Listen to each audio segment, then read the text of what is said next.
basically the input issues.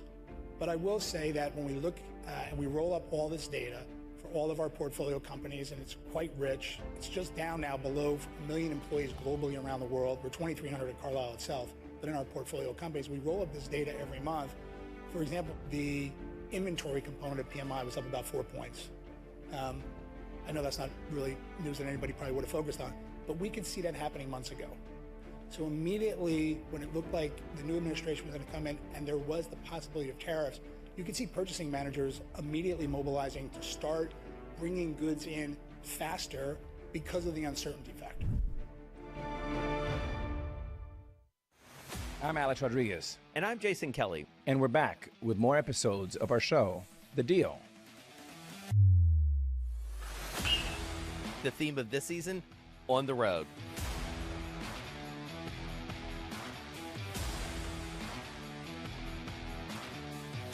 We're bringing you more behind-the-scenes conversations with the biggest names in sports, business, and culture, like Mellody Hobson. I started to study women's sports like an 11-year-old studies baseball statistics. And I got dangerous in seeing up arrows. Susie Wolf. When you're competing, you're not thinking about any fear or any worries of what could happen. Josh Harris. You can't do a good deal with a bad person. Jay Batt. At the end of the day, there's never been a better time in history. Ble ikke noe krasj, nei. Stay tuned. Det kan du trygt sett ikke ble. Nå har JP Morgan gått ut og varslet at de ser fra krasj også, da, så nå er det flere. Men det kommer ikke ned så lenge markedet ikke reagerer på dårlige nyheter. Sånn er det bare. Jeg tror nok de må kjenne det. De må se at butikkene går tomme for varer. Du kunne krasje for det heller.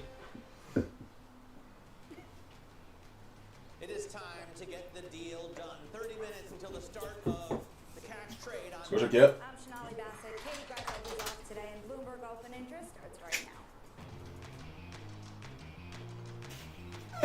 Nei, det er ikke noe viktig, det er bare en i Fed. Det er ikke noe Fed. Rentekutt i Australia. The money. President Trump heads to Capitol Hill to urge House Republicans to back his one big, beautiful tax bill. And we are live from Doha. The CEO of Tesla, you know him from Doge, Elon Musk, speaks to Bloomberg at the Qatar Economic Forum. Plus, keeping an eye on Google, its developer conference begins today amid fears that its market dominance is on shaky ground with AI. Shonali? There are a couple of stocks we're watching today heading into the open. One of them is United Health. It's still rising. Oh, what? It helped lift the S&P 500 yesterday. It was the biggest percentage gainer, and this is all after executives bought about $30 million worth of shares, Matt. Another gainer that we're looking at today is Home Depot. It maintained its guidance for the fiscal year following an uptick in demand in March and April. It sources more than 50% of its products from the U.S. and doesn't get more than 10% from any other country, or that's at least its aim. So Home Depot really diversifying in investors like that, Shonali. Sure thing. And as Matt had mentioned, Home Depot is indicating that it is well positioned to deal with tariffs and supply chain challenges. Joining us now, Bloomberg News consumer team leader Emily Cohn. Home Depot, interesting. You know, it's an interesting time in consumers dealing with inflation. People are really worried about the health of the consumer more largely. What's Home Depot saying that's shaking some of that fear off? So Home Depot, to just keep in mind, is a really good bellwether of how the housing market is doing. Are people moving? Are they renovating? Are they doing that big kitchen or bathroom project? Home Depot's results today were mixed. I would say they weren't as bad as they could have been. Oh, hang on a second. I'm sorry to cut you off, but Donald Trump is talking to reporters on Capitol Hill. He's the closer. Let's listen to what he has to say. Okay, now we have 7. That's a big, because we won some elections, as you probably noticed, and we're going to win a lot of elections. We have an economy that's roaring. We took out $5.1 billion. If you take a look, $5.1 trillion with a T, not a B.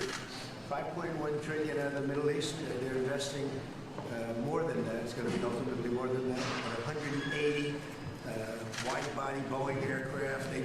They're spending money at levels that nobody's ever seen. Usually a president goes for a trip and he loses money. In other words, he gives money. We went for a trip, but we took out $5.1 trillion. Nobody has ever seen anything like it, and that's just the beginning. So I think we're a very unified party. The Senate's doing great. John Thune is doing fantastically. He's a great guy, and we're going to have is going to be, it's the biggest bill ever passed, and we got to get it done. Tremendous tax cuts for people, tremendous incentives. Trump prater live. Tremendous regulation cuts, all these regulations that are so horrible. And now you find out what happened, because Biden, look, it's a very sad thing what happened, but we're going to start looking into this whole thing with who signed this legislation. Who signed legislation opening our border? I don't think he knew. I said there's nobody that didn't want an open border, nobody. And now I find out that it wasn't. He auto-penned it. Who was operating the auto-pen? This is a very serious thing. We had a president that didn't sign anything. He auto-penned almost everything. He opened the borders of the United States of America. And I kept saying, who would do such a thing? Allowing criminals to pour in from all over the world, not just South America, all over the world. They came in from Africa, they came in from Asia, they came from the Congo. The prisons in the Congo in Africa, these are rough people. The prisons from the Congo are empty. You know where they are? They're in this country. Who would sign this? Nobody would sign it. No sane person would sign it. You know who signed it? Radical left lunatics that were running our country, and the AutoPen signed it.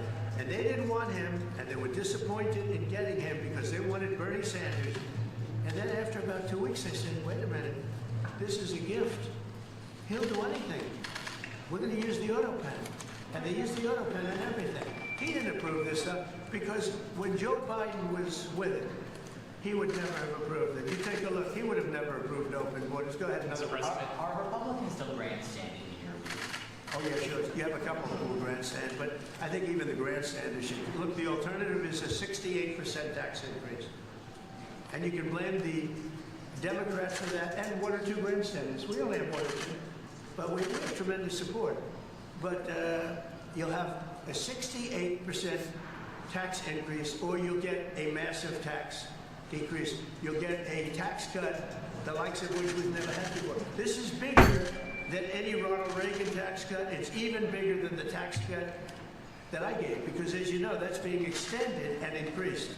So this is the biggest tax cut in the history of our country, or you'll get a 68% tax increase.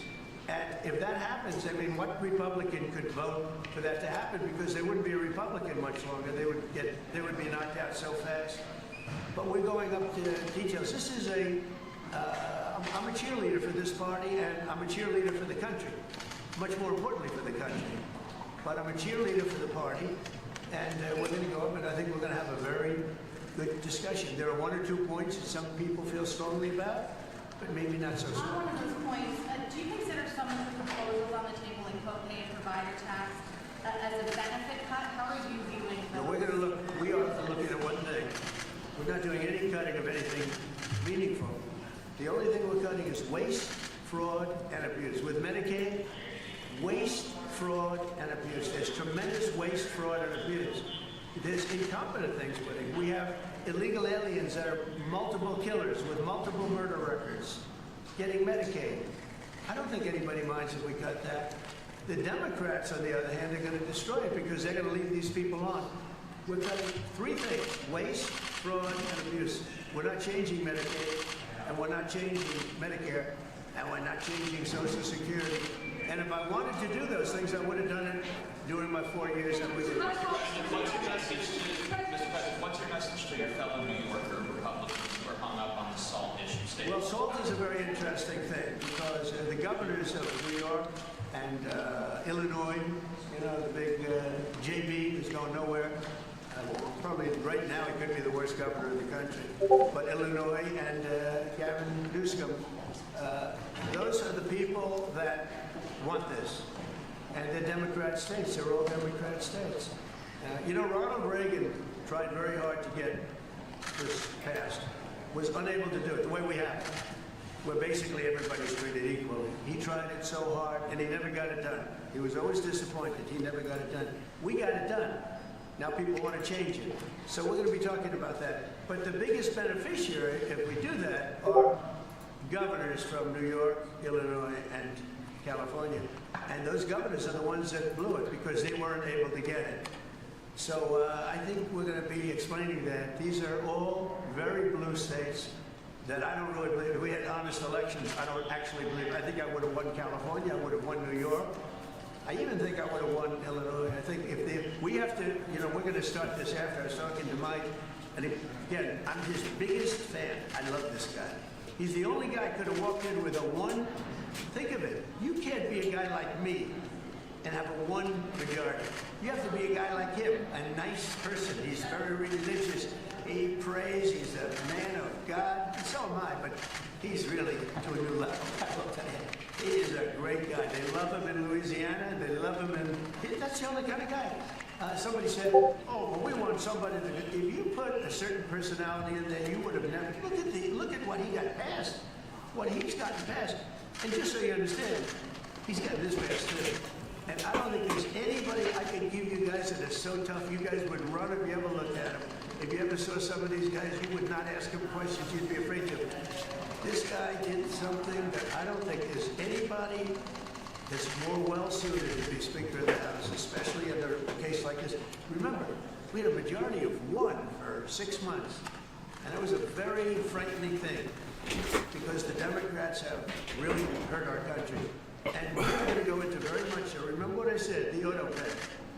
This government was illegally run for 4 years. Thank you very much, everybody. Mr. President, did you be charging a member of Congress? Now, Bloomberg reporter Tyler Kendall covers all things politics and joins us from Capitol Hill. Tyler, what did you make of the president's remarks in the middle of these discussions, particularly as they pertain to the Medicare cuts? He said it was only about waste, fraud, and abuse, but is it ultimately based on what the lawmakers want? Yeah, hey, Shanali. Well, it's clear that President Trump is trying to ramp up the pressure on House Republicans because he wants to see this package passed as soon as possible. He said that he thinks that the party is unified, but did say that there are some grandstanders, as he called them, likely referring to those fiscal hawks who are pushing for some deeper savings policies when it comes to spending cuts and revenue raisers. And as you mentioned, that really is coalescing around this idea of what potential changes to Medicaid are going to look like. And as President Trump says that there aren't going to be cuts beyond waste, fraud, and abuse, the sense here in Washington is that Republicans really are coalescing around the idea that they're going to move forward those work requirements when it comes to Medicaid from 2029 to 2027. But then we're also hearing some of these measures being floated that would be more aggressive and perhaps controversial in some ways, including changing what's known as FMAP, which is essentially the formula that the federal government uses when it allocates money to these states to then disperse out to those that receive Medicaid benefits. So this is something that we're going to be watching really closely here because at the moment, the package really is stalled. Of course, the other big sticking point that we're not really seeing lawmakers let up on is what is going to happen to the SALT cap. Of course, President Trump called it an interesting issue, sort of also made it a political issue, pointing out that these are Republicans from high-tax blue states. Of course, though, Shanali, earlier today on Bloomberg Television, Stephen Myron of the White House did tell us that he does expect some SALT relief. Yeah, well, it is a political issue. I mean, obviously, if you cap SALT, one of the things that you're doing is kind of sucking away the autonomy of those states to decide on their own finances. What are you hearing in terms of the latest reporting on SALT? Are the representatives that represent SALT districts going to stand strong? Yeah, at this moment, they really are digging in, Matt. And our understanding is that 4080 proposal is still very much on the table here that would raise the SALT cap from $10,000 to $40,000 per individual and then eliminate the marriage penalty. But there is still a lot of big details that need to be worked out here, including what income limits would look like, as well as what that phase-out would look like as well. There's also been talk that that SALT cap could then snap back down to a lower level over time. We heard one proposal was floated that it could be down to $30,000 after about 3 years, and that appears to not be enough for this SALT caucus that is pushing for at least a longer limit here if that SALT cap is going to come back down. What we do know is that these Republicans from these high-tax states like New York, New Jersey, and California did meet with House Speaker Mike Johnson last night. They say they got a lot of proposals, but ultimately they were unable to reach a deal. All right, don't forget, for over 100 years, there was no SALT cap. The idea was that's double taxation and was considered fairly un-American. Tyler Kendall there on Capitol Hill. Thanks very much for that. Tomorrow we're going to have an exclusive interview with Mike Johnson at 9 a.m. You can be sure we're going to be asking him about your state and local tax deduction as well. Let's get back, though, to these markets and specifically to Home Depot. The retailer kept its annual guidance. We were talking with Bloomberg's consumer editor, Emily Cohn, about it before President Trump cut in on Capitol Hill, and she is back with us here on the desk. So, Emily, I think one of the most interesting things is the way Home Depot has dealt with its supply chain. They're saying that they get more than half of their goods from the U.S. or 60% from North America, and they want to be at a place where they don't ever get more than 10% of their supply chain from any one single other country, right? Yeah, so I think we're going to start hearing this a lot from retailers, them saying like they're focusing on diversifying their supply chain. Within 12 months, no country will account for more than 10% of Ja, vi har falt I dag med They're not overly dependent on anyone. 70 poeng, vi var ned 150 don't know where tariffs are going to come Nå down. ligger oss og stanger på samme nivå helt til. So far this morning, and the calls ongoing right now, is pricing. So how will this affect pricing? We'll be listening to this more on the call. We asked the CFO about this morning. He said he continued to reiterate their lines about diversifying sources, and said that they would keep their pricing levels constant. But that's what we're looking for. Something that I find interesting is where they said sales were coming from. These were smaller purchases. You were talking a little earlier about how this is a bellwether, a little bit for parts of the American economy, home buyers, people who are fixing their homes. What does it mean for other retailers? We have Target reporting tomorrow morning. Home Depot is now on track to erase its losses for the year, so very exciting for Home Depot. Target is actually a little bit on the rise too on the heels of that. That's right, Sonali. So we're not seeing people going out and buying homes or renovating kitchens and bathrooms. Those would be those big projects. In fact, it's much worse than that, right? I mean, we were listening earlier to, I think, Torsten Slok on Bloomberg Surveillance saying that this spring selling season for homes is even worse than last year. And we're looking at mortgage rates that are back up over 7%. Don't forget, when you're remodeling a kitchen or a bathroom, for the most part, you're financing that, right? Most Americans are taking money out, taking loans out to do that, and right now they can't. That's right. So we're seeing people do things like painting a room, refreshing the coat of paint, or building a fence, something that makes your house feel a little bit more new but costs significantly less. And that's where Home Depot's sales are coming from right now. So what does it mean for Target then? So Target's going to be an interesting one. Target relies a lot more on discretionary spending than Walmart. They're also far more dependent on countries like China for sourcing.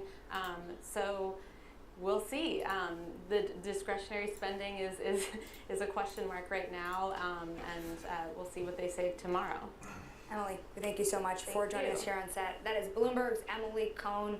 Now we're also keeping a look at CATL, the largest maker of electronic vehicle batteries, because it is soaring in Hong Kong following its IPO. CATL is a supplier of batteries for Tesla, Ford, and VW, just to name a few. And Bloomberg Detroit Bureau Chief David Welch covers autos for us, joins us now, just really minutes before Elon Musk is planning to join us here at the Qatar Economic Forum. CATL, how resilient are they in this market? We were worried about electric vehicles before. We're worried about the impact of tariffs on these types of cars, but it's a good day.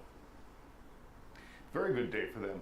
Look, CATL is selling EV batteries, yes, to some companies that are making EVs in the U.S., but they're looking at the Chinese market here, and EV sales continue to gain market share there as the government pushes them. There are restrictions on vehicles that run on internal combustion engines, so the market continues to go electric.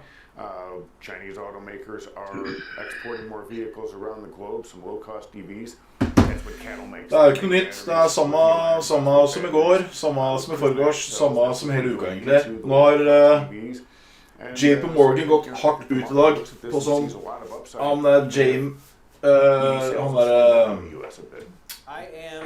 Jamie Dimon har gått ut og sagt det at han ser for at det blir crash på S&P 500 og sier at lånene alt for høye og at gjelda I USA helt katastrofe og hvis det går gjennom den taxbilen som Trump vil ha gjennom så vil det sette USA enda verre stilt enn hva det var og nå har boliglånsrente oppe på 7% I USA Det var noen analytikere som har vært ute og kommentert også Det biter ikke på da De er ikke akkurat dødsimponert Nei, men det går ikke ned uansett Så jeg sitter her og bare tar det helt rolig Nei, det var små spørsmål før jeg startet om det skal opp eller ned så vi skal opp Ja, men jeg tror ikke det går ned før det faller ordentlig Jeg tror bare det kommer til å gå opp på sånne små nivåer. Og kanskje ligge flatt der før det eventuelt faller. Jeg tror ikke det vil falle. Jeg tror ikke det vil falle før det skjer noe skikkelig gærent. Jeg tror markedet må se det. Tror jeg. For det hjelper ikke når du blir nedgradert. Det hjelper ikke når JP Morgan sier det. Det hjelper ikke når Goldman Sachs sier det. Jeg tror bare man må se på... Men nå skal Elon Musk prate også. Han er på sånn han er nede i kvartal der, på sånn der økonomisk forum. Der er han der. Ok, jeg hakker litt på lyden ditt. Nå? Jeg vet ikke om det er flere. Hakker det nå? Jeg hakker litt, men jeg vet ikke om det er til meg. Ja, jeg sa det at Elon Musk er på Kvartal Økonomiforum. Han prater live nå. Ja, det er vel. Ja. Og det er derfor Tesla opp, sikkert. For alle de store er ned i dag. Ja, jeg så det. Det var bare Tesla som holdt det.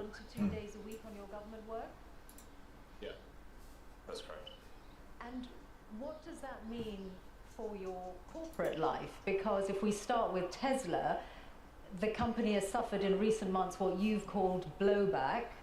So what is your plan for turning that around, the declining sales? Tesla er opp 1,3%, og det har jeg seg på skjøttet. Give me some evidence for that. I've just been looking at the sales figures for Europe in April, which show very significant declines in the big markets. Europe is our weakest market. We're strong everywhere else. Our sales are doing well at this point. We don't anticipate any meaningful sales shortfall, and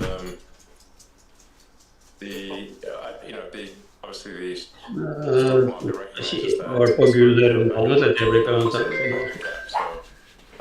The market is aware of the situation, so it's already turned around. But sales are still down compared to this time last year. In Europe. In Europe, okay.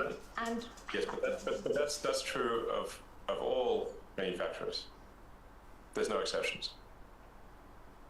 Does that mean that you're not going to be able? Does that mean the European market is quite weak? Okay, but you would acknowledge, wouldn't you, that what you are facing, okay, let's just take it as Europe, what you are facing is a significant problem. This Tesla is an incredibly aspirational brand. People identified with it. They saw it as being at the forefront of the climate crisis, and now people are driving around with stickers in their cars saying, I bought this before we knew Elon was crazy. And there are also people who are buying it because Elon's crazy, or however they may view it. So yes, we've lost some sales perhaps on the left, but we've gained them on the right. The sales numbers at this point are strong, and we see no problem with demand. So what do I mean, you can just look at the stock price. If you want the best inside information, the stock market analysts have that, and our stock wouldn't be trading near all-time highs if it was not. If things weren't in good shape. They're fine. Don't worry about it. Okay. I was citing sales figures rather than share price. Well, tell me then how committed you are to Tesla. Do you see yourself, and are you committed to still being the chief executive of Tesla in 5 years' time? Yes. No doubt about that at all. Well, no, I might die. Okay, short of that. Maybe see you from dead, so there's a slight amount of that. Does that mean that the value of your pay doesn't have any bearing on your decision? I'll die. Well, that's not really a subject for discussion in this forum. I think obviously there should be compensation for if something incredible is done, that compensation should match. That something incredible was done, but I'm confident that whatever some activist posing as a judge in Delaware happens to do will not affect the future compensation. This is the judge who twice struck down the $56 billion pay package that was awarded to you. I think the value on the current value of stock options. Yeah. Not a judge. The activist who is cosplaying a judge in a Halloween costume. Okay, that's your characterization. I think on the current value of stock options, I think the actual justice according to the law. On the current value of stock options, I think the value of that pay package stands at about $100 billion. Are you saying you are relaxed about the value of your future pay package? Your decision to be committed to Tesla for the next 5 years, as long as you are still with us on this planet, is completely independent of pay? No. It's not independent. So pay is a relevant factor then to your commitment to Tesla? It's sufficient voting control such that I cannot be ousted by activist investors is what matters to me. And I've said this publicly many times. But let's not have this whole thing be a discussion of my alleged pay. It's not a money thing. It's a reasonable control thing over the future of the company, especially if we're building millions, potentially billions of humanoid robots. I can't be sitting there and wanting to get tossed out by, for political reasons, by activists. That would be unacceptable. That's all that matters. Now let's move on. Okay, well, just one question. Let's move on. Well, one question before we move on to other companies, which is that I wonder if some of what has happened to Tesla in the last few months, did you take it personally? Yes. And did it make you regret or think twice about your political endeavors?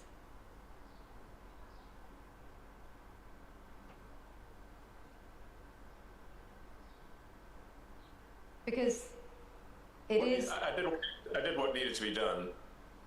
The violent antibody reaction, and I'm not someone who's ever committed violence, and yet massive violence was committed against my companies. Massive violence was threatened against me. Who are these people? Why would they do that? How wrong can they be? They're on the wrong side of history. And that's an evil thing to do. To go and damage some poor innocent person's car? To threaten to kill me? What's wrong with these people? I've not harmed anyone. So, something needs to be done about them. And a number of them are going to prison. And they deserve it. And more will. You're referring to the attacks on Tesla showrooms. But I think... Yeah. Well, if your showrooms and burning down cars is unacceptable, those people will go to prison, and the people that funded them and organized them will also go to prison. Don't worry. But wouldn't you? We're coming for you. Wouldn't you? Oh, that's fair. Wouldn't you acknowledge that some of the people who turned against Tesla in Europe were upset at your politics, and very few of them would have been violent in any way. They just objected to what they saw you say or do politically. Well, it's certainly fine to object to political things, but it's not fine to resort to violence and hanging someone in effigy and death threats. That's obviously not okay. That's absurd. That is in no way justifiable at all. In any way, shape, or form, and some of the legacy media nonetheless have sought to justify it, which is unconscionable. Shame on them. Let's talk about your other companies then and other business areas, SpaceX. I saw that you said in a speech at the West Point Military Academy recently that the future of warfare is AI and drones, and obviously defense is an increasingly booming sector with the state of the world at the moment. SpaceX moving into weaponized drones.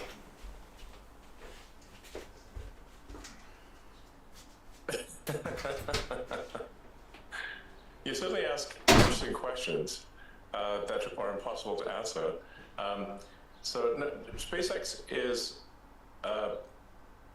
it's the space launch leader. So SpaceX doesn't do drones. SpaceX builds rockets, satellites, and internet terminals. SpaceX has a very dominant position in space launch. So of the mass launch to orbit this year, SpaceX will probably do 90%. China will do the half of the remaining amount, so 5%, and the rest of the world, including the rest of the US, will do about 5%. So SpaceX will do about 10 times as much as the rest of the world combined, or 20 times as much as China, and China is doing actually a very impressive job. The reason for this is that we are putting into orbit the largest satellite constellation the world has ever seen by far. So I think at this point, about maybe approaching 80% of all active satellites in orbit are SpaceX. And they're providing high bandwidth global connectivity throughout the world. In fact, this connection is on the SpaceX connection. So I think this is a very good thing because it means that we can provide low-cost, high bandwidth internet to parts of the world that don't have it or it's very expensive. And I think the single biggest thing you can do to lift people out of poverty and help them is giving them an internet connection. Because once you have the internet connection, you can learn anything for free on the internet, and you can also sell your goods and services to the global market. Once you have knowledge by the internet and the ability to engage in commerce, this is going to greatly improve. Support her. Kan ta en liten kjøp før åpning, bare for å se, for å være med på åpning, er som jeg gidder, ass. Anyone in the audience who may have been helpful in, with Starlink and getting it to approved in their country, and I think it's doing a lot of good in the countries that have approved it, which is, I think at this point, 130 countries are very happy with it. I don't currently anticipate SpaceX getting into the weapons business. That's certainly, it's not an aspiration. We're frequently asked to do weapons programs, but we have thus far declined. Do you envisage SpaceX or indeed Starlink as a separate entity publicly listing in the near future or at all? It's possible that Starlink may go public at some point in the future. Kjøpte på åpning, tok gevinst. What would be the time frame? What kind of time frame are you considering? I'm in no rush. I'm in no rush to go public. Public is, I guess, a way to potentially make more money, but at the expense of a lot of public company overhead and inevitably a whole bunch of lawsuits, which are very annoying. So really something needs to be done about shareholder lawsuits in the US. Plaintiffs' law firms who don't represent the shareholders to pretend that they represent the shareholders by getting a puppet plaintiff with a few shares to initiate a massive lawsuit against the company. And the irony being that, extreme irony, if the class they purport to represent were to vote that they don't want the lawsuit would still continue. So how can it be a class action representing a class if the class vote against it? And that's the bizarre situation we've got in the US. It's a dire need of reform. As anyone who's run a public company, you've experienced this, it's an absurd situation that needs to change. Well, do you think Donald Trump might change it? You've certainly got his ear. I imagine that you've put this to him. Is this something you're trying to change before any Starlink IPO? Well, it would need a law to be passed. The trouble being that you need 60 Senate votes, and the Democrats will vote against it. The plaintiff's bar is, I believe, the second largest contributor to the Democratic Party. That's the issue. At the state level, this can be solved. And I should say, Texas recently passed a law which, at least at the state level, made class action reasonable, because you have to get at least 1 in 33 shareholders to agree that they are part of a class of shareholders. 3%. This will be really help with frivolous lawsuits. Let's talk about AI, which is in so many of your businesses and in all our worlds in different ways. It's one of the big changes, the development of generative AI, since you last spoke to this forum 3 years ago. You're in this space, of course, with Grok, which almost everyone will know. You co-founded OpenAI and then left, and you've obviously got a legal battle with OpenAI and Sam Altman. I wonder if you could say something about the status of that, because you were together in Saudi Arabia with the president last week with Sam Altman. In the same place at the same time. In the neighborhood. Tesla opp 3%. You are pushing ahead with the lawsuit against. Alle de andre går ned, Tesla opp 3%. Yes. So look, I came up with the name OpenAI as an open source and as a non-profit, and I funded OpenAI for the first roughly $50 million. Men Kongsberg Automotive X da har aldri. Jeg tror ikke de skal utbytte. Open source company, and now it is. Det sikkert resultatframleggelse. Financial benefit into a for-profit company. Ja, de hadde jo fått seg generalforsamling for en stund siden. Jeg trodde de leverte resultater for en uke siden. But instead of doing that, they became a lumber company, chopped down the forest and sold the wood. You'd be like, wait a second, that's not what I funded. That's OpenAI. They've made some changes to their corporate structure, in recognition of what you've said. No, that's just what they told the media. Okay. They have partly walked back their plan to restructure the business. I guess that's made no difference to how you feel about it. So you're determined to see them in court? Of course. Well, that's certainly going to be one to watch. I also wanted to ask you about AI and regulation, because when you were here last talking to John Micklethwaite, you had some pretty strong words about the risk that AI poses, and you said that you really felt what the US was missing was a federal AI regulator, that something along the lines of the Food and Drug Administration or the Federal Aviation Administration. Now, you're clearly now in a zone where you're more on the cutting regulation side than wanting new regulators. So has your view changed on the need for an AI regulator? Well, it's not that I don't think there should be regulators. You can think of regulators like referees on the field in sports. There should be some number of referees, but that you shouldn't have so many referees that you can't kick the ball without hitting one. In most fields in the U.S., the regulatory burden has grown over time to the point where it's like having more referees than players on the field. And this is a natural consequence of an extended period of prosperity. It's very important to appreciate this. This has happened throughout history. When you have an extended period of prosperity with no existential war, there's no cleansing function for unnecessary laws and regulations. So what happens is that every year more laws and more regulations are passed because legislators are going to legislate, regulators are going to regulate, and you'll get the steady pile of more and more laws and regulations. Tesla up 3,5%. Until everything is illegal. Alt annet faller. An example of a truly absurd situation. Under the Biden administration, SpaceX was sued for not hiring asylum seekers in the U.S. Now, the problem is it's actually illegal for SpaceX under ITAR, International Traffic in Arms Regulations, to hire anyone who is not a permanent resident of the United States, because the premise being that they will take advanced rocket technology and return to their home country if they're not a permanent resident. So we're simultaneously in a situation where it is illegal to hire asylum seekers and is also illegal to hire asylum seekers. And the Biden's Department of Justice chose to prosecute us despite both paths being illegal. Damned if you do, damned if you don't. But my question was specifically about a regulator for AI, which you said 3 years ago was needed, and you said we need to be proactive on the regulation of AI rather than reactive. Have you changed your mind on that? No, of course not.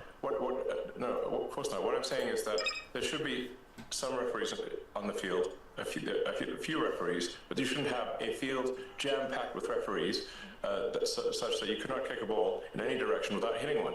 So the fields that have been around for a long time, such as automotive, so aerospace, the sort of food and drug industries, are over-regulated, but the new fields, like artificial intelligence, are under-regulated. In fact, there is no regulator at all. So there should be. So Do you still think that?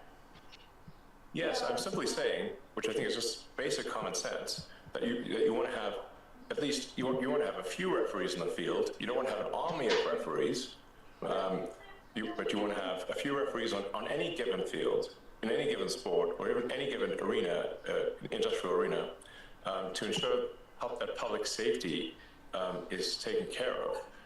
But you don't have so there's a proper number of referees. Like I said, it's actually very easy to visualize this when compared to sports. If the whole field is packed with referees, that would look absurd. But if there were no referees at all, your game's not going to be as good. Okay, so let's then talk about At igjen 70 kan være å støtte your role advising government. You are in this unique and unprecedented position of having billions of dollars worth of contracts with the federal government yourself, mostly through SpaceX, and also now an insider's knowledge of it because of Doge. Can you see that there is a conflict of interest or a potential conflict of interest in broad terms just through that very fact? I don't think so, actually. There have been many advisors throughout history and the U.S. government and others who have had economic interests. And I am simply an advisor. I don't have formal power. And that's it. The president can choose to accept my advice or not. And that's how it goes. If there's a single contract that any of my companies have received that people think is somehow not was awarded improperly, it would immediately be front page news, to say the least. And if I didn't mention it, certainly my competitors would. So if you're not seeing that, then clearly there's not a conflict of interest. There's another way, though, to look at it, that, for example, you have many competitors, whether it's companies like Boeing or companies who would like to do more of the kind of work you do for NASA, Blue Origin, Rocket Lab, and because Doge is in every federal government department, you or people who work for Doge, and you are the driving force behind it, have an insight into those companies' affairs and those companies' relationships with the federal government. No, all we do is we review the organization to see if the organization has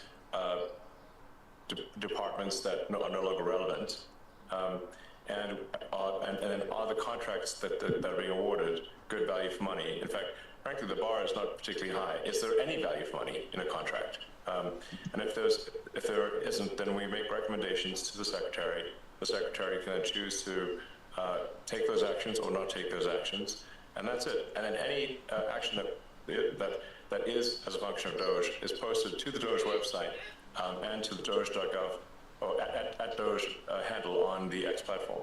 So it's complete transparency, and I've not seen any case where, to the best of my knowledge, there's even been an accusation of conflict, because it is completely and utterly transparent. That's it. And what about the international dimension? Now, let's think about Starlink. Starlink is obviously a very, very good internet service. It's sought after all over the world. It's critical to the front line in Ukraine. It has also had more contracts coming its way, and there is some evidence that companies are allowing access to it because they want to be close to the Trump administration and send the right signal. So Bloomberg broke news today that the South African government is working around the rules on black ownership in order to allow Starlink in, and that is being done on the eve of the visit that President Ramaphosa is going to make to the White House. Do you recognize that as a conflict of interest? No, of course not. First of all, you should be questioning why are there racist laws in South Africa? That's the first problem. That's what you should be attacking. It's improper for there to be racist laws in South Africa. The whole idea with what Nelson Mandela, who was a great man, proposed was that all races should be on an equal footing in South Africa. That's the right thing to do, not to replace one set of racist laws with another set of racist laws, which is utterly wrong and improper. So that's the deal, that all races should be treated equally, and there should be no preference given to one or the other. Whereas there are now 140 laws in South Africa that give that basically give strong preference to if you're a black South African, and not otherwise. And so now I'm in this absurd situation where I was born in South Africa but cannot get a license to operate in Starlink because I'm not black. Well, it looks Does like that that's seem about. right to It you? looks like that. Right to you? Looks like that's about to change. I just asked you a question. Please answer. Does that seem right to you? Well, those rules were designed to bring. Yes or no? Those rules were designed to bring about an era of more economic equality in South Africa, and it looks like the government has found a way around those rules for you. I asked you a question. This is your interview. Everyone wants to hear from you. I asked you a question. Yes or no? Not for Racist me. laws, yes or no? Not for me to answer. I have got a question for you about your government work and the amount of savings. Why do you like racist laws? This is not for me to answer. Come on. Yes, it is. Now, you wouldn't be trying to dodge a question. So you have to ask It's a question. difficult I for you answer to my answer. question. No, you answer mine. I think if you, I'm sure you can have that conversation directly with the South African government if you want to. I want to ask you about the I total. can't believe it. That's not good. I want to ask you about the total Why do you amount. like racist laws? I want to ask you about the total amount that you're planning to Oh, save click. through Doge's work. Before the election, you said it was going to be at least 2 trillion. The number currently on Doge.gov is $170 billion. That's a big change. What happened to the 2 trillion? Or do you expect it to happen immediately? Well, is it going to happen? Because Doge is supposed to run till next July. I mean, your question is absurd in its fundamental premise. Are you assuming that on day, within a few months, an instant 2 trillion saved? No, I'm not at all. I'm just asking you, is that still your aim then? Is it Have we still not your aim made to good get to progress 2 given the trillion? amount of time? Have we not made good progress given the amount of time? That's exactly what I'm asking. So is it still your aim to go from 170 billion to 2 trillion?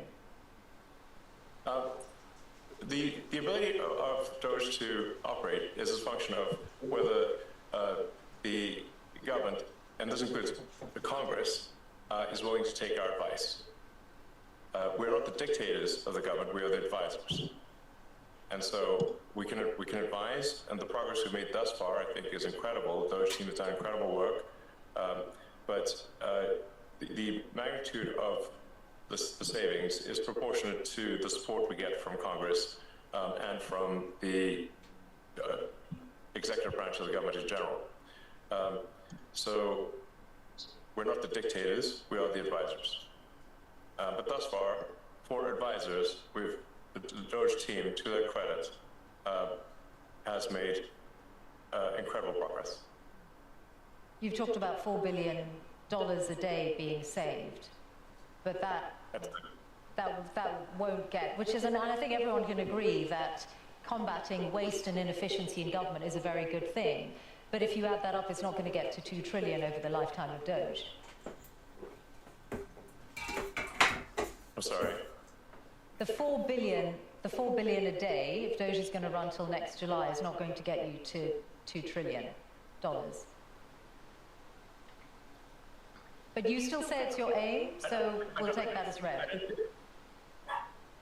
There's what Doge. I mean, I feel you're somewhat trapped in the NPC dialogue tree of a traditional journalist.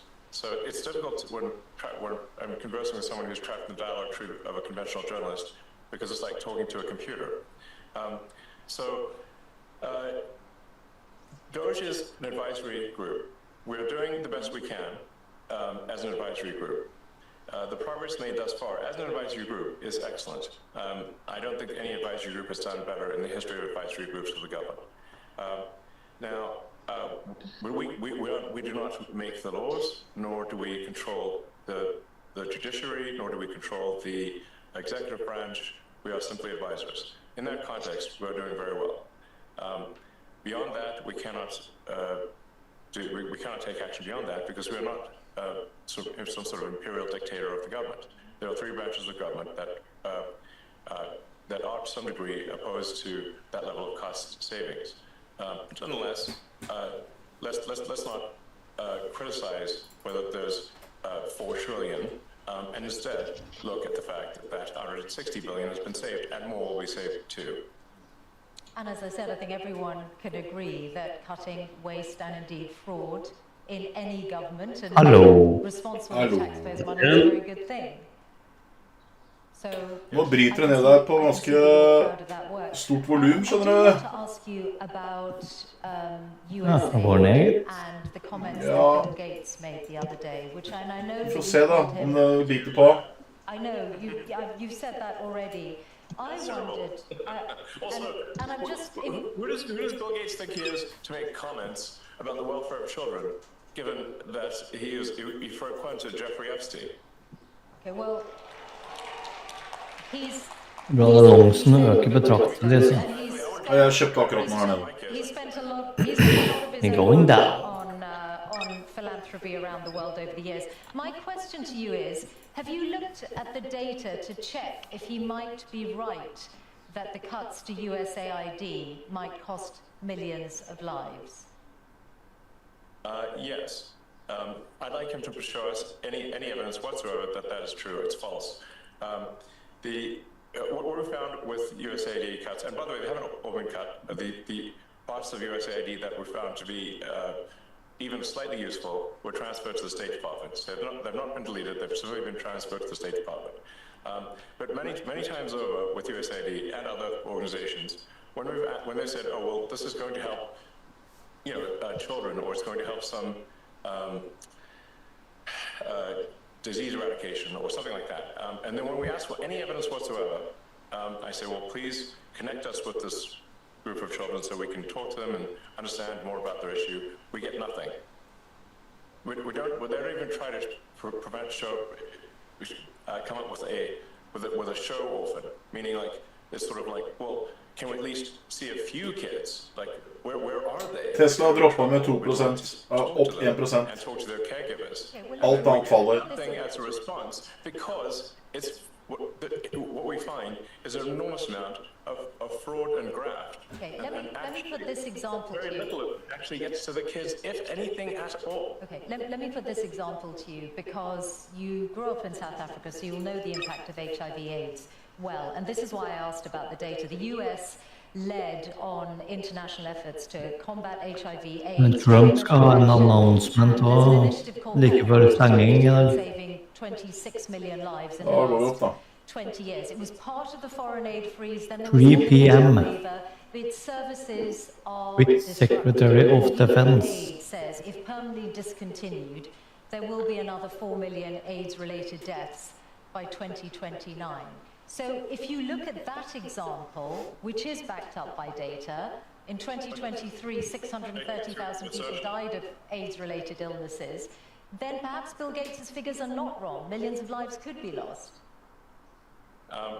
First of all, the program, the AIDS medication program is continuing. So your fundamental premise is wrong. It is continuing. Now, do you have another example? Not in its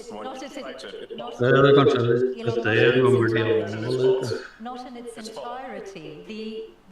There's a limited waiver, and UNAIDS have said that not all of the services that were previously funded by USAID are continuing. So that's why I put that example to you. Okay, well, which ones aren't being funded? I'll fix it right now. Okay, well, actually, they're all on the UNAIDS website, so you'll be able to see them. But mostly they are to do with prevention, and for example, the rollout of a drug called lenacapavir, which was hailed as one of the biggest breakthroughs against AIDS for many years, which came out last year. So if you are, perhaps, I'm sure UNAIDS would be delighted if you're able to look at that again. Yes, but well, if in fact this is true, which I doubt it is, then we'll fix it. Okay, fine. So, finally, your political influence. I wondered whether you have decided yet how much you're going to spend on the upcoming midterms. Is it you spent a lot more money on the last US election than you envisaged when you were speaking here 3 years ago? Are you going to continue to spend at that kind of level on future elections? I think in terms of political spending, I'm going to do a lot less in the future. And why is that? I think I've done enough. Is it because of blowback? Well, if I see a reason to do political spending in the future, I will do it. I do not currently see a reason. What about political influence beyond the US? How often do you speak to President Putin? I don't speak to President Putin. Står det runt 350-ish. I was on a video call with him once about 5 years ago. That's the only. That's When do you think I speak to President Putin? Oh, you must. I get it. You believe the legacy. Actually, I've heard you speak about it. For example, in your West Point speech, you said, "Oh, I challenged President Putin to was it an arm wrestle?" And I know the Wall Street Journal has reported your reported conversations. If you're saying they haven't happened other than once, I'll take that as read. Is there a worse publication on the face of the earth than the Wall Street Journal? I wouldn't use that to line up my cage for paratroppings. That newspaper. Han pissed off. Jeg har aldri sett så synes det. If there's one newspaper that should be pro-capitalist, it's the one with Wall Street in the name. Elon Musk. But it isn't. So I have the very lowest opinion. Han pissed off her. Absolutely. So you clearly believe the tripe that you've written in those papers. I read very widely, and I'm putting these questions to you so that you have an opportunity to respond to them, which you are. For which we're all grateful to hear your responses. Okay, we are out of time. So you mentioned me challenging. I did so on the X platform. I challenged Vladimir Putin to single combat over the. But I didn't talk to him. That was a post on the X platform. Great. That's why I asked you, and you've clarified and explained. Thank you. That's why I was asking whether you have had reported conversations, and you've said you haven't other than a video call. Okay. Typical legacy media lies. Okay. Listen, I actually thought I might give Grok the last word, because when I asked Grok what your hardest challenge is, it said the strain of managing multiple high-stake ventures amid financial, regulatory, and public relations crises. And I wondered whether you recognize that characterization and whether you do think that this is a pivotal year in your life. Well, every year's been somewhat pivotal, and this one's no different. I mean, in terms of interesting things that hopefully are accomplished this year, getting Starship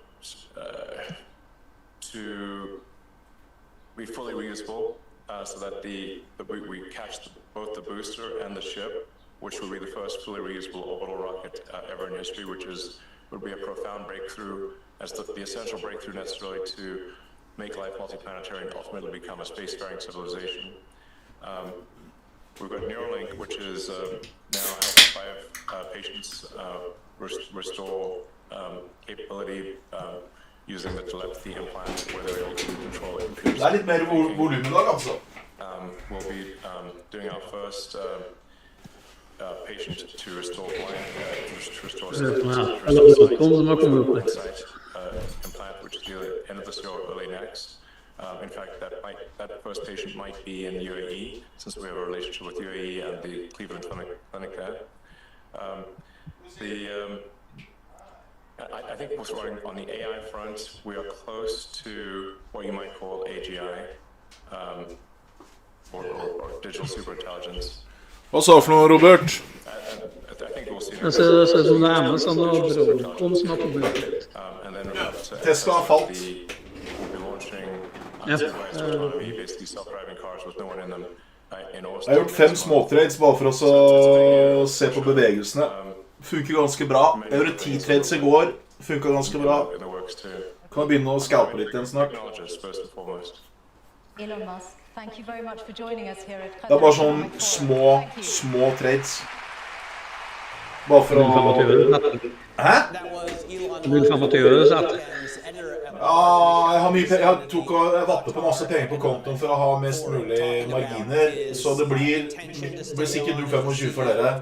Men jeg skal ta ut noen penger snart, for jeg ikke trygg på markedet. Så jeg har I hvert fall gjort 26 trades på 3 dager nå, alle har gått til pluss, 1 I minus på 0. Så da kan jeg begynne å scalpe litt igjen. Så hvis jeg gjør setter jeg to kontrakter da, så blir jeg klar å dra inn da har jeg hentet en i det tempoet her, så har jeg hentet en alt på 2 uker. Men det må være Fått inn cirka $1 er det samme. Ja, men ikke sant, det er fordi du er altfor penger på kontoen her. Jeg må ta ut så det blir likt. Men jeg må bare gjøre at det kommer ut av de gamle posisjonene. Det blir lengt, det her kommer likt. Nei. Vi ordner for deg, Robert. Jeg sa vent til uka, så går det der veldig fint. Ja, du vet hva jeg mener. Hæ?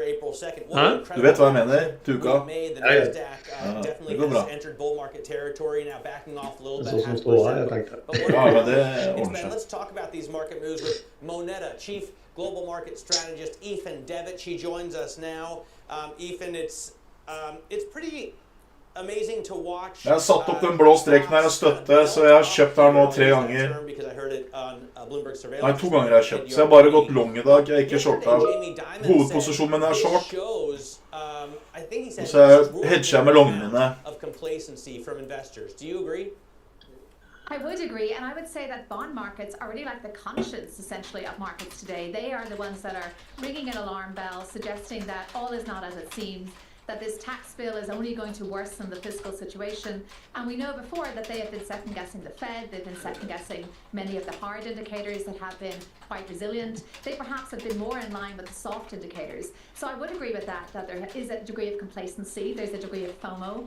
And just like the interview that we just listened to with Elon Musk, he said everything's okay at Tesla, but we got very little detail as to why it's okay. And I think there was excellent probing there. So we're not getting the detail, whether it's on trade deals or on underlying company dynamics. And if investors are essentially shooting first and asking questions later when it comes to getting back in the market, there may be some repercussions from that. Ethan, there's a lot to digest over the last hour, certainly, but I do want to just roll back a little bit and take your macro view, because this wasn't another day where we got a lot of interesting news from corporate America regarding how they're absorbing tariffs and how the consumer is behaving, and the answer is not so badly yet. Yet. That's exactly right. It has been a lot of stockpiling, a lot of essentially building of inventories, positive views in the first part of the year. And even when there's a suggestion of This is CBS News on the Hour, sponsored by Progressive Insurance. I'm Vicky Barker. President Trump has been on Capitol Hill this past hour urging... Dere må følge med på renten nå, for hvis den renta på 30-åringen stikker videre forbi 5%, så begynner det å bli press på bondsmarkedet, og da begynner folk å få litt nervøsitet. Vi må se på renta. Ikke bare se på markedet, vi må se på renta. There's a lot of waste, fraud, and abuse. That's all we're doing. We're not touching it. The Democrats are going to destroy it. Here's CBS congressional correspondent Torian Scholl. The president does not want to see grandstanders. He wants them to push this bill through. Hvis vi presser på isene, så sier det Johnson initially laid out, which is Memorial Day weekend. That means må følge med på det. Come together and pass this bill by Friday in order for that to happen and in order for this bill to make its way to the Senate. 4 days after a deadly twister hit St. Louis, Missouri, officials there are asking where is the Missouri U.S. Senator Josh Hawley, touring the situation, was asked why FEMA is still not on the scene. FEMA has a lot of resources, and we want to see all of them deployed here, and we want to see assistance come in full to this area. So I'm going to be a dog on a bone with that. But FEMA says they will be in town midweek to start damage assessments. Governor Mike Kehoe says he's requested a major disaster declaration from the president. Early damage estimates are close to $2 billion. Michael Calhoun for CBS News, St. Louis. The Justice Department's announced charges against a Democratic congresswoman who it claims assaulted a federal agent while attempting to visit an ICE facility in Newark, New Jersey. New Jersey Representative LaMonica McIver strongly disputes the charges. CBS News Justice correspondent Scott McFarland has... The Department of Homeland Security argues the group stormed the gates and that no one is above the law, but Democrats are rallying behind McIver. They're saying this is an attempt by the Trump administration to intimidate members of Congress. The Trump administration's agreed to pay nearly $5 million to the family of the rioter killed in the January 6th storming of the U.S. Capitol building. That's a opposed by the outgoing Capitol Police chief, who said it, Det quote, mer volum I dag, to law enforcement officers across our nation. Google's annual developer conference begins today, expected to focus heavily on AI. As tech contributor Ian Scher tells us. One thing Google's going to be pushing on is the idea of AI everywhere. It wants to integrate the Gemini AI that it offers into our watches, into our headwear, into our computers, and all over the place. And in Camden, Delaware, more than 12,000 chicks were left in a post office truck for more than 3 days. Thousands died. The SPCA asking, anyone want to adopt a pet chicken? This is CBS News.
Warning from Toyota that the Trump tariffs could price Americans out of the market. Toyota has communicated that message to the administration, says North America Chief Operating Officer Mark Templin. That's why he believes the solution will be trade deals. The alternative would be very costly. A 25% tariff on all imported vehicles is not sustainable longer term without significant price increases. Templin, speaking at Toyota's North American headquarters, says his company will continue to invest in the U.S. Jeff Gilbert, CBS News, Plano, Texas. And finally, President Trump has signed a bill making revenge porn a federal crime, regardless of whether it uses real images or those generated by artificial intelligence.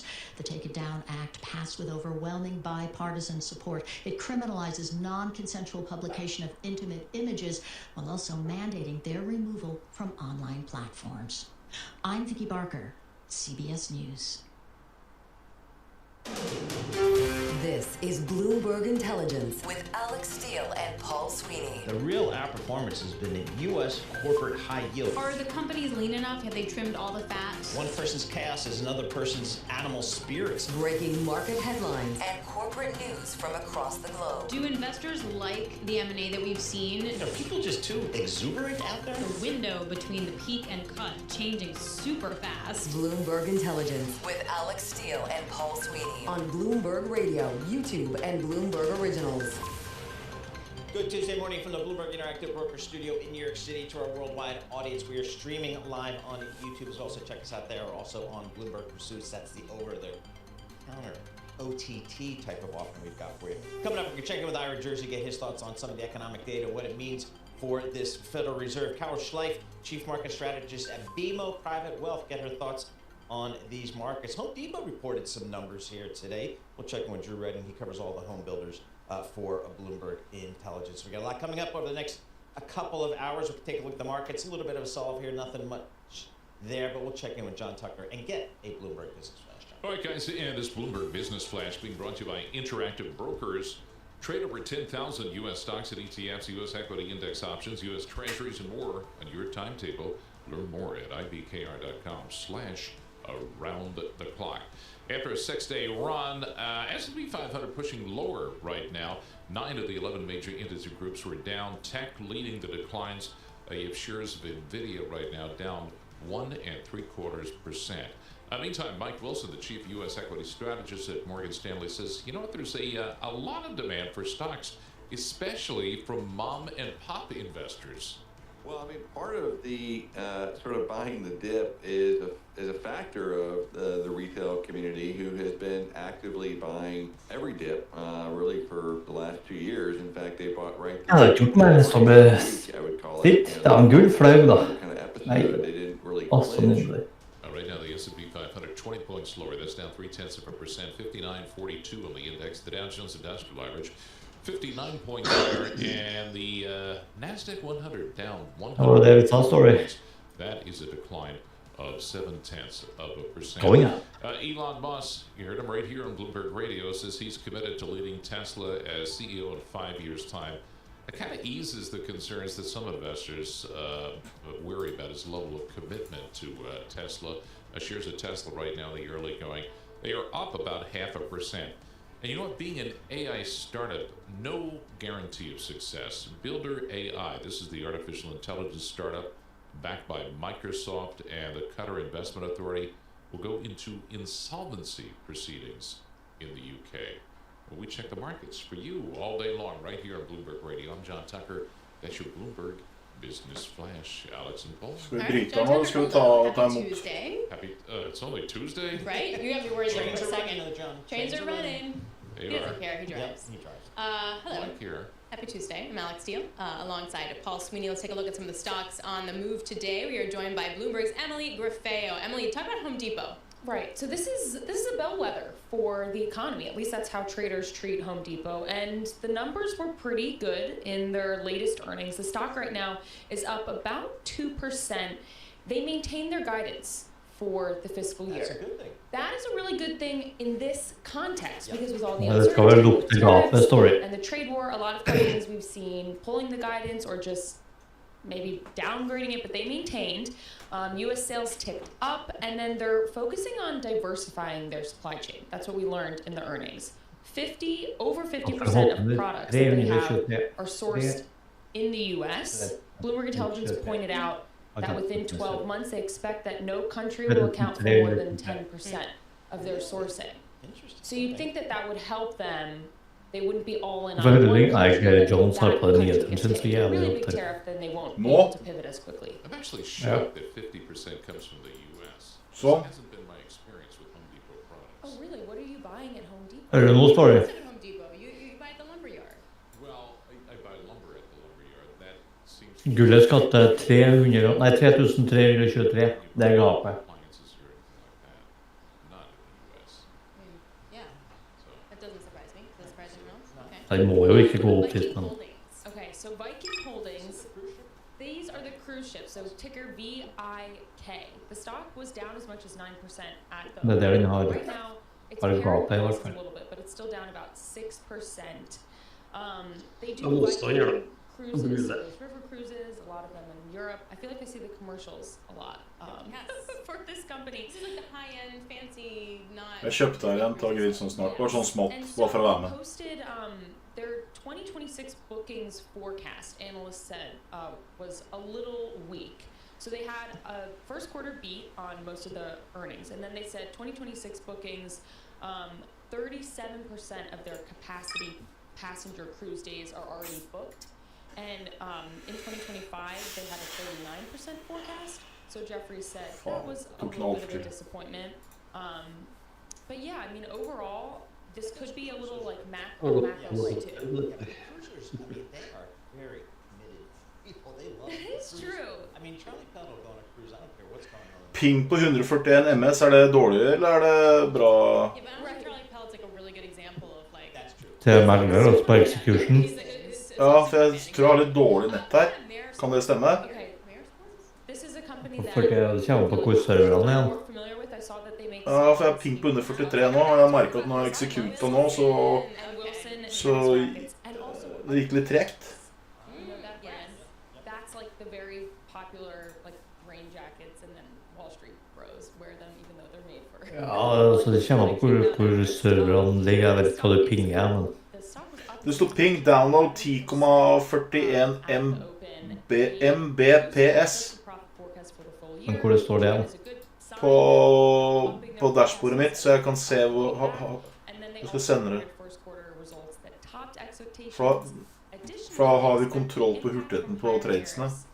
Når jeg scalper så må det gå jævla fort, ikke sant? Og nå synes jeg det gikk litt treigt. Ja, altså 100 og... Der setter du deg der. Er det treigt, eller? Eller er det bra? Ja, det er treigt. Ja, det er nettet mitt da, eller? Ja. Enten nettet, det er vel en blanding. Ja, for jeg bruker trådløs, men jeg har sånn fiberdritt da. Ja, men så 100 MS, det er ganske normalt. Og jeg har 142. Men jeg vet ikke hvor serverne er frontblokker ligger. Hva faen er det for noe? Altså hvor... Flestene har jo servere i London. Ja, de har servere i flere land. Jeg vet ikke hvem er de der. Det er både i Dubai, og så er det Kypros. Jeg tror Dubai, Kypros og USA. Jeg vet da faen det. Det er flere. Ja, så har du noen av dem landene, så har du nok litt høyere ping enn normalt. Jeg har appen oppe samtidig. Kanskje jeg skal logge ut av appen? Er det kanskje som er litt dumt da? Det skal ikke ha noe å si.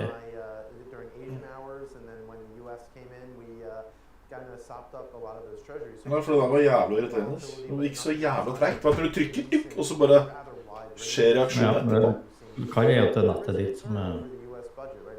At det er din ping imot, for jeg tviler på at det er pingen mot serverne. Det er pingen din imot serverne. Ja, det er klart hos meg som har trekt, ikke sant? Ja, du burde sikkert over i kabla, ja, det er flere som skrev det her. Ja. Åja, det er sikkert for jeg har på alle disse greiene her sånn tid, vet du. Faen, altså, jeg kan ikke PC. Det er flaut.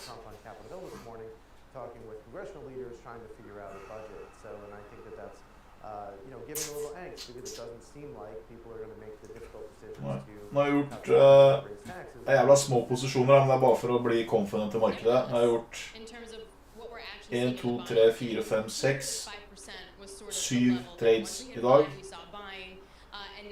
Det er bare sånn fittesmå trades, men det er bare for å, hvis folk lurer, så er det bare for at jeg må bli kjent med bevegelsen her nå, for jeg gir ikke bare sitte og se på noe. Og det er mer volumen nå, så da kan jeg gjøre det. Og da triller jeg med mikroposisjoner, bare for å få en feeling.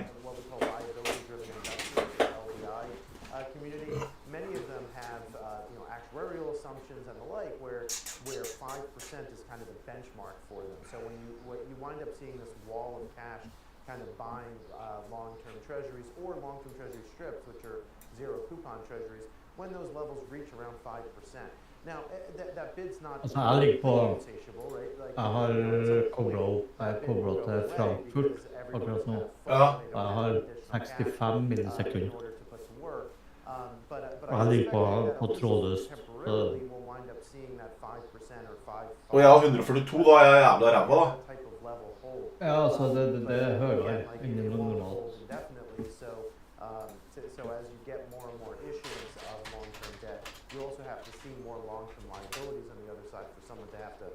Men det er din ping imot megleren, liksom. Og ikke megleren sin ping imot execution time. Den hjelper på noe helt høyere. But at the same time, can the market absorb all of this debt that has to be issued over the longer term, which is 10, 30 years? And right now, the risk premium just for that. You mentioned kind of the deficits, and President Trump up on the Hill talking about tax policy today and spending policy. How does your market kind of reconcile itself to the fact that this government spends way more than it actually takes in, and it doesn't ever seem? Well, it absorbs it in a couple of different ways. I mean, one is, keep in mind, that the U.S. is a big exporter of dollars, right? Regardless of what happens with the tariffs, we're still going to import a lot, so therefore people have to buy dollars and therefore dollar assets, so they buy treasuries. That's this recycling of dollars and balancing the current account deficit with the fiscal account. That's just the way it goes. And we do have savings in the U.S. Like, it's underappreciated that in the U.S. we save more or less 5% of our income, and that money has to go somewhere, and part of where that goes is into Treasury securities. You've seen money market mutual funds, for example, now have $7 trillion of assets, and almost all of that is in Treasury securities or Treasury repo, for that. So you wind up with a lot of captive. Så det kan være at de har kabel, rett og slett? Både ja og nei. Jeg vet ikke hvordan nett du har. Jeg har noe som heter fibernett, som skal liksom være det raskeste. Ja, altså, det beste er selvfølgelig alltid kabel. Men så kommer jeg på hvordan wifi-opplegg du har. Hvordan du har vel fra signal, bredbånd eller noe sånt. Har du alltid boks? Ja, Viken Fiber, det kjøpte vel opp Altibox, hvis ikke dette er feil. Ja, samme det. Viken Fiber er jo store ganske gode.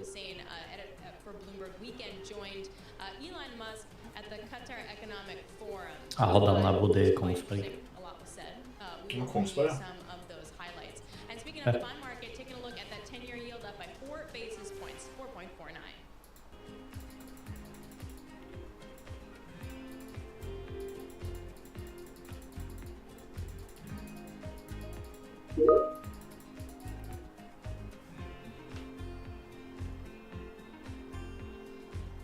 $500 er mer enn nok til å sitte og trade, altså. Det er PC-en som regel det går på. Det krever ganske mye RAM, som tar opp masse grafer og sånne ting, som da igjen kan forskyve tingen eller leggen. Skjønner.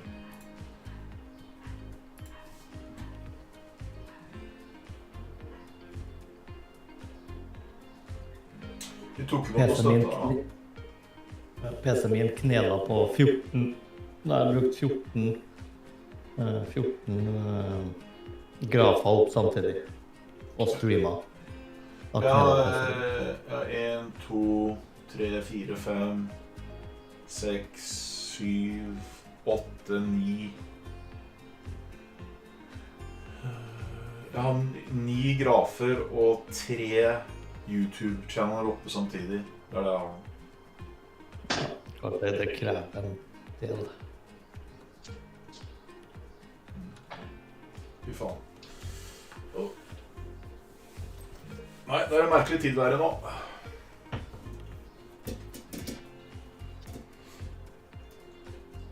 Jeg har så sans for Elon Musk, altså. Jeg synes han er så festlig kar. Jeg liker han skikkelig. Han er helt... Han er faen meg... Jeg synes han er dritfett, altså.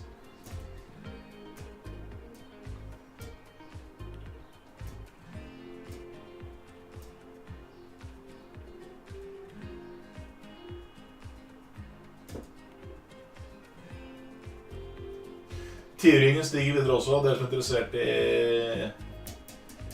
i litt økonomi, ikke bare trading. Tiåringen stiger videre. Over 4% opp nå.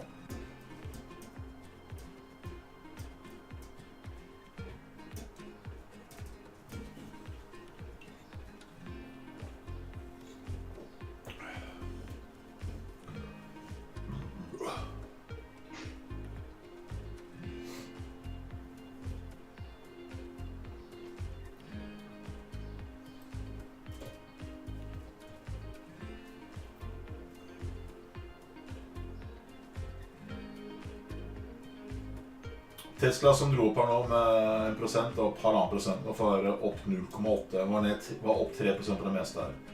Nvidia er ned 1,6%, fallende, Apple er ned 0,4%, fallende, Amazon er ned 1%, Microsoft er ned 1%.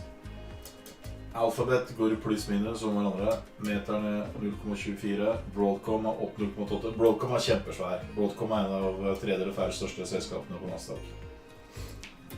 Men Tesla drar.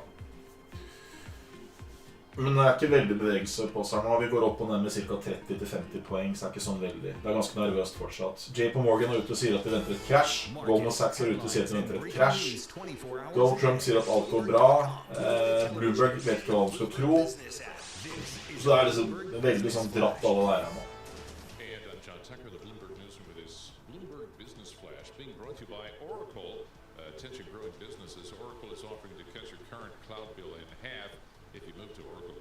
infrastructure. This is for new U.S. customers with minimum financial commitment. See if your company qualifies at oracle.com/Bloomberg.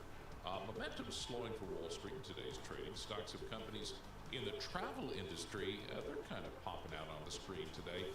You have doubts continuing about how much households in the U.S. are going to be able to spend on vacations. Some of the laggards in the S&P 500 include Airbnb, that is down 2.8%, Norwegian Cruise Lines down 2.6%, and Carnival Cruise down 2.2% right now. The 30-year bond pushing higher in yields after breaching 5% yesterday.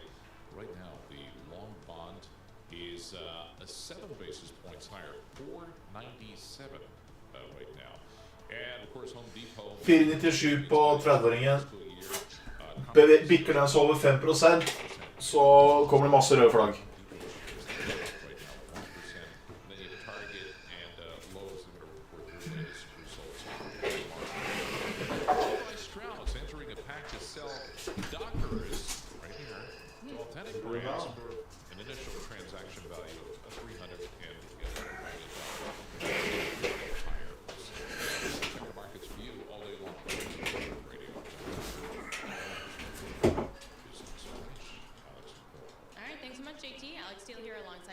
This is Bloomberg Intelligence Radio. We bring you all the top news in business, economics, and finance. We're broadcasting to you live from our interactive broker studio right here in Midtown Manhattan. You can also check us out on YouTube and as originals as well. Go to your smart TV or Roku. We are also broadcasting there. So if I rewound to like yesterday at exactly this time, this is exactly what the markets were doing. Right, and then we reversed. We had it pretty much flat, and the bond market was pretty much flat as well. Carol Schleif is Chief Market Strategist at BMO Private Wealth. Carol, how do you understand that kind of price action?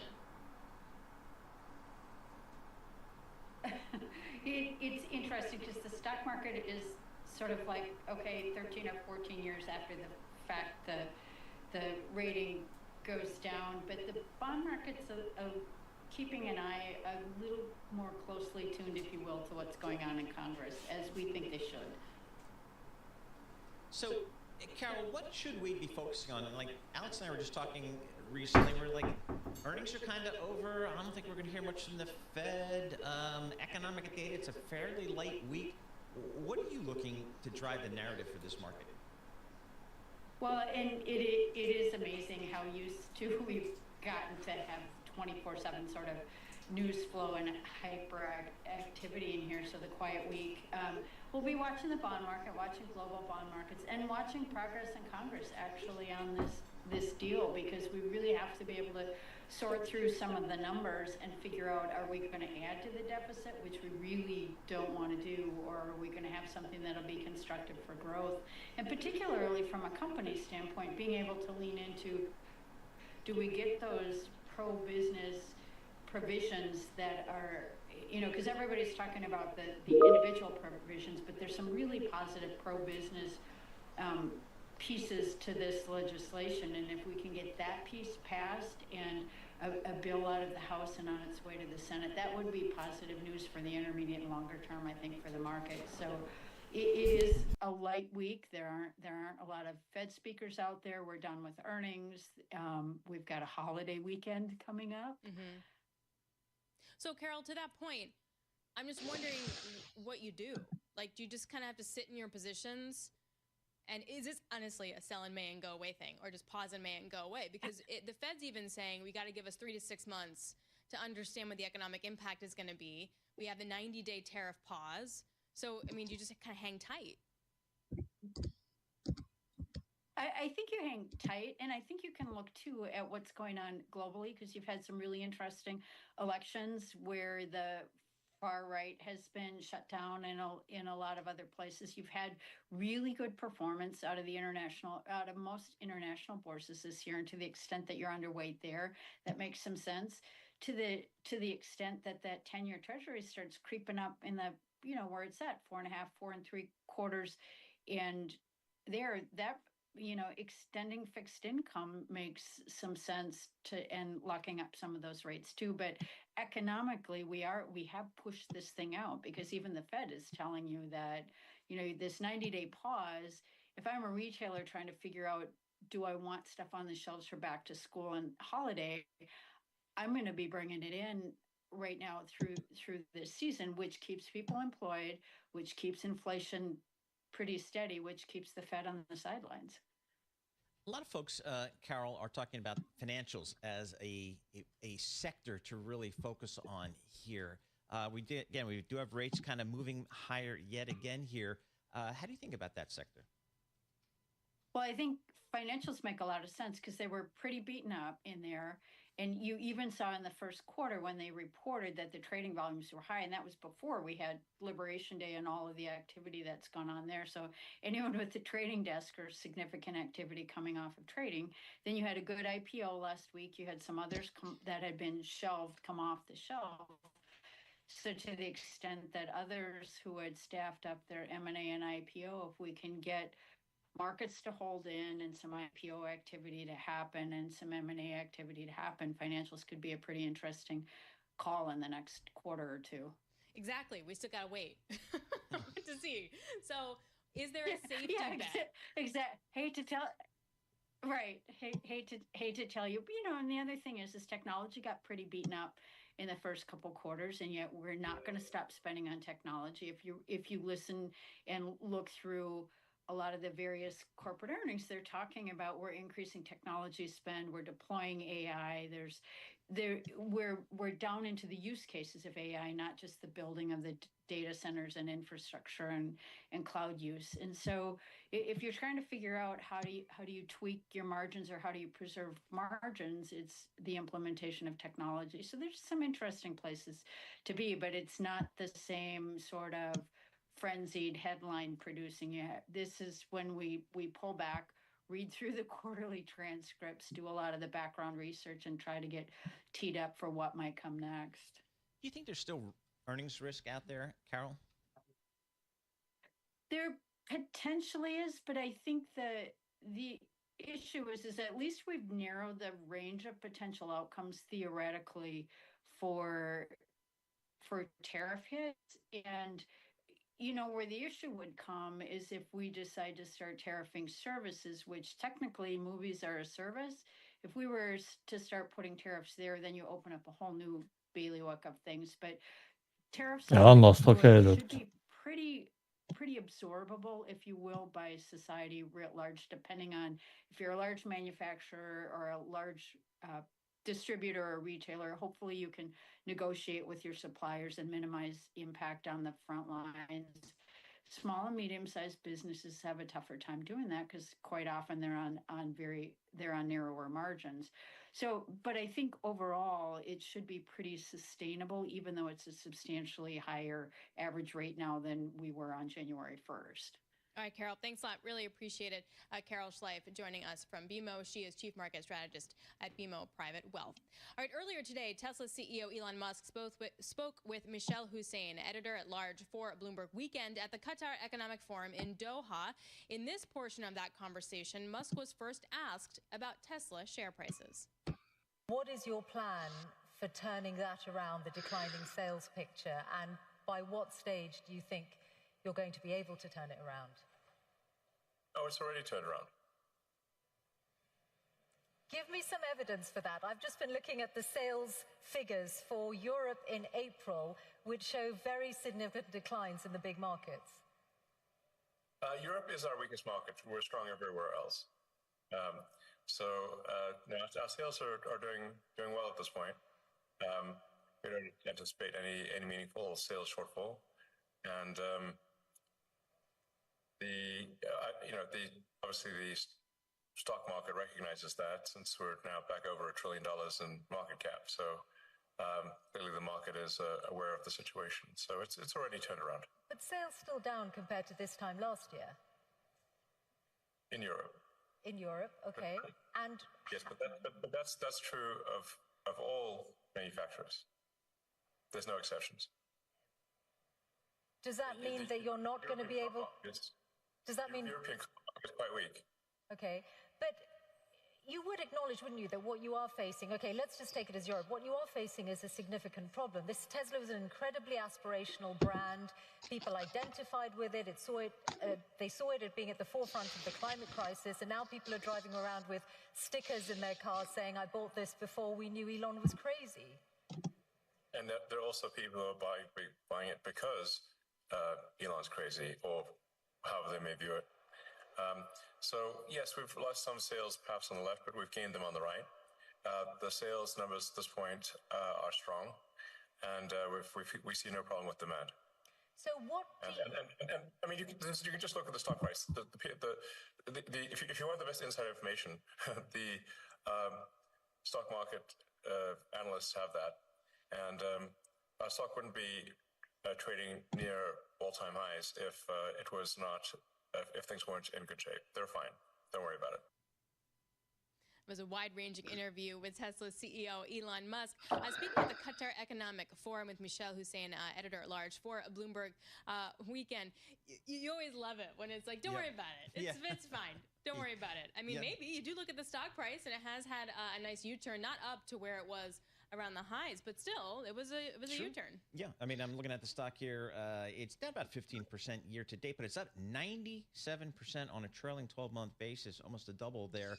It's just when I look at the EV market, I sit back and I say, with the exception of the U.S., how do the Chinese electric vehicle makers not take over the world? I mean, they now have a very comparable product, BYD. This is what the auto folks tell me. A very comparable a quality product to other EVs that are out there at a much lower cost. So it'll be interesting to see how Tesla deals with that, and how the OEMs across the globe, whether it's Volkswagen or Ford, how they deal with it as well, Toyotas of the world. Because it seems like the Chinese are really all in on their electric vehicles. Oi, jeg tror jeg hadde mikken av. Jeg drev og tok sånn der visa-bildedritt, og så godkjente ikke trynet mitt. Nei, det ikke Hva faen? Jeg skal til England om morgenen. Jeg har ikke lyst til å dra.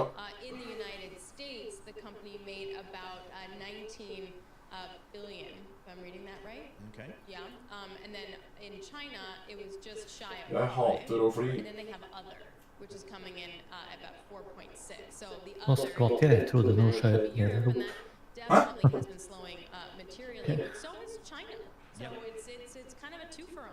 Yeah, it's going to be interesting to see. Again, I think China looks like a very difficult market from an EV perspective, certainly amongst others, for some of the global OEMs to compete there. Some of the brands that historically have done well, some of the European brands facing higher competition there. S&P 500, it's off 21 points. The Dow's off 100 points. And the NASDAQ is off 101 points. That's about 0.5%. We're going to have more coming up here in just a moment. Drew Redding's going to break down those Home Depot earnings. This is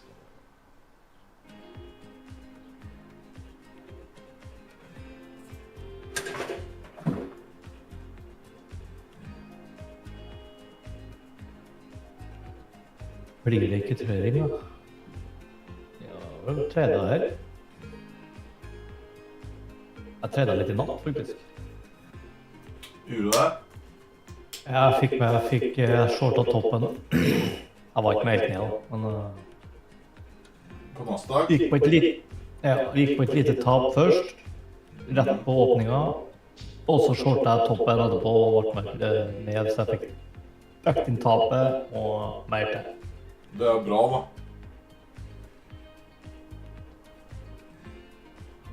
Etter at den åpnet, så det så litt ut som at den skulle opp og ta ut høydene, og den gjorde jo det.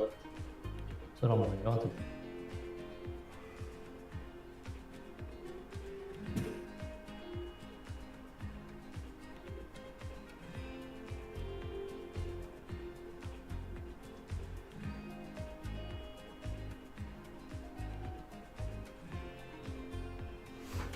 Sånn, nå skal jeg til London. Jeg gruer meg, ass. Skal du til London? Ja, jeg har ikke lyst. Hva skal du der? Nei, jeg skal prate med noen sånne der trader og noen greier. Og så det... Jeg blir bare borte i 3 timer. Jeg har flyskrekk så det suser etter. Ta med meg, da, så går det bra. Da. Bli med. Liker du å fly? Jeg liker å fly. Hva mener du det? Hvis du betaler, så er jeg med. Og du kan trade inn på gull, så har du nok til å betale for oss begge. Nei, du kan være med neste gang. Det blir jeg skal møte noen tradere, og så skal jeg inn og ut og tilbake. Smukk, smukk, og så tilbake. Ja. Tøft. Jeg visste ikke at du ville sånne ting. Jeg er ikke tilbake.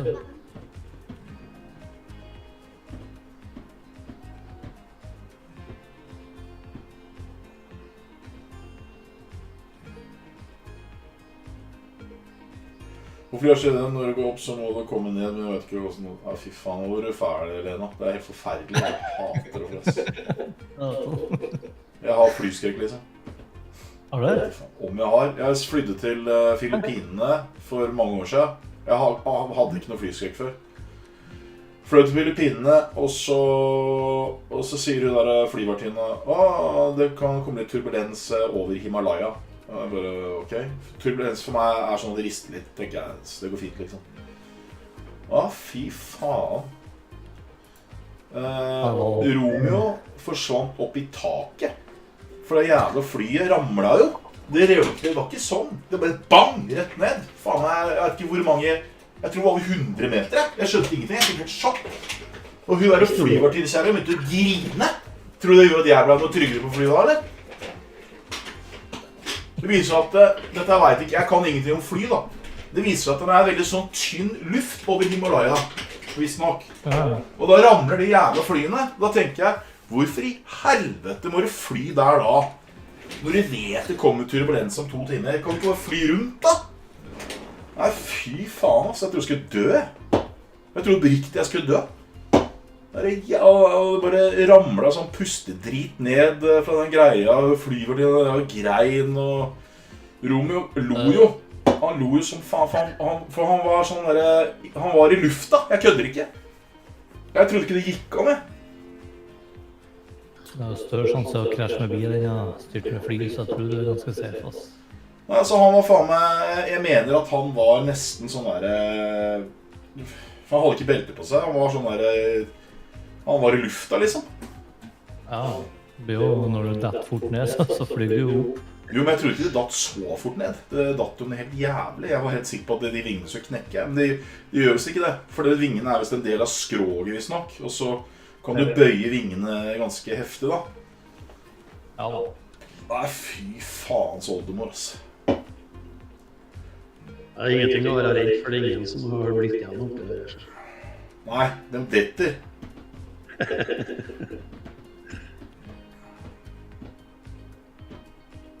Er det noen kjente du skal møte der? Hæ? Er det noen kjente? Nei, det er bare noen som jeg prater med om noen greier. Det er ikke noe kjente. Bare noen som trader og litt sånn. Ser på muligheter og sånn. Vi må ta dem etterpå. Hvis du vil være med neste gang. Ja. Men hvorfor poppa det nå?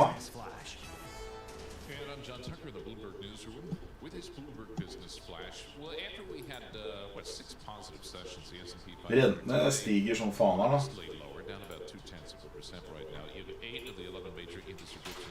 JP Morgan CEO says the odds of recession are at 50%. Ja, han er kjempenegativ. Han gikk ut i dag og sa det at folk har ikke priset inn tariffen, at han ser for seg at S&P 500 kan krasje. Det er ganske sjukt å si det som sjef av JP Morgan. Jeg la ut linken her i stad. Se på linken til Lena, du. Nei, jeg skal faen ikke. Hvis det er noen fly, så skal jeg ikke se på det. Nei, det er artig. Det er ikke noe farlig.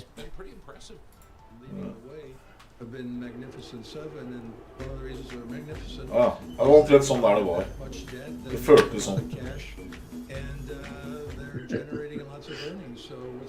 I think there's something to be said for the Magnificent Seven being a valued asset class again. Well, right now the Mag 7 index, as calculated by Bloomberg, that is down 0.3%. Dow Jones Industrial Average down 53 points. That's down a tenth. S&P 500 12 points lower. And right now the Nasdaq 100 is 83 points lower. The 30-year bond, that is up 7 basis points right now, 4.97. Oh, here's one for you. Oscar Mayer announcing the Weenie 500. Bring it.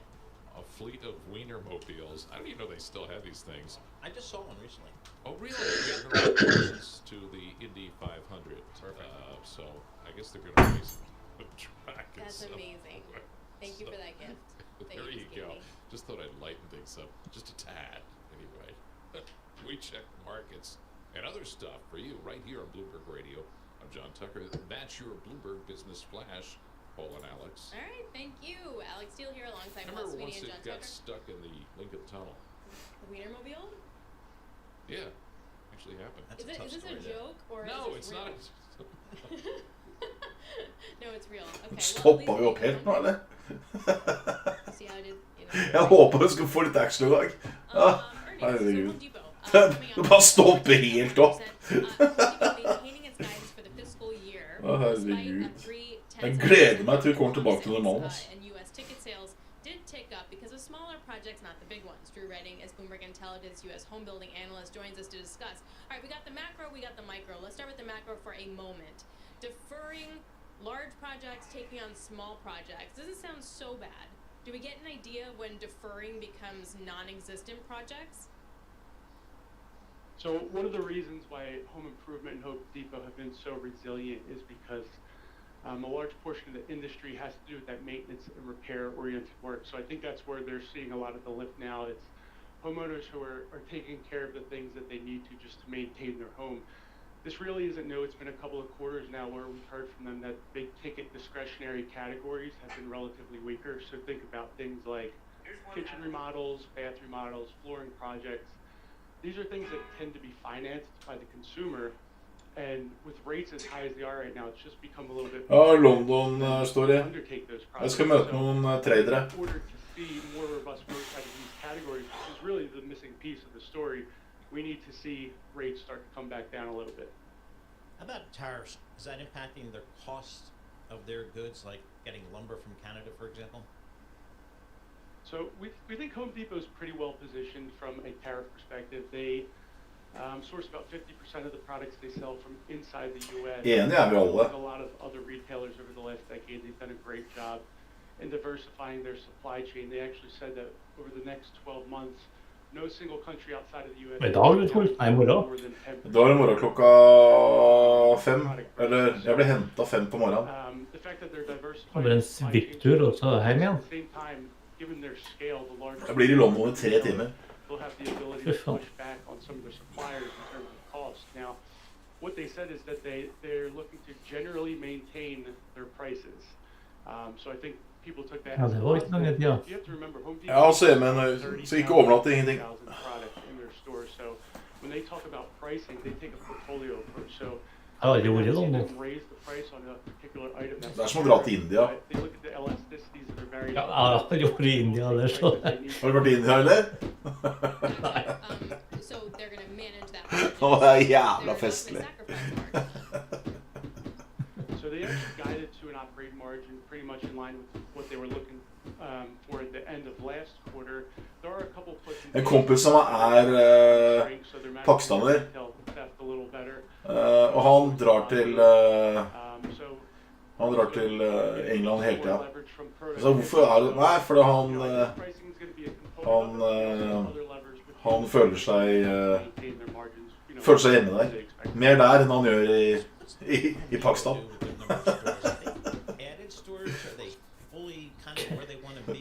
Jeg kødder ikke.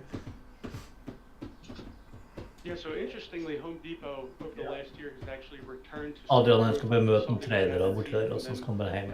Lite møte. Og når du snakker med sånne mennesker, så vil de helst ta deg hånda og hilse på deg og se at du ekte, holdt jeg på å si.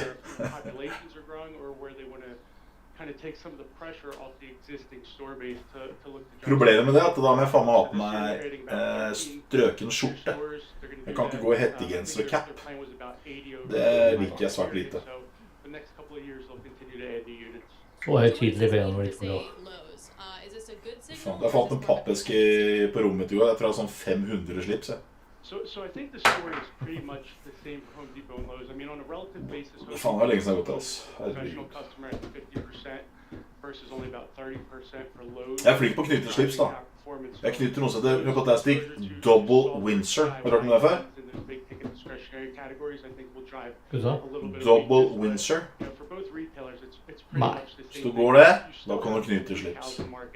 Double Windsor. Jeg kan ikke knyte slips. Det var fint. And both retailers, like many, are dealing with just an increasingly cautious consumer. Sløyfe. Jeg husker ikke på sånne der, jeg gikk med sånne der bukseseler en periode. Følte meg som sånn skikkelig finanskar. Gikk med bukseseler, hvit skjorte og sko, og så... herregud. Så også som klovn. Concerned about their jobs or the direction of rates or the direction of home prices. And then, like I mentioned in home improvement, just that financing piece, you know, and wanting to undertake such a big project is giving people caution. Drew, just talking about the 30-year mortgage, 6.86%. Is I home builders telling me about consumers and mortgage rates? I mean, at some point you got to say, hey, this is the new normal. This is where we are. This is the interest rate environment. If I'm going to buy a house or Florida, now's the time, you know? Yeah, you're right. And I think higher for longer is the new normal. We actually rose back up above 7% yesterday. So coming into the year, you know, there was a lot of expectations that rates were coming down. Maybe we'd see some more momentum in sales, but that magic number is somewhere with a 5 handle, maybe 5.5%. And, you know, as we've discussed previously, builders have been able to get there through the use of financing incentives, but they're having to work harder for each sale, and those incentives get more and more expensive as rates rise. What we've actually heard from some of the builders is, you know, maybe now's the time to not chase volume as hard as we wanted to before, because we want to preserve a little bit of margin and get the best return we can on our land assets. So you're seeing some of them dial back their volume expectations in favor of margin. Interesting. All right, Drew, thanks a lot. Really appreciate Drew Redding, Bloomberg Intelligence U.S. home building analyst. So what I thought was interesting, and this is totally because I'm obsessed with Zillow and StreetEasy and looking at New York real estate, I've noticed a lot of concessions being made by the sellers. Like, we'll get you under 4% mortgage rate, and we'll do this for you if you come and give us this cash. Or we'll give you a $100,000 rebate if you meet us on asking. Like, I don't Are you think shopping around for something? No, this is just like my addiction. Oh, I see. And this Wake up in the morning, look at the real estate. And this is Brooklyn. Yeah, this is Brooklyn in particular. I mean, clearly this is like a microcosm. It's not the whole country, but rents in New York are still all-time high. Yeah. Because people just keep coming. Well, also like this, but sometimes you're like, I'm gonna pay $12,000 in rent. Yeah. Oh my God, I can't quite wrap my mind around that one. Yes, Brooklyn real estate, bananas. All right, coming up, Jackie Davalos is Bloomberg tech reporter joining us from the Google Developers Conference. We're gonna get the latest from her. This is Bloomberg.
So that's the...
Listening to Bloomberg Intelligence with Paul Sweeney and Alex Steele on Bloomberg Radio.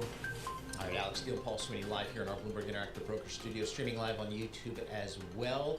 You head over to youtube.com, search Bloomberg Podcast Live. That's where you'll find us. We're on Bloomberg Originals. That's where you can find us on like Roku TV, Samsung TV, all that connected TV stuff. Bloomberg Originals is where we are, so we welcome that audience as well. Google Developers Conference in Mountain View, California today. Tech Geek Alert, that's for sure. Jackie Davalos joins us. She's a tech reporter for Bloomberg News. Jackie, what's kind of the agenda here for Google as they get all their developers together there?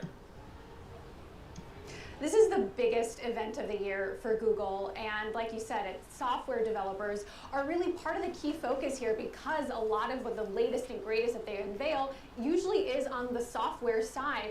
Although we are expecting some news on the hardware side as well, but as it has been over the last 2 years, the key spotlight here will be artificial intelligence. We're expecting major updates to the company's flagship AI model, Gemini. We're going to be looking for what new features it has, how it's being integrated across the product landscape, whether it's the Android operating system to other features or to other tools that we know and love, like Google Docs or Google Sheets. But ultimately, we're also going to be looking for updates on AI search. How is AI being incorporated into Google's flagship product, the thing that we all use on a daily basis? Because of course, habits have changed over the last year. They unveiled some AI overviews last year, so we'll get an update as to how that's been going, what other features the company is looking to roll out more broadly, because it has been testing this behind the scenes. But this is going to be a key aspect of the event because, as you know, investors are really keen to understand the roadmap for search going forward. This is a weird question, so bear with me, but what companies could this conference be bad for? So as Google rolls out more search AI functions, who does that exclude, or what other companies should we be watching on that? You know, everyone across the AI landscape has some kind of stake in the search game, whether or not they are in the search engine business. AI is really changing the way we interact with how we look for information online. That's why you are seeing, I think, OpenAI also kind of having conversations and testing certain features on their own end for how they can make this more palatable to people that still do go to Google or Reddit, for example, for certain information, questions they might have. Every AI lab out there wants to bring people to their platforms in whatever shape that may be. That's why they're also testing multimodal kind of search features. Hey, Jackie, so, we're gonna have to, I'm thinking Meta. Jackie, we're going to have to wrap this discussion. President Trump is making some comments, but thank you very much for your reporting there. Jackie Davalos, tech reporter for Bloomberg News. Right now, let's go down to Washington, D.C. in the Capitol, and President Trump making some comments. And the ones that are taken care of are hard line.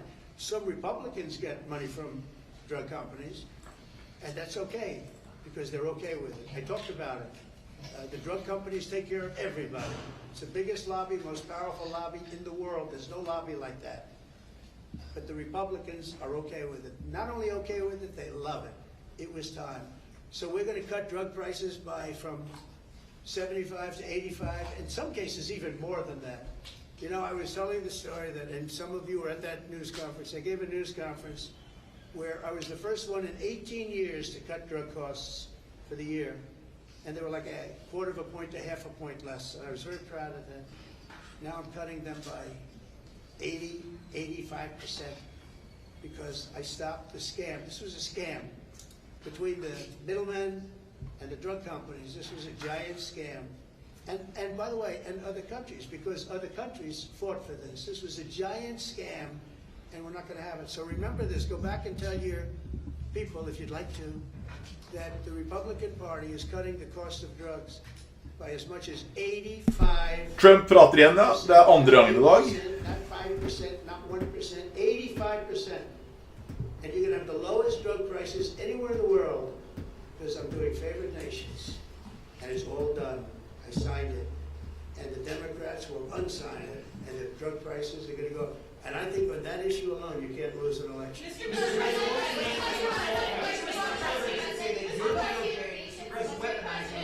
arrest of a congresswoman, Democratic congresswoman. Oh, give me a break. Did you see her? She was out of control. Did you those days are over. The days of woke. The days of woke. No, I didn't. The days of woke are over. That woman, I have no idea who she is. That woman was out of control. She was shoving federal agents. She was out of control.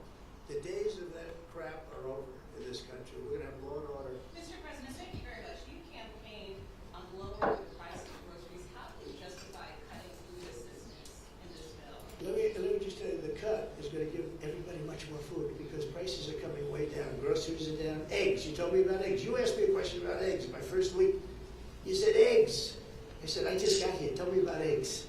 And it was going through the roof. You know that eggs now, way down. Everybody's buying eggs. Groceries down. Energy's down. Gasoline is now they're buying gasoline now for $1.99. If you look back, you'll see $3.50, $4. This country, we're going to lose this country.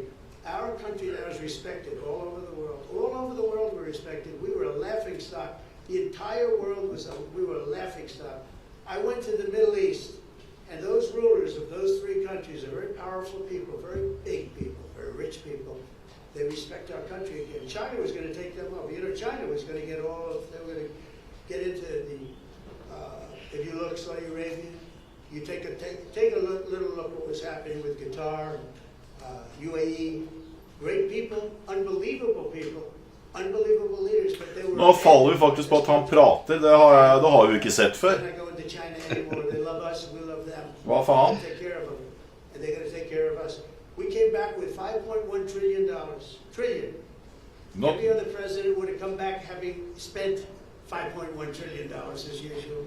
And remember this, we were losing $5 billion a day under the past administration. I have to be a little bit careful the way I talk because there's a lot of anger about that administration.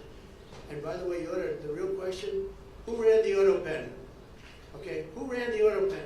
Because the things that were signed illegally, in my opinion. I think we've just proved that. But our country is respected again. All over the world we're respected. We were laughed at 7 months ago. Then you had November 5th. And our country is respected again. Thank you. That was President Trump making some comments in the Washington Capitol. He's up on Capitol Hill here today talking about some of the tax policy and economic policies that our good friends in Congress are debating right now. So he's making some comments on the way in and then on the way out. All right, let's get a reset here. And we can do that, right? With Mr. John Tucker. How about that? We're going to try. And right now, the major indexes, they are all pushing lower, modestly lower, we'll call it. The S&P 500 down 22 points. That is down 0.4% right now. The Dow Jones Industrial Average down 140 points. The tech-heavy NASDAQ 115 points lower. That is down just about 0.5%. Tesla, actually, the only Magnificent Seven stock that's rising. You heard Elon Musk right here on Bloomberg Radio telling Bloomberg he's committed to being an electric car maker's the CEO in 5 years' time. Shares of Tesla right now 1% higher. Meantime, Cameron Dawson at New Edge Wealth says the recent rally in stocks being driven by small investors. Retail investors have a lot of conviction. We've seen huge flows into equity markets, but institutional investors, not as much. If you look at that Deutsche Bank Consolidated Positioning Index, it's still at just the 29th percentile. Oi, det så ut som en typisk analytiker. We're keeping an eye on Home Depot maintaining its guidance for the fiscal year despite a 0.3% drop in comp sales. Home Depot right now has turned lower. That is down 0.1%. It's interesting, the travel-related stocks among the worst performers. You have Viking Holdings, that is tumbling. Analysts say the 2026 bookings forecast and pricing growth trends a deceleration from. Jeg kjøpte igjen, tar bare sånne små trades, øker posisjonen mine snart, må bare få føle at det I gang igjen. Airbnb shares also falling today. And we check the markets for you all day long right here on Bloomberg Radio.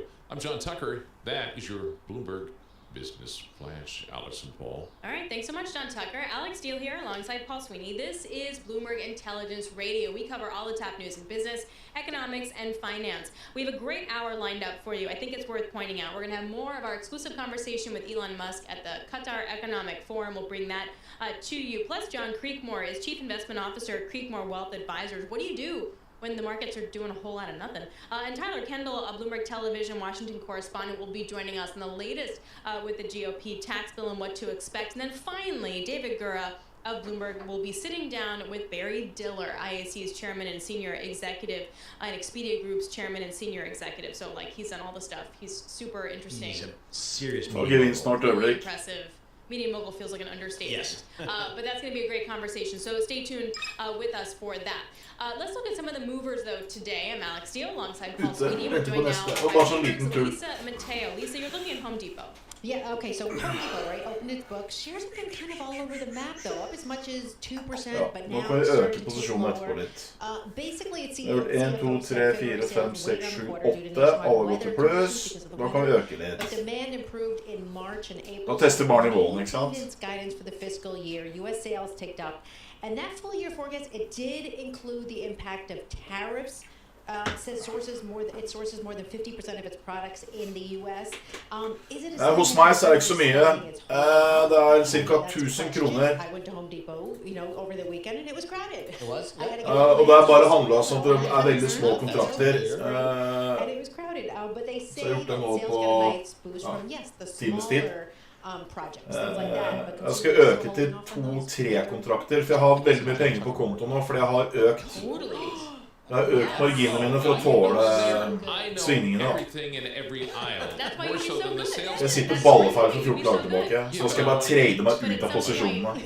You'd get tired of all the questions and you'd be like, leave me alone. In retirement, see, you can do that. Now, tangentially, do you park in the pro parking at these places, Home Depot and Lowe's? Så jeg gjør da, trader jeg inn 3-4-5 tusen, så tar jeg ut en short, så trader jeg 3-4-5 tusen, tar ut en annen short, og så nuller jeg kontoen, og så er jeg på med den. Og hvis det begynner å falle skikkelig, da øker posisjonen. Problemet er at det er jævla skumt å være short. Det er mye verre å være short enn long. Mye verre.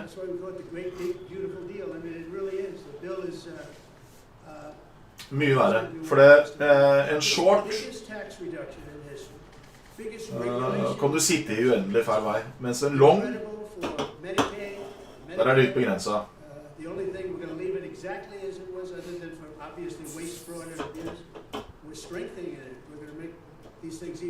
jeg har ikke kunnet trade sånn som jeg vil stå på en booster, for det har ikke vært nok volum. Nå har jeg gjort 10 trades på en time. For meg så det veldig vanlig. Du kan tenke deg hvordan det for meg ikke gjøre noen ting på 2 uker. Det en grunn til at jeg ikke har gjort det. Jeg har ikke gjort noen ting, jeg.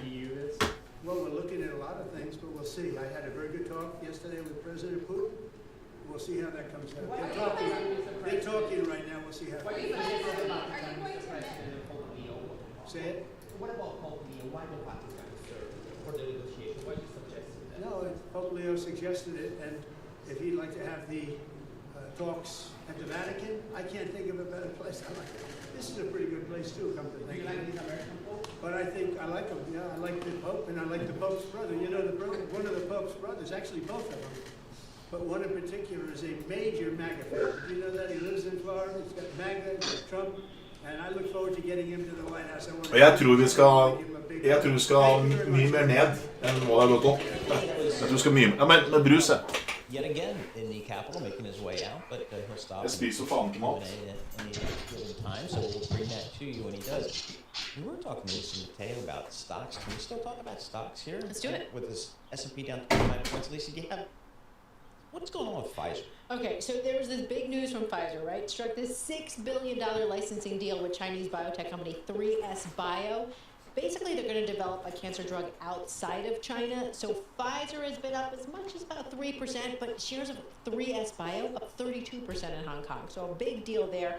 The breakdown as far as that $6 billion, so you have Pfizer paying about $1.25 billion upfront to license that experimental drug, and then in addition to that, 3S Bio can get up to $4.8 billion in downstream fees if the drug hits all milestones. So that's how that whole $6 billion works out. But it's not just Pfizer. It's like a lot of competition has been set on China-originated drugs to kind of refill their pipelines over the past year. I mean, you have Global Data saying the number of large pharma licensing deals from China reached a record high in 2024. So more companies are starting to do this. What else you got? And so Amer Sports, okay, they make the Wilson tennis rackets, Louisville Slugger bats. I know my money goes to that. DeMarini bats on top of it. Its shares have been up as much as 17%. So it boosted its adjusted profit forecast for the full year, right? Reported first quarter results topped expectations. A big part of it, Salomon ski boots. Yes, You're the those are skier. mine. Okay, Those are you're mine. the skier. I'm not the big time skier. Arc'teryx, the hiking gear. I don't know if anyone's into that too. Those are like the big movers for them. When it comes to tariffs, though, the company just says it. You know what? We're going to manage through it because we have these premium brands. They said they're going to continue to operate its business with flexibility. In their fourth quarter report, though, they did talk a lot about 20% of their sourcing came from China, Vietnam, Canada, and Mexico in 2024. China and Vietnam made up the most of that. But they're saying they're going to weather through the storm, the tariff storm. All right, Lisa, thanks so much. We really appreciate it. Bloomberg's Lisa Mateo joining us there for more conversation just like this. Subscribe to our new Stock Movers reports. Listen for 5-minute audio reports on the biggest winners and losers in the stock market. Subscribe to Stock Movers on Apple Podcasts, Spotify, or anywhere you get your podcasts. So earlier, Tesla CEO Elon Musk spoke with Michelle Hussein, editor-at-large for Bloomberg Weekend at the Qatar Economic Forum in Doha. In this part of the conversation, Musk was asked about his commitment to Tesla as well as his pay package.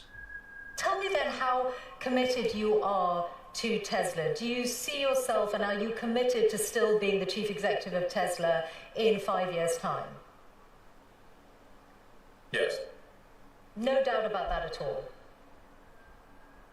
Well, no, I die. Okay, short of that.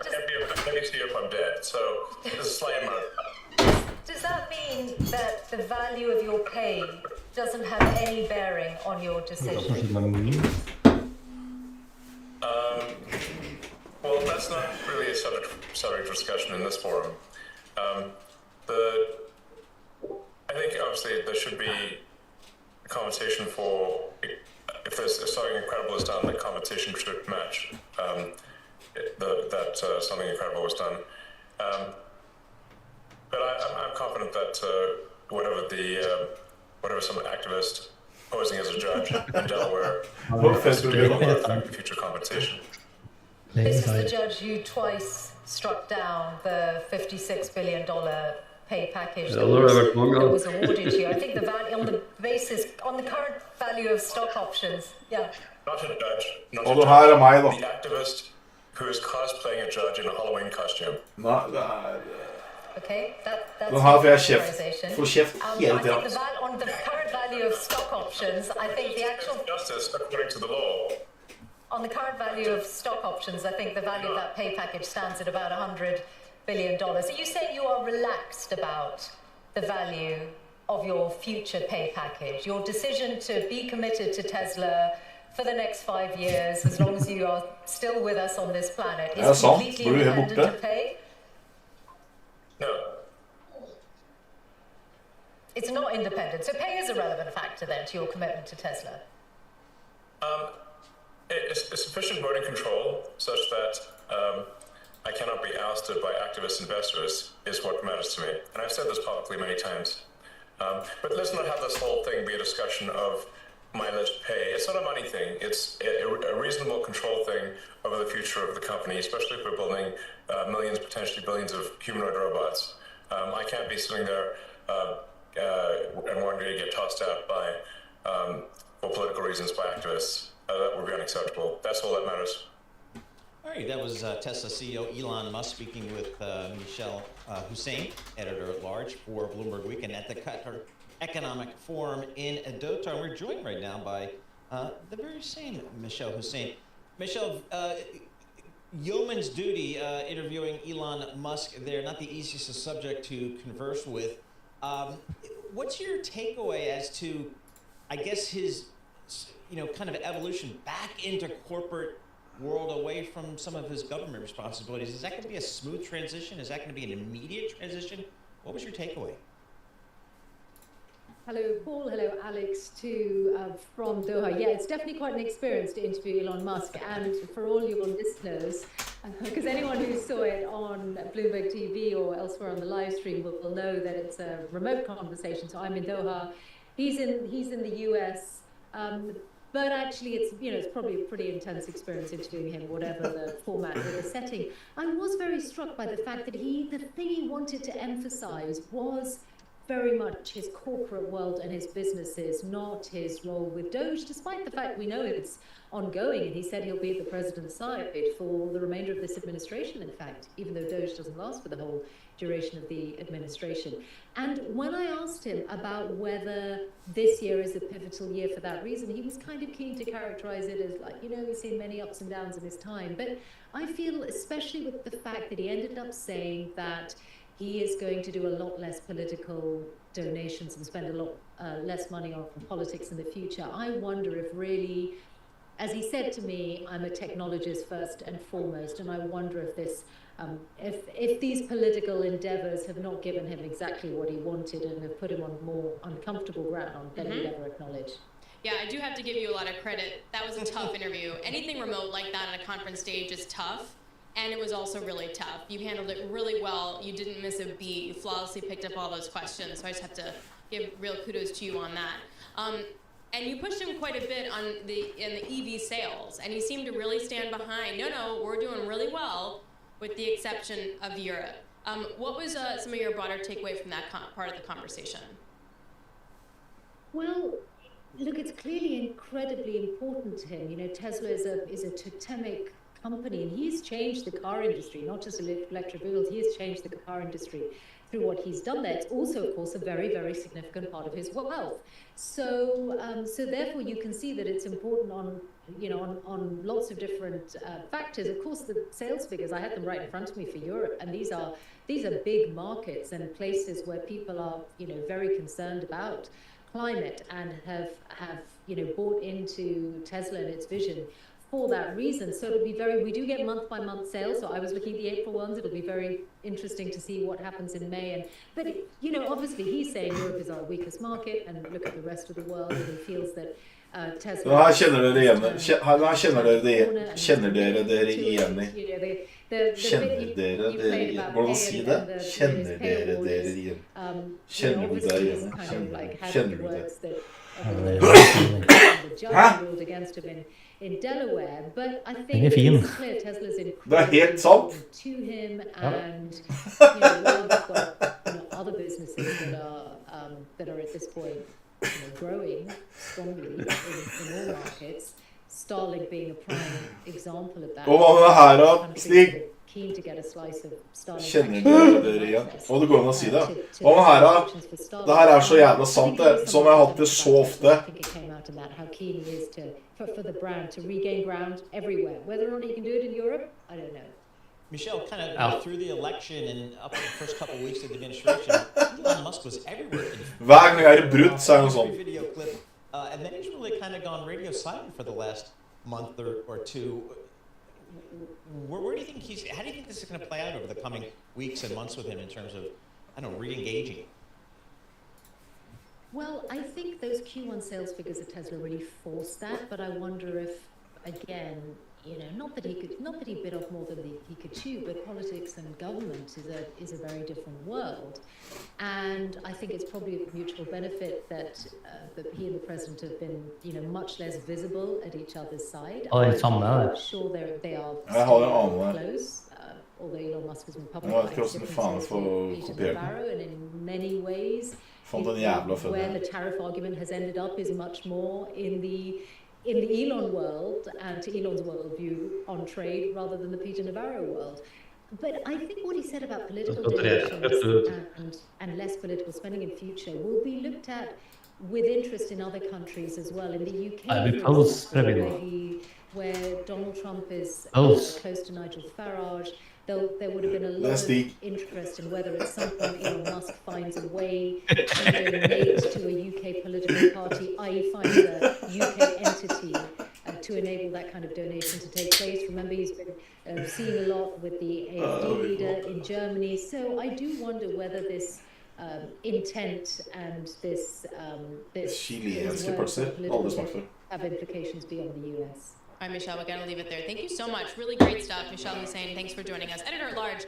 Also, stay tuned for Bloomberg for everything from the Qatar. Wonderful interviews there. All right, John Creekmore is coming up, Chief Investment Officer at Creekmore Wealth Advisors. What do you do in these markets when they're doing a whole lot of nothing? And Tyler Kendall will give us the latest from Capitol Hill. She's Bloomberg Television Washington correspondent as we have President Trump roaming the halls of Capitol Hill. This is Bloomberg.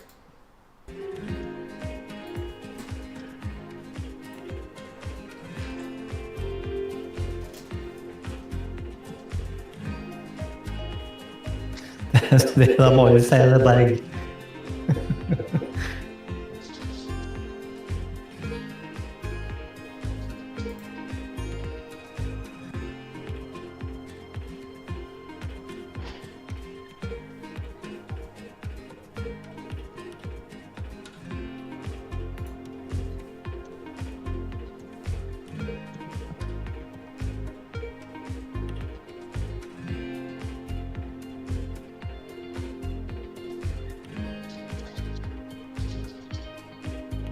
Jeg vet ikke hvor du får det låvedøra inn i bildet da.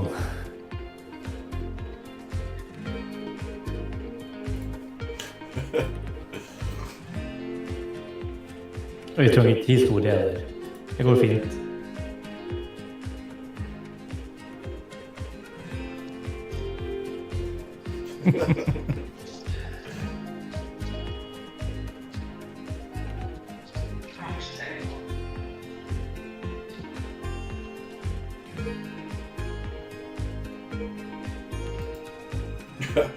Jeg hadde en megler en gang, vet du, som skulle trade. Første gang han skulle trade.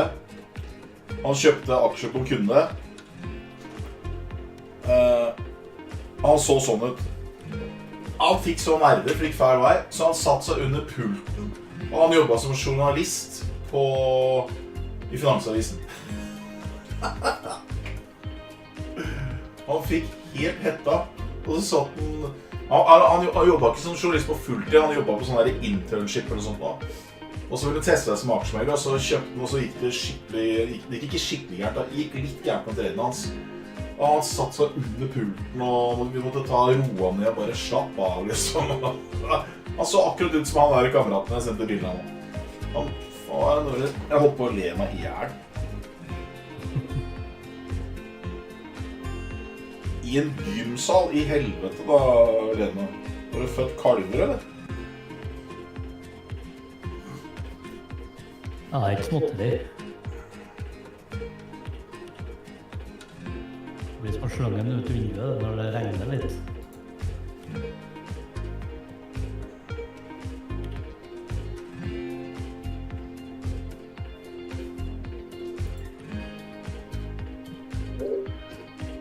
Robert, jeg fant et bilde av deg, Robert. Hva sa du? Jeg fant bilde av deg. Ja. Jeg måtte se kattbilder når vi kommer til å gjøre gærn. Gjorde det?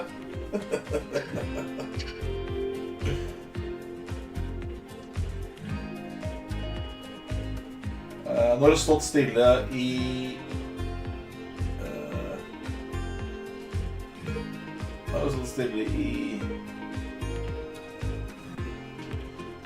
helvete.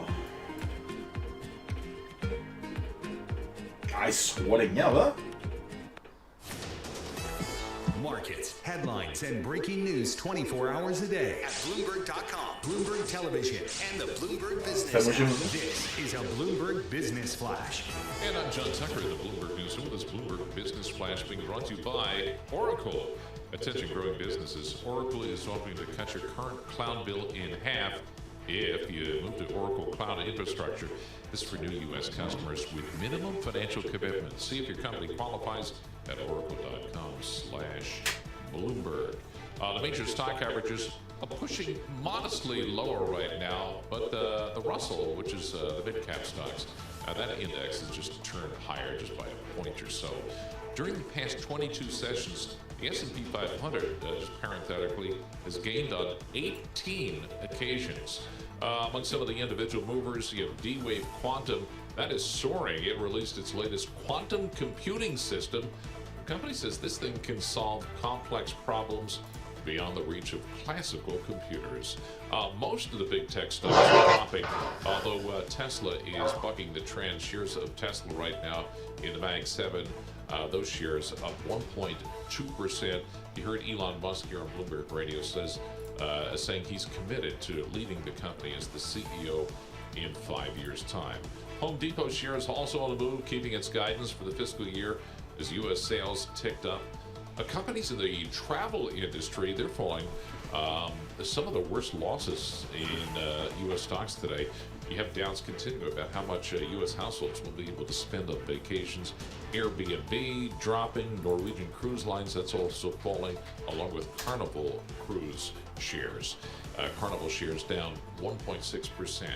As we look at treasuries right now, the 2-year yield down a basis point, 10-year 2 basis points higher, and the 30-year up 6 basis points. That is at 496.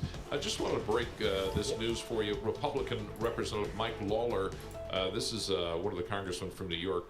He says he is, in his words, not budging, end quote, on his lack of support for President Trump's tax bill. And of course, Paul, you know, being from a high tax state, this all has to do with SALT, the state and local tax deduction. Lawler and other members of the GOP from high tax states want that raised, and it doesn't look like President Trump is budging at this point. Okay. Anyway, we check the markets for you all day long right here on Bloomberg. I'm John Tucker. That's your Bloomberg Business Flash. All right, John Tucker, thank you very much for that. We appreciate it. Alex Steele and Paul Sweeney live here in our Bloomberg Interactive Broker Studio in New York City.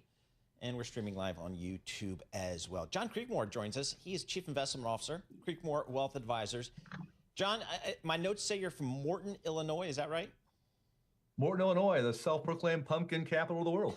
There you go. That's awesome. Now, I have to admit, John, I had no idea where Morton, Illinois was, so I Google mapped it just a minute ago. You guys are right outside of Peoria, Illinois. So there is nobody more middle American than folks from Morton, Illinois and Peoria, Illinois. The salt mines. Exactly. Do the good folks out there, do they care about tariffs and stuff like that? I'll tell you, care mightily. So Caterpillar Incorporated was actually founded in Peoria, Illinois. Awesome. There's about 85,000 employees of Caterpillar right here, just right across the river from where I sit. And obviously, a large portion of their sales come over different parts of the world and over into China. And so obviously, we care mightily about tariffs and how it plays out as far as our own economic security right here in Central Illinois. How do you, John, then, as you think about when you talk to your clients, think about putting the tariff discussion and maybe some of the economic uncertainty that might result from a tariff world, how do you put that into your investment discussion? You know, it's been so interesting to watch over the last year, especially as we saw more discussion, even last year in the election cycle, about trade imbalance, about different methods to utilize and bring this trade imbalance into probably proper perspective. And one of the ones talked about was the blunt instrument of a tariff. And a lot of folks did not have much knowledge or background of tariffs, except for their remembering a Ferris Bueller's Day Off, and as far as the discussion of tariffs in that movie. And so not real academic there, but all of a sudden then they recognize this could be a big deal for them as far as inflation. It could be a big deal for them as far as overall economic certainty. So we really encourage everybody to take a step back. Let's look at long-term goal objectives. Ask yourself, are you an investor or are you a trader? And then based upon your answer on that, you can make decisions to make money in any environment. However, it's a little bit different methodology. So number one was back in April, we encouraged everyone, actually before that, back in the middle of February, we saw the market hit an all-time high. and encourage everyone to say, hey, stay calm. There's going to be some uncertainties and some storms coming about. We're going to make sure we make logical decisions based upon facts. And whenever we saw the tariff announcement hit on April the 2nd, it caused a lot of emotion and a lot of uncertainty. We know the markets do not like uncertainty, so we encourage them, let's allow this to play out. Var inte mye action Adrian. Let's try to find ways to make money in the midst of. And sure enough, whenever more information came out, Cooler had some Mer action på gull. markets bounced back, actually up 22% from that low that we saw on April the 10th. So what are some of the companies that you like? Top pick. I'll tell you, top pick right now is I love Leidos. Phenomenal company. Relative strength has been moving very mightily there. Strong moat as far as the technology space of defense and as far as in medical research and development. And so love Leidos and have been early on investor in that earlier this year. And it's been a strong performer. You know, we actually look for opportunities. Right now, we saw tremendous opportunities overall in the tech space with the sell-off there in April. And so big names in there, Snowflake, D-Dog, were a couple that we actually loaded up on early on and very happy for those investments. Hey, John, I have to ask for a friend here. Enbridge. That's a name on He's hooking your me up list. on this one. So talk to us about energy and Enbridge. You know, Enbridge is very interesting. And so when we look at energy, we look at what part of the energy sector that they are in. And so we know for sure as far as a lot of the oil companies, the Shells, the BPs of the world, the Exxons, the Mobils, they all saw some tremendous price pressures as far as on their equity prices. Whenever we saw the price of oil drop down, and yet at the same time, those involved in distribution, such as Enbridge, they're actually held very well. Their dividend is very strong. And so no matter what happens in the economy, we know they'll still be moving oil through pipelines and through other distribution channels. And Enbridge has been a long-term player in that. So we see them as a strong cash position, very low long-term debt. It's a great value holding. If you have uncertainty as far as in the economy, those type of companies such as Enbridge really play out well. All right, John, thank you so much. Really appreciate it. John Creekmore, Chief Investment Officer, Creekmore Wealth Advisors, Morton, Illinois. Check it out, folks. Just outside of Peoria. Again, it doesn't get any more middle America than that. Let's head back down to Washington, D.C. We've heard from President Trump a lot. He's been in the Capitol this morning, meeting with members of Congress, talking about the tax bill and policy and some of the spending plans. Tyler Kendall's there, a Bloomberg Television Washington correspondent. I believe she is right out in front of U.S. Representative Mike Lawler's office. And Mike Lawler looks, as John Tucker was just reporting, to be a pivotal person in this whole negotiation. What's the latest from Capitol Hill, Tyler? Yeah, hey, Paul. So Congressman Mike Lawler came out of this meeting with President Trump and told reporters that he's not going to budge on his position when it comes to lifting the SALT cap. Now, yes, we are here in front of his office. For our radio listeners, you can probably, they're behind me, American flags, New York flags, as we wait to see if he's going to come back out and gaggle with us reporters on any further details. Now, we knew going into this meeting that these SALT Republicans from these high-tax states like New York, New Jersey, and California would be put on the defensive because President Trump seemed to downplay lifting the SALT cap going into this meeting. As he arrived on Capitol Hill, he ultimately said that he thinks lifting it would benefit blue states with high tax policies. Now, these lawmakers, though, are really digging in. The current proposal would lift the cap from $10,000 to $30,000, and these lawmakers say that they want to see more than that, and they do have some leverage here. One, these Republican moderates really did help House Republicans clinch the majority that they now are able to utilize to pass this reconciliation package on this fast-track way. And the other is that if they let the 2017 tax cuts expire, then the SALT cap would end up being unlimited. What are the chances that there is any movement from Lawler on the SALT bill? I mean, President Trump can be very persuasive, and he's on Capitol Hill to get that done. Right, exactly. That's going to be the big question that we're watching here. Right now, there are about 5 holdouts from the SALT caucus that will not vote for this bill as it is currently written, raising that cap up to $30,000. And when we look at the math, House Speaker Mike Johnson has very slim margins. He can only afford to lose 3 Republican votes. One of them is already a done deal, already a firm no. That's Thomas Massie of Kentucky. He's a fiscal hawk that says that he will not vote for any legislation that's not at least deficit neutral. And of course, we are a long way from that with this current bill. So we're going to have to see what sort of compromises actually look like. We're talking here when it comes to salt about potentially income limits, phase outs, and then what would look like when it comes to potentially snapping that salt cap back down after a certain amount of time. So there does seem to be potentially some wiggle room here that lawmakers can work with. But President Trump, according to Republicans in the room, said that his message was clear. They want them to stop messing around when it comes to the salt cap so that they can advance this bill forward. Just quickly, of course, the other side of this is that fiscal hawks also don't want to see the salt cap moved because at this point they are looking for some of those more savings policies when it comes to spending cuts and revenue raisers to offset any increase to the cap. Tyler, what's, I guess, the next step here? I kind of remember somebody talking about Memorial Day being a date that we need to pay attention to. What are the next steps in the calendar?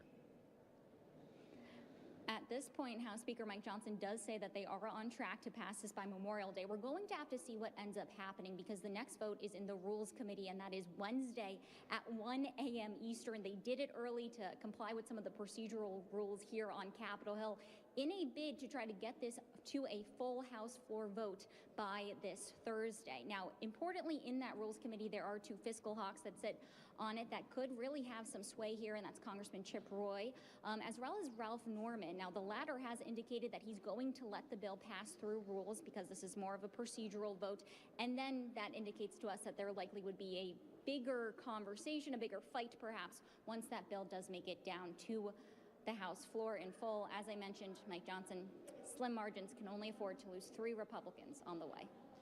What are the Democrats doing right now? That is a good question. They're trying to counter-message this. Of course, how this worked is because they are choosing to fast-track this through reconciliation. They do not need to ultimately negotiate with Democrats, but they do have to negotiate with themselves. And between the chambers, we haven't even started talking about how all of this is basically going to change once the Senate gets its hands on this legislation. But Democrats really are trying to coalesce around this idea that there are going to be impacts to Medicaid. One analysis that Bloomberg News cites that when you move up those work requirements, one of the sticking points here that we could see work requirements for able-bodied adults ages 19 to 64 implemented in 2027 instead of 2029.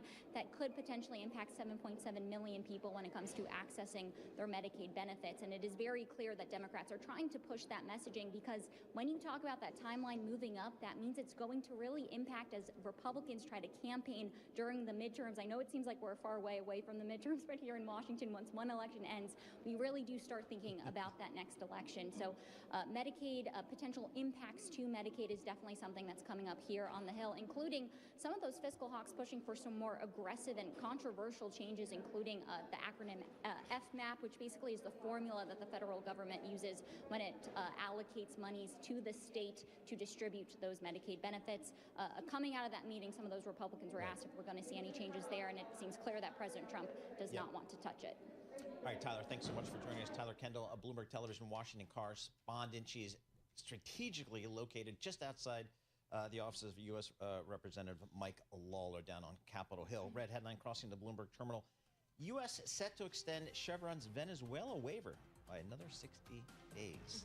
That's so it would deal. enable them to continue to ship oil out of Venezuela. That's really been on the docket. Tons of question marks surrounding Chevron's operations there. And of course, you know what oil companies don't like? What? Uncertainty. That's where they're going to have to invest money. All right, coming up, David Gura sitting down with Barry Diller. This is Bloomberg.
Så markedet skal bare brenne, liksom.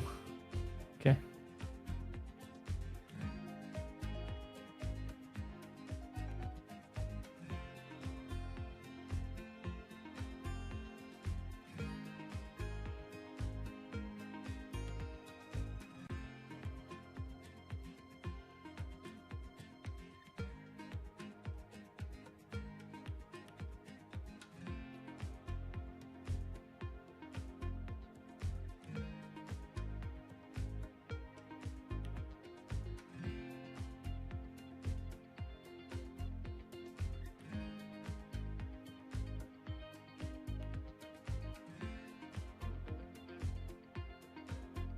Ja, det hälsar ju linje med så jag tror att det blir en dropp här då.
Markets, headlines, and breaking news 24 hours a day at Bloomberg.com, Bloomberg Television, and the Bloomberg Business app. This is a Bloomberg Business Flash. And I'm John Tucker in the Bloomberg Newsroom with this Bloomberg Business Flash. After a 6-day run, S&P 500 right now pushing lower. You have 8 of the 11 major industry groups. They are down.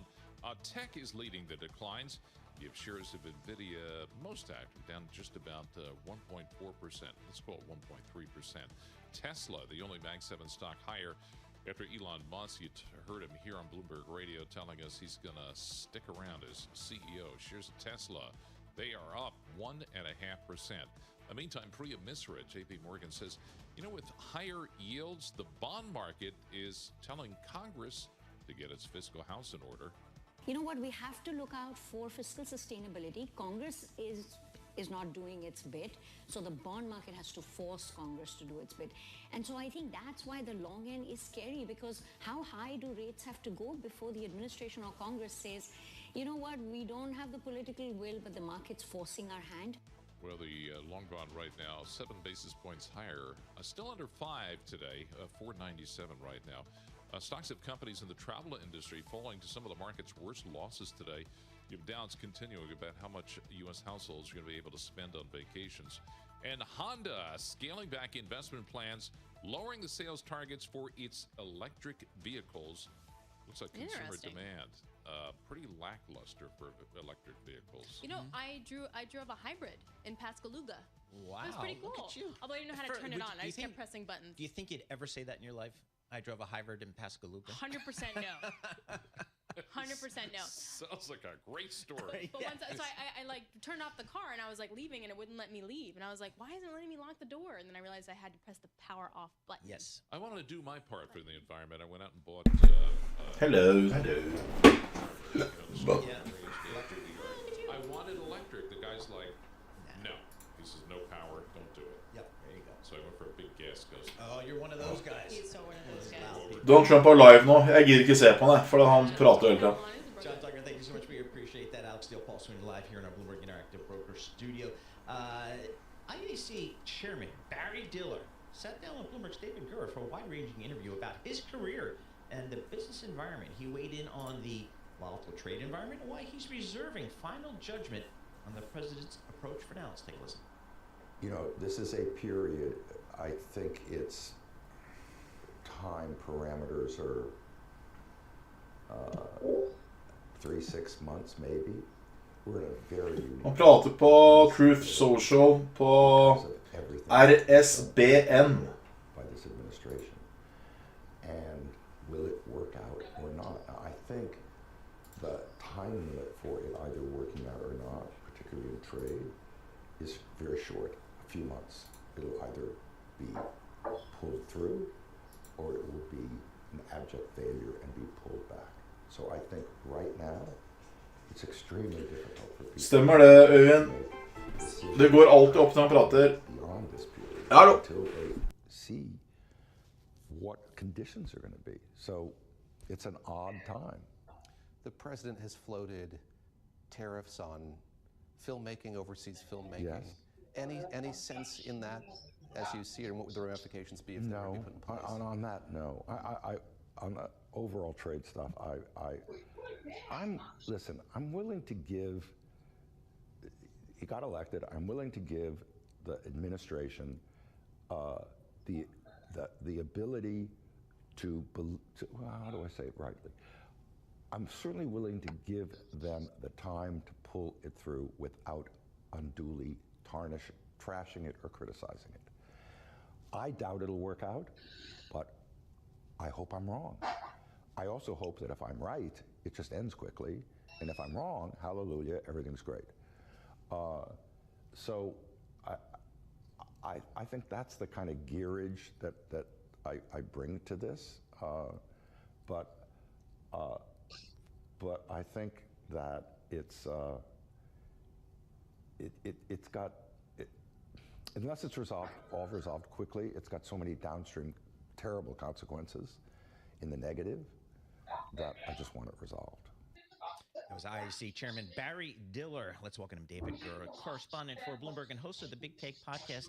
David, in my 35 years covering the media industry as a banker and analyst, I've watched all those media moguls, the Southern Redstones of the world, the Eisners, the Igers.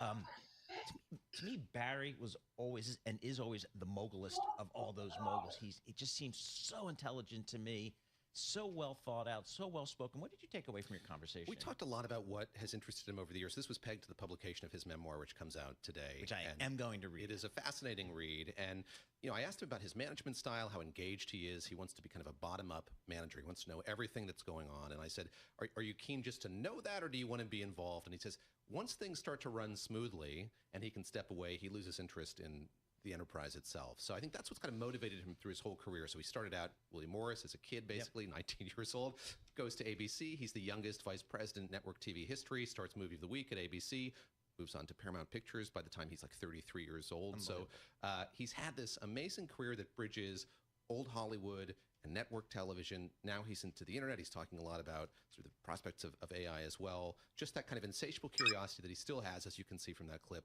at the age of 83. Just fascinating. Yeah, it was really amazing. I was shocked that he was actually 83. What else like stood out? Like, what are some other fun parts of the conversation? You know, we talked a lot about politics. We talked a lot about media and the pressure that media is under as a result of politics. So something that came up was the pressure that CBS and these other networks are under from the FCC. He's really finds that distasteful, and he thinks it's worrisome. And he kind of used that to get to talking about law firms as well, and those 9 law firms that have settled with President Trump. He told me unequivocally he would never work with any of those law firms again. So I think that was fascinating to me, and kind of is a glimpse at how comfortably outspoken he is on all of these issues. So he has been an iconoclast throughout his whole career. He kind of continues to be that in this job now at IAC. And I asked him sort of what's fascinating about business to him today. What's he looking at? We talked a little bit about AI, as I mentioned, but it's really travel. He put it this way. He said, I'm interested in things that can't be disintermediated. He wants to focus on experiences that people can have directly. So IAC has invested a sizable amount of money in MGM resorts, for instance. He's very interested in Las Vegas. And you read this book, there are these kind of 2 totems throughout it. It's his time in Hollywood. It's his time in New York. Vegas seems to be emerging as a place that he kind of finds fascinating now, a place where there's a lot of those kind of disintermediated activities that he talked about. Exactly. I mean, again, you mentioned his career. It's been so varied. He's done everything. He has such a great name on global Wall Street. People all over the world will invest behind any project that he has. He's that type of visionary here. Boy, he's 83. He's still not, it doesn't seem to be slowing down. No, and I asked at the top of that interview, I said, are you in kind of a retrospective mood? Are you looking back on your life? Are you slowing down? And actually, it's quite the Tagevinsten nå. Jeg långa der nede. Joey Levin was running Ute. as CEO. There is no now plan to put in place a permanent CEO of that company. So he is Jeg långa der nede. IAC, and I think wielding a heavier influence than he had been in the past on the day-to-day business of that company. So but that can't last forever, right? Can't last forever. He's on the short list, the next short list. That's a great question, to which I don't know the answer. I don't think he would reveal it, but I think that he continues to focus on bringing these companies under the umbrella of IAC and spinning them off as we've seen in recent years as well. What does he think about some of the new technology today? Like, just for people who don't know, IAC was really the internet. It was the first time we had a traditional media mogul basically saying, put all the old media behind, I'm going to go embrace this new thing called the internet. What does he think about some of the new technology? I think it's cool this way. So it starts with the silver screen, goes to the small screen, and he writes in the book about in 1994 him sitting down with a writer and seeing AOL for the first time, and realizing the possibility that you could interact with the screen in a different way. That's true for how he looked at QVC as well. It was a new way of using technology. Another company he was involved with. So it's that animates him today, I think, is kind of looking for ways that the internet, it's not the flashiest thing, but it's thinking through what the real actual commercial implications of internet properties can be, and that's really what's kind of driven. IAC is this incredibly varied company that invests in so many things. It's Angie's List, now Angie. Obviously, he's head of Expedia as well. That's a similar kind of company. He's looking for things that have very practical use, and I think that's what kind of governs his direction as a mogul. Amazing. Thank you so much. Really Good to see you appreciate it. both. That was wonderful. Definitely check that out. That is David Gura's conversation with IAC Chairman Barry Diller. He's host of the Big Take podcast. You can definitely check that out. All right, coming up, Anna Edney will be joining us in an article that completely freaked me out yesterday. It's a long read, it's worth it, and it's terrifying. So we're going to leave you with that. It's about the health risks in a possible UTI over-the-counter treatment. She'll be joining us. She's national healthcare reporter. This is Bloomberg.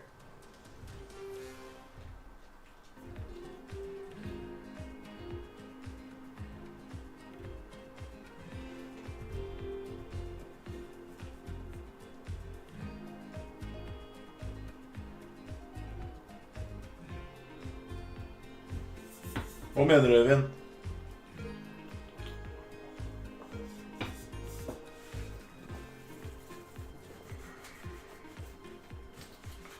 Ja, han påvirker markedet helt, ja.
Paul Sweeney and Alex Steele on Bloomberg Radio.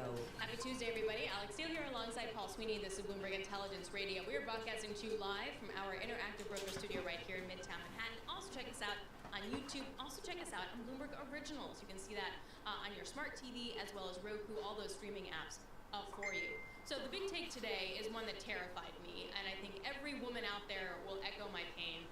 It's a wonderful piece written by Anna Edney, and it talks about possible cancer and health risks that are lurking in a popular OTC drug. If you've ever had a urinary tract infection and you've ever gone to the drugstore and gotten an over-the-counter medication, this part of the drug is in that. And that's what's so scary, because UTIs are extremely common and many treat it with these kind of drugs. Anna is national healthcare reporter for Bloomberg News, and she joins us now. Anna, walk us through what this drug is, what kind of brands it's in. Let's start there. Yeah, sure. So probably the most popular one, I think a lot of our listeners will recognize, is Azo. It's an over-the-counter drug, so you can go into most any store, Target, Walmart, anything like that, and purchase it. You don't need a prescription. Eurostat is another brand, but all of these stores also make their own generic versions. So it's something that is supposed to treat the pain with urinary tract infections.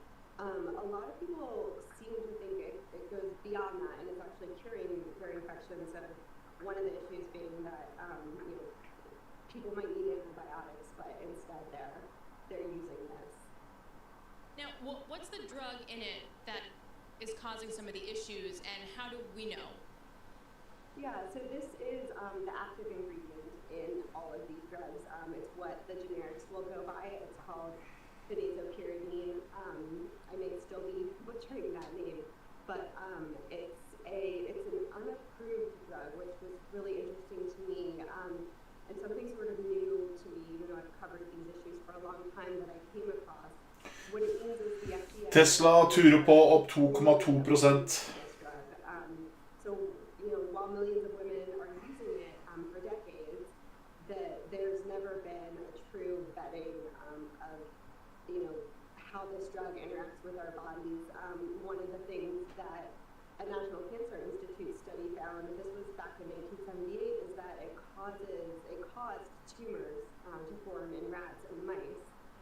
That's never been looked at in humans because it's never been, this drug has never gone through trials or anything like that. That is just, that statement is so insane. And Paul, just I'll explain to you a little bit here. So if you have a UTI, it comes on really fast, and if you order to get medication from your doctor or gynecologist, you have to go in so they can test it. And if you're in pain and you know what it is, because you've had it before, you just go to the store, pick it up, and you feel better in 24 hours. Like, that's why these drugs are so popular. Stig, det noe news nå på Trumperne, eller? And a story, Anna. They're not FDA approved. They are essentially grandfathered in. So if I'm walking down the aisle looking at, over-the-counter drugs, do I have any way of knowing what's been FDA approved and maybe what hasn't been?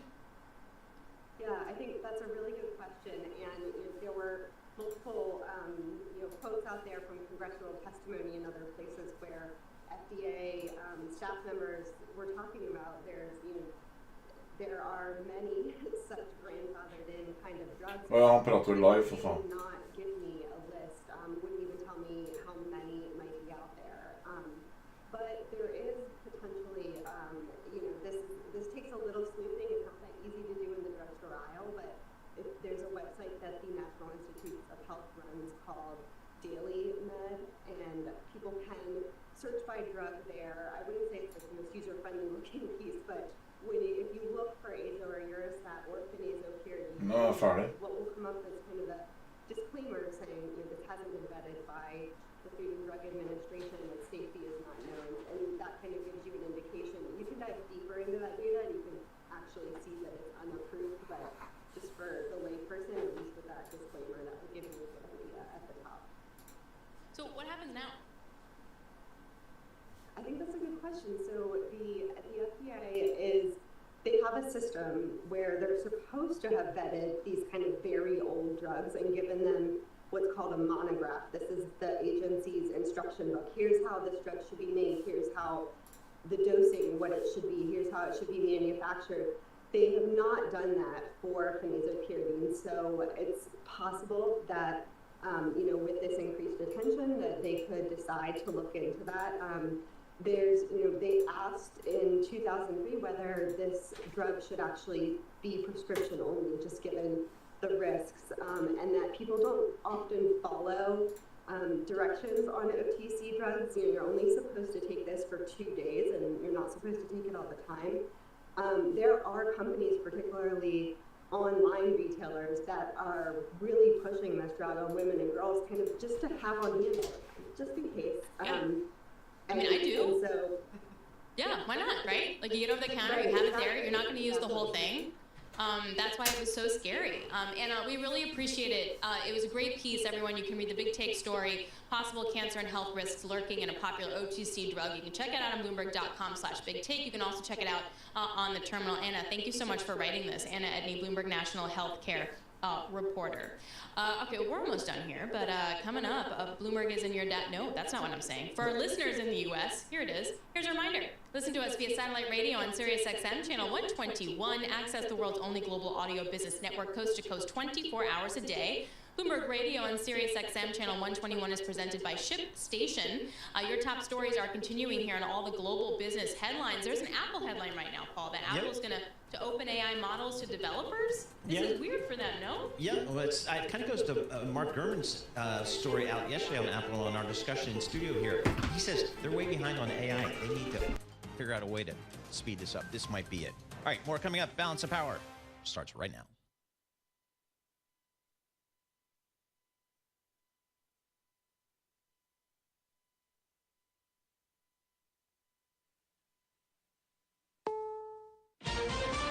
This is CBS News on the Hour, sponsored by Progressive Insurance.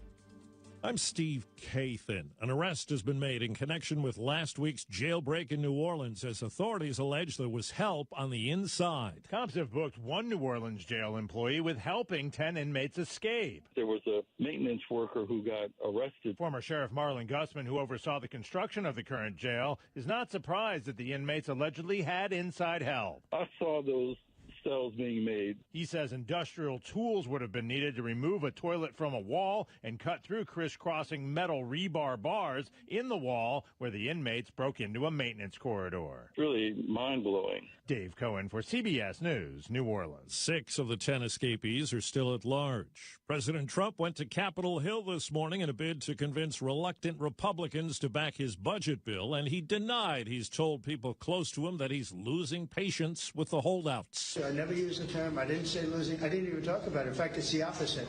I think we're going to get it done. I'm not losing patience. We're ahead of schedule. The CBS News White House correspondent Weijia Jiang. Publicly, the president doesn't want to acknowledge that there is a division within the party, at least within the House, on how to vote on this. But privately, we know that he is really urging these lawmakers to find a solution because, again, he wants this bill to pass. Members of former President Biden's family are pushing back against claims in a new book that White House staffers work to conceal Biden's apparent mental decline.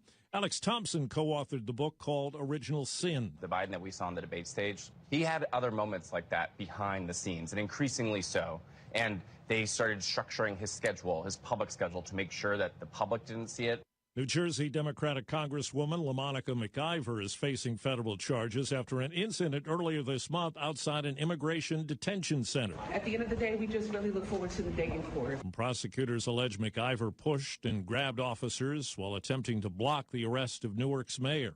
CBS's Scott McFarland. Agents were struck at some point by the forearms of Ms. McIver during that May 9th scuffle outside the detention center. And charges against Newark's mayor were dropped. Federal health officials will no longer routinely approve annual COVID-19 shots for younger adults and children who are healthy. The FDA says today companies that want to market their vaccines to those people will need to conduct large new studies. And checking Wall Street, right now the Dow is down 98 points. The S&P is down 17. NASDAQ is down 80. This is CBS News.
There's news from the Rock and Roll Lost and Found Department. 37 years after it disappeared from his grave, a memorial bust of singer Jim Morrison has been found by accident. French police say the bust was recovered during an unrelated fraud investigation. Morrison died in Paris in 1971. He's buried in the famous Père Lachaise cemetery, and his small grave continues to attract fans. Elaine Cobb, CBS News, Paris. Norwegian chess grandmaster Magnus Carlsen was forced into a draw by more than 140,000 people worldwide playing against him in a single record-setting game. The online match was billed as Magnus Carlsen versus the world. It began last month on chess.com, first ever online freestyle game to feature a world champ. The match ended after Team World checked Carlsen's king a third time. Steve Kathan, CBS News.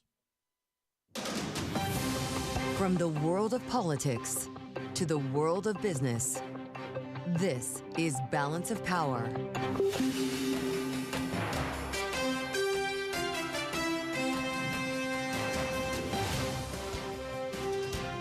Live from Washington, D.C.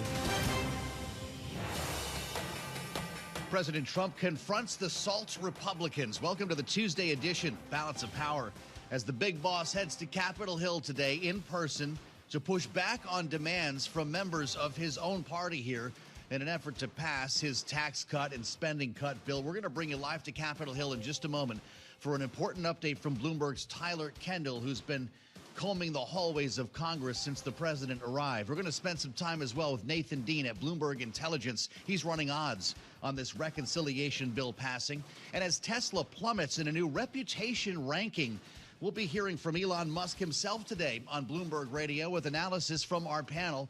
Bloomberg Politics contributors Jeannie Shanzano and Rick Davis are with us for the duration. So let's get rolling here, as always, with a look at Wall Street. We start with the markets and the voice of Wall Street, Charlie Pellet in New York. Hey, Charlie. Hi, thank you very much, Joe Matthew. Kind words indeed. We have got stocks rolling lower right now with the Dow, the S&P, NASDAQ, all in the red. S&P 500 halting that six-day gain with the tax bill in focus. Keep it locked in to Bloomberg Television and Radio for the latest, specifically right here on Balance of Power. We got you covered. The S&P right now down 21, drop there of 0.4%, 59.41. The Dow lower by 137, down now by 0.3%. NASDAQ down 74 for the NASDAQ Composite Index, a drop right now of 0.4%. The 10-year at 4.49%, the 2-year 3.96%. Gold up $49 the ounce, up 1.5%. Spot gold now at $32.79. West Texas Intermediate crude $62.23 a barrel, down 0.7%. Joe mentioned Tesla up 1.8%. Elon Musk saying he is committed to being the Tesla CEO in 5 years. And speaking of the Qatar Economic Forum 2025, he told our Mishal Hussein he is seeing no problem with demand, while adding that Tesla lost sales on the left but also gained on the right. And he talked about acts of violence committed against the automaker and owners of Tesla vehicles. I'm not someone who's ever committed violence, and yet massive violence was committed against my companies. Massive violence was threatened against me. Who are these people? Why would they do that? How wrong can they be? They're on the wrong side of history, and that's an evil thing to do. Tesla CEO Elon Musk in a conversation carried live on Bloomberg Radio. Tesla shares up 1.8%, and Apple just getting word preparing to allow third-party developers to write software using its AI models. Apple today down by 0.5%. Recapping stocks lower, S&P down 22, drop there of 0.4%. Balance of Power continues right now. Back we go to Washington. Once again, your host, here he is, Joe Matthew. All right, Charlie, good to see you, my friend, and thank you so much for the update. We'll get back to Charlie Pellet, the voice of Wall Street and the New York subway, a little bit later on this hour to check on the Tuesday trade. Thanks for being here on the Tuesday edition of Balance of Power. Here we go again. High noon on the East Coast with a lot to report and a lot to talk about. This has been a doozy of a day already, and it's not even half over here in the nation's capital as we bring you live coverage on Bloomberg Radio, satellite radio channel 121, and, of course, on YouTube. Meet us now because we're about to show you something really cool. Tyler Kendall's got a little gift for you. Going to bring you behind the scenes on Capitol Hill. Search Bloomberg Business News Live, and you'll add our cameras to our microphones. Great to be as well on Bloomberg Originals as we cover every platform on the planet here on the fastest show in politics, because we've got a lot to bring to you. It's not every day the parents show up at the party, but it happened a short time ago. First thing this morning, Donald Trump, as promised, on Capitol Hill to do some cajoling, you might say, twist some arms, whatever you want to call it, to get the bill passed, knowing that there are grandstanders, as he likes to call them, actual lawmakers, members of his own Republican Party who don't love what they're seeing in this legislation. And this is the signature achievement, or so they want to claim, extending the Trump tax cuts, of course, cutting spending on the federal level and doing so much when it comes to no taxes on tips, overtime, and the rest. Then there's SALT. We're going to get to that in a moment. That's where Tyler comes in. But let's listen to President Trump, by the way. Four gaggles in 2 hours. Producer James counting for us. Here's the boss on the way in. Well, it's not a question of holdouts. We have a tremendously unified party. I don't think we've ever had a party like this. There are some people that want a couple of things that maybe I don't like or that they're not going to get. I think we're a very unified party. The Senate's doing great. John Thune is doing fantastically. He's a great guy. And we're going to have a bill, the one big, beautiful bill. I think it's going to be, it's the biggest bill ever passed, and we got to get it done. Well, it may not have been one big, beautiful meeting when they went behind closed doors. The headline on the terminal, Trump pushes SALT Republicans to abandon further cap hikes. That's not what people like Mike Lawler want to hear today. If you're a Republican from New York, you've got a lot on the line. And that's why, as I promised to you, Bloomberg's Tyler Kendall is going to bring us behind the scenes now, not into an area of the Capitol that you see a lot. She's actually outside Congressman Lawler's office in the Cannon House office building, having spoken with him a short time ago. Tyler, it's pretty clear, says as it stands right now, he doesn't support the bill. Yeah, hey, Joe, at this moment, he says that he will not budge on his vote. Now, going into this closed-door meeting with President Trump, we had an idea that it was going to be pretty contentious, considering that President Trump told us reporters that he doesn't really think that there needs to be much changes when it comes to SALT, making it a political issue, saying that it will benefit tax policies in these blue states. But I had the chance to catch up with Congressman Mike Lawler here, taking you here really to the center of the action, which for our radio listeners happens to be an empty hallway at the moment, but really this is where we are going to start to see a lot of the negotiations happen, because House Speaker Mike Johnson needs to get these Republicans from high tax states like New York, New Jersey, and California on board in order to pass this reconciliation package. Now, Mike Lawler told me that he made his point to President Trump pretty clear that lifting the cap to $30,000 from the current $10,000 limit is not going to be enough. He told me that ultimately he respects the president's perspective on this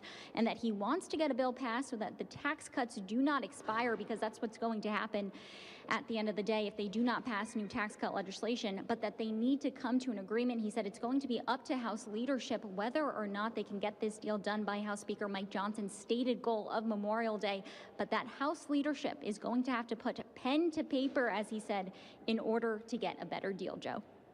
Wow, amazing. Bloomberg's Tyler Kendall with the very latest. Great get, Tyler. Thank you for bringing that to our viewers and listeners. It's amazing. See that? Tyler Kendall shows up.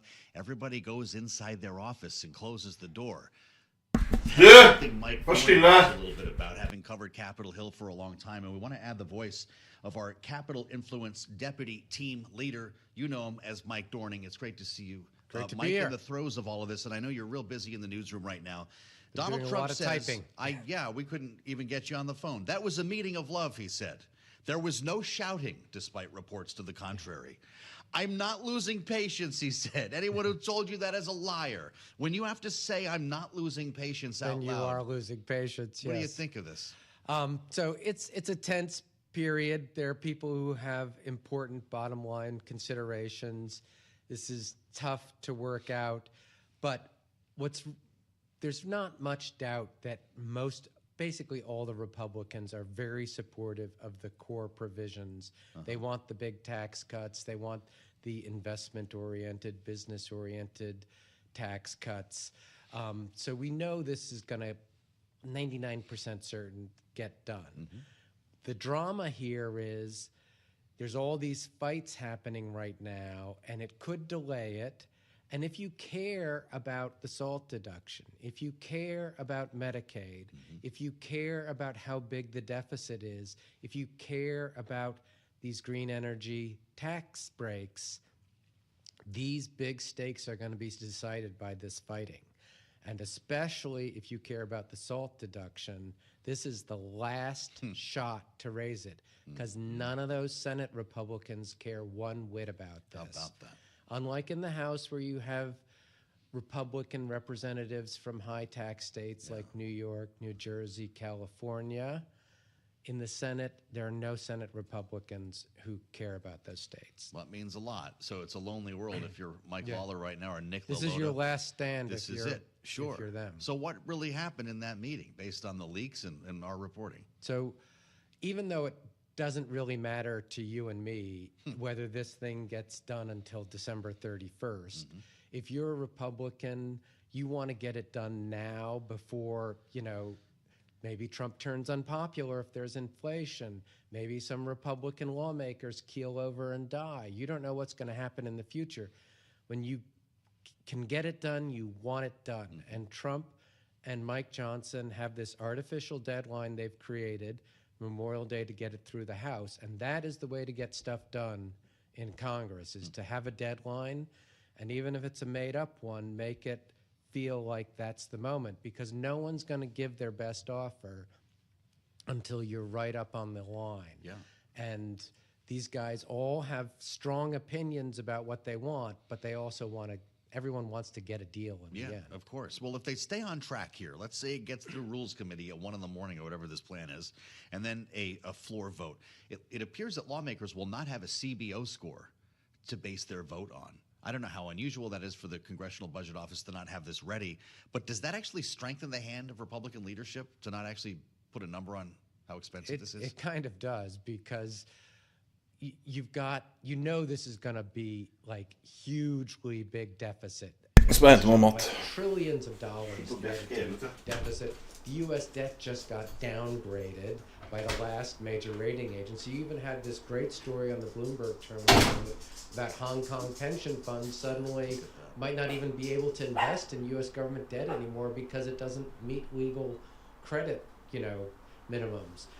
So you've got all these things going on that might make the debt seem like a bigger deal, but if you can get it through without all that, it helps.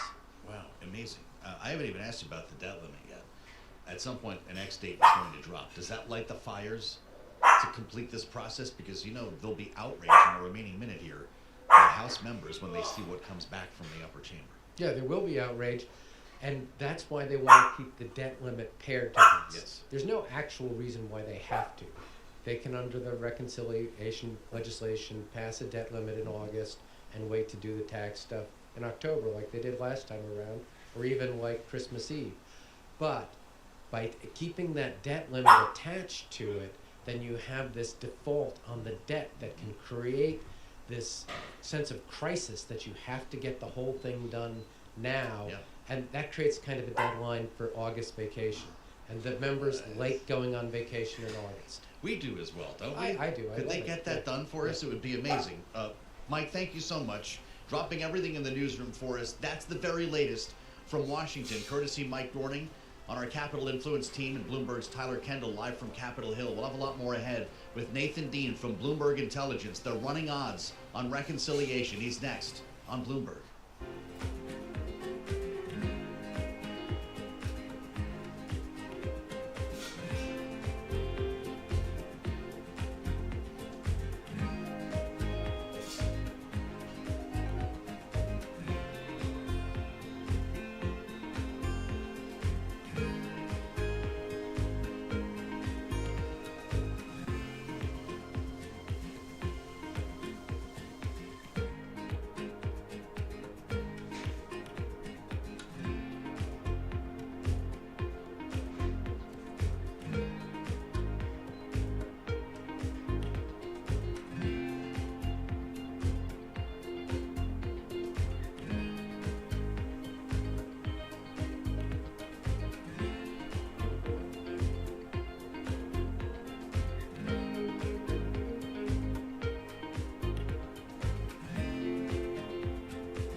Vi ligger akkurat på samme som stad, på 50.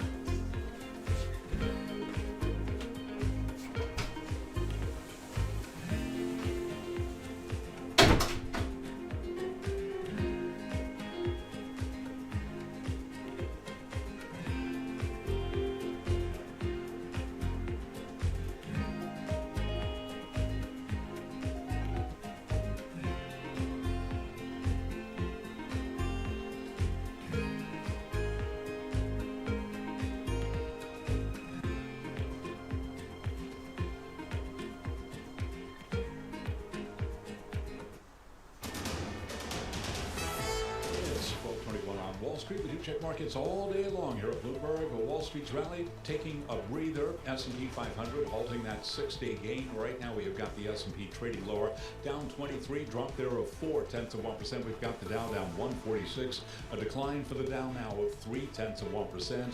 And NASDAQ is lower by 72, down now by 0.4%. Again, keeping it all in context, we've got the S&P down 0.4%. Bloomberg Mag 7 index down 0.2%. The 10-year currently yielding 4.48%.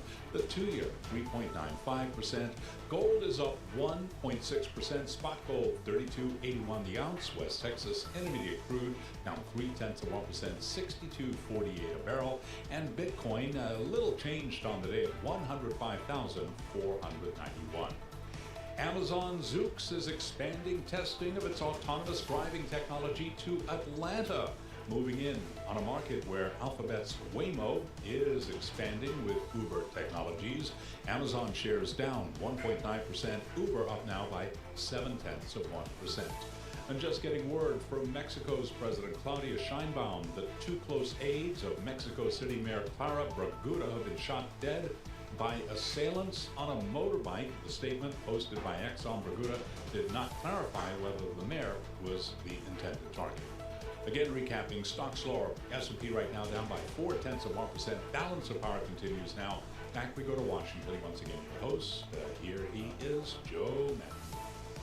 Charlie Pellet with not only the markets, but the headlines. You never know what you're going to hear from Charlie, which is why you need to stay with us always on the fastest show in politics. Charlie holding forth at World Headquarters in New York, watching the markets. Of course, we'll get back to Charlie for more on the Tuesday trade coming up. Your investors kind of curious about what the heck is going on in Washington today. President Trump spending hours now on Capitol Hill trying to light some fires underneath this bill. If you hear him speak, and by the way, we heard him talk a lot. I mean, 4 gaggles in one morning is impressive. He had the speaker with him in tow, Mike Johnson, and this was a closed-door meeting with the Republican conference here. President looking specifically at the salty Republicans, not just those in the Freedom Caucus who are pushing back on this, but the Mike Lawlers of the world, who Tyler Kendall was talking to a short time ago. There are no votes unless they get a higher cap. Reportedly, President Trump not hearing of this. He wants them to back off and start voting. It's not what I think we have unbelievable unity. I think we're going to get everything we want. And I think we're going to have a great victory. And this man has done a great job. And I think this was a tremendous session. Okay. A meeting of love, he said. What was the quote there? Unbelievable unity. Apparently, though, there was shouting in the room. And some Republican lawmakers left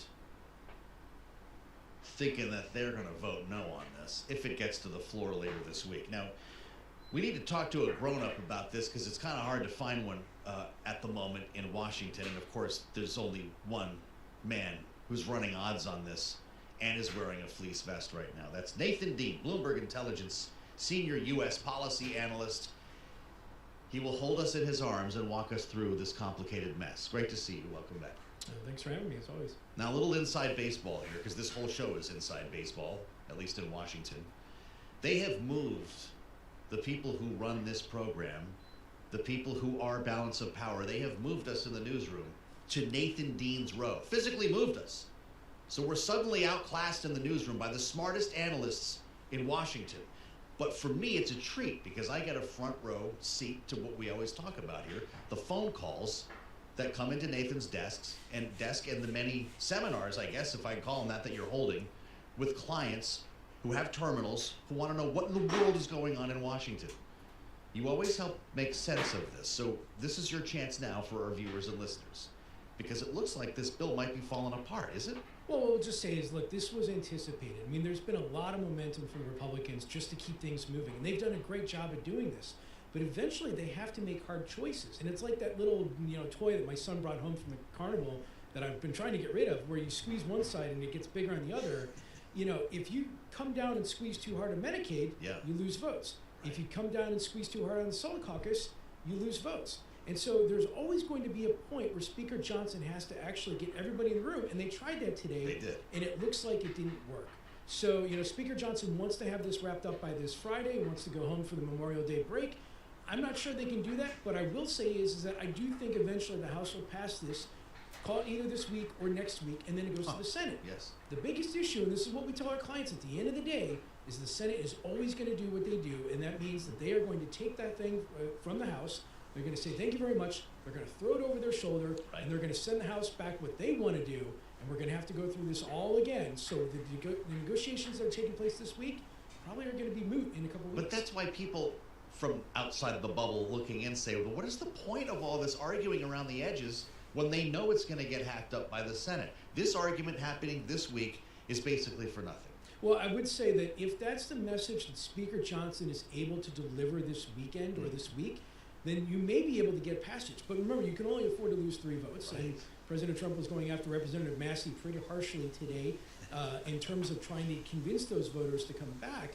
But I will just say is that, Representative Johnson has done a good job of trying to keep unity to this point. But I'll just say that, they are going to have to keep this momentum going or else everything derails. And we still think, you talked about odds, 70% chance of this passing in the July timeframe.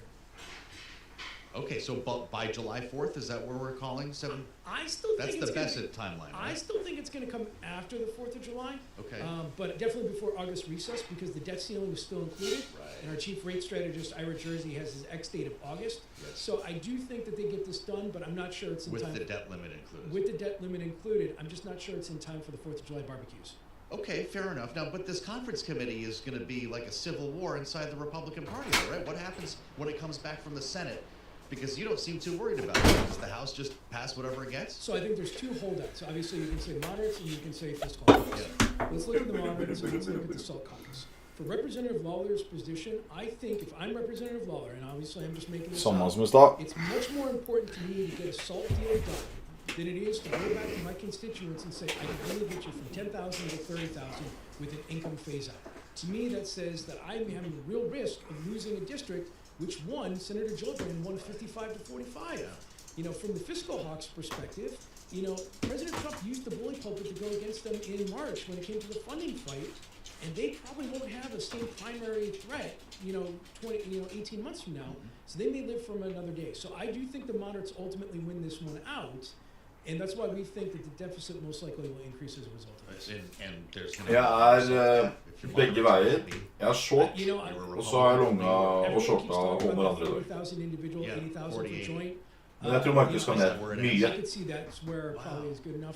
Nick Lalotta wasn't hearing about it when we had him on the air a couple of times, or at least wasn't endorsing it, suggesting that this could be, like he said, hey, you let the whole thing expire, there's no cap at all. Well, if you talk to Matt Miller, he doesn't want a cap. So, it's one of those things where I think they're going to have to do something to get to their constituents and say, like, we fought for you.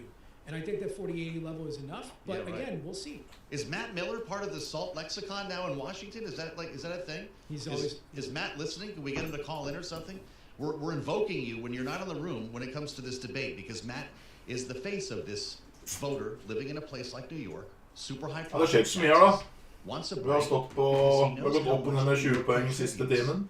To the other states. Eller 2 timer eller noe, kanskje? Nei, da faen meg sin klokken 3. Yeah, absolutely. I mean, I would just go back and say, like, this isn't all that expensive. I mean, when you're talking about a $5 trillion bill, and also if you take into account the Senate, call it the Senate idea of assuming that the current cost of policy is zero, you don't need to actually increase the deficit all that much for this salt taste, if you will. But on the flip side, if I'm a representative from Oklahoma or Kansas or whatever, it could be seen politically as giving a handout to blue states, or President Trump mentioned today, a benefit to Democratic governors. Right. And so, there's a lot of different messages on this one. What a line. But I think at the end of the day, the Representative Lawlers of the world will most likely hold their guns. Well, I think the deficit hawks may actually adhere to President So Trump. who brings all these naysayers to Jesus at some point? If that meeting didn't work today, how do you get the SALT Republicans, the Freedom Caucus? Andy Ogles apparently is squawking now about this. You could have as many, you said Tom Massey, there could be as many as 10 no's. I think Speaker Johnson brings everybody together, whether it's this week or next week. Speaker Johnson brings everybody together and says to the message, look, we know the Senate is going to change something, but let's not derail this message so that let's not go into the August Tesla up recess. 2,25%. If we want the Senate to get something back to the House sooner rather than later, let's go forward. And this is what happened in the House Budget Committee on Sunday night, where we had 4 presents, not ayes, just to keep the momentum going. I think that message may play out. Does that happen in rules tonight, assuming this committee comes together? We get more present votes? I think so. Chip Roy, Ralph Norman, and so on? Maybe. I mean, I heard, there was some discussion that Representative Norman may actually be somewhat okay with that. I don't know if that means it's an aye or a present. Yeah, but, sure. I don't think the House And rules... then take it out on the floor. Correct. I think, look, this fight is going to the floor no matter what. If I'm awake at 1 o'clock in the morning this morning, my job is, and I'm one of these members, my job is to get home, get some sleep, because the bigger fight's coming later. Producer James is getting up at 1 o'clock in the morning to watch that for us. He's going to have the whole thing time-coded when I wake up tomorrow. There will be some drama in that room, presumably, and in the end, there will be Republicans who vote no on the floor. Maybe a couple. Chip Roy, Tom Massey, what do you think? I think so. Can they get away with that? But again, the margin, I think, is it voting no? Is it voting present? We still don't know. And, when you can only lose 3 to 4 votes, it's like the margins are that tight, which is why I've always thought the Memorial Day was too quick. But, I may be wrong. You know what happened? Pretty remarkable. Stablecoin. The Genius Act moves ahead in the Senate, and we saw a surprising number of Democrats get behind this bill. What's next for it? So obviously it passed cloture last night. 16 Democrats went with it. So it was a 66-32 vote, and this was a major victory for the crypto world because Det är antingen nu som I därför jag ser det. think the full Senate vote is later this week, maybe next week. Senator John was hinting at later this week. And then it goes to the House, where I don't think there's going to be much opposition because this is a bipartisan issue, and the Senate was always going to be the major hurdle. Now that it's passed the Senate, I think this bill becomes law in June or July. Okay, you told us this was going to happen. Does it unlock a conversation or legislation on a broader crypto bill, or is this all we get this year? I'm somewhat optimistic on this broader crypto bill, but this bill passing does make that harder because... Makes it harder? Yes, because there was a lot of discussion, especially from Senator Elizabeth Warren, on President Trump's involvement in the crypto space. Sonneborg, ja. Amendments that the Democrats got in these Jag ska göra det, negotiations Tim. over the last couple of days. Ska jag göra was det? all that much. So I could easily see the Democrats saying, look, there's a lot more work to do here on Jag this. tycker du ska med mig då, This is an Sonneborg. interesting turn for Democrats here. So the White House's embrace of crypto, which has inspired crypto investors around the country, has lifted Bitcoin beyond $100,000, is in fact what will keep this legislation's framework from becoming law. It's a hiccup. I wouldn't say that it's going to keep it, but it's a hiccup. It's a turnoff for Democrats. For some. But I will say that, look, we saw 16 Democrats go for this last night. Now, stablecoins were the easy part. Everybody, I think, recognizes that there is a regulatory framework where this was in a regulatory void. But you have SEC Chairman Paula Atkins going out there last week or the week before saying, look, we don't need Congress to do this. We have the authorities. You know who else said that? Gary Gensler. Man, I love that. He even timed it out. Nathan Dean, we miss you. I'll see you next week, I hope, if not sooner. Bloomberg Intelligence, if you have a terminal, he's there to answer your questions here on Balance of Power. He's all yours at least once a week, live from Washington. I'm Joe Matthew. We'll assemble our panel next. We've learned a lot from Tyler, from Nathan, from Mike Dorning, and we'll bring in Rick Davis and Jeannie Shanzano for the way forward. This is Bloomberg.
Jeg har gjort 10 trades.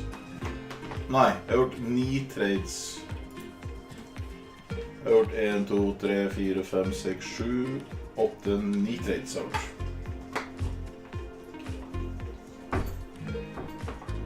Poeng så har jeg gjort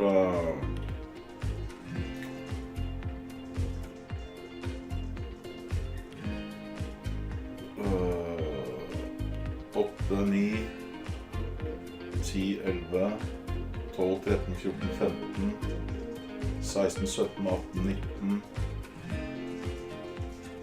21, 22, 30,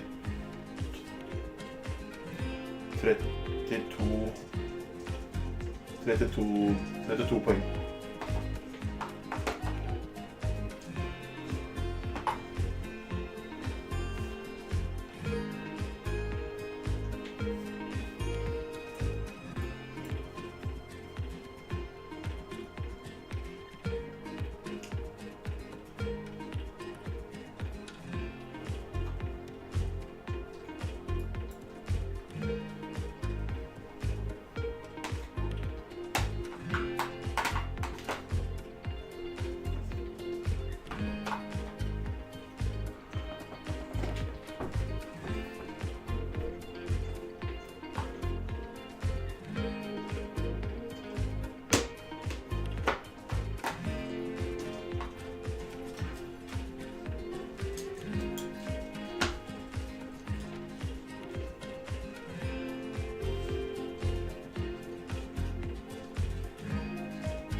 Nå skjer jo ingenting.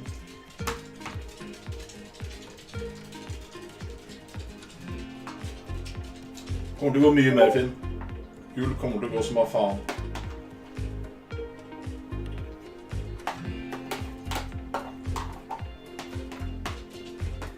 Dollar kommer til å svekke seg, og gull kommer til å gå som av faen.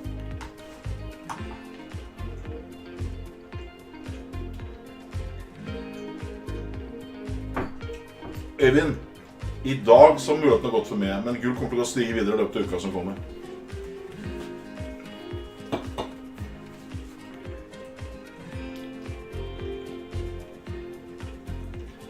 Og det går mye høyere.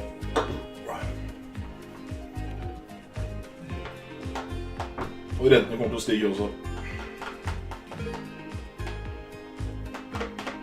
Hvis du har masse penger, så kan du shorte dollar, du kan kjøpe gull, og du kan shorte Nasdaq hvis du har baller.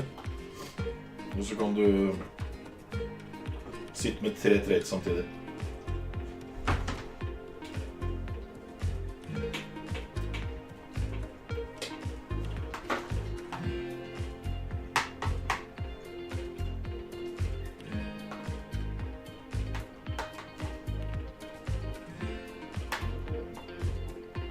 Det det som kommer til å skje.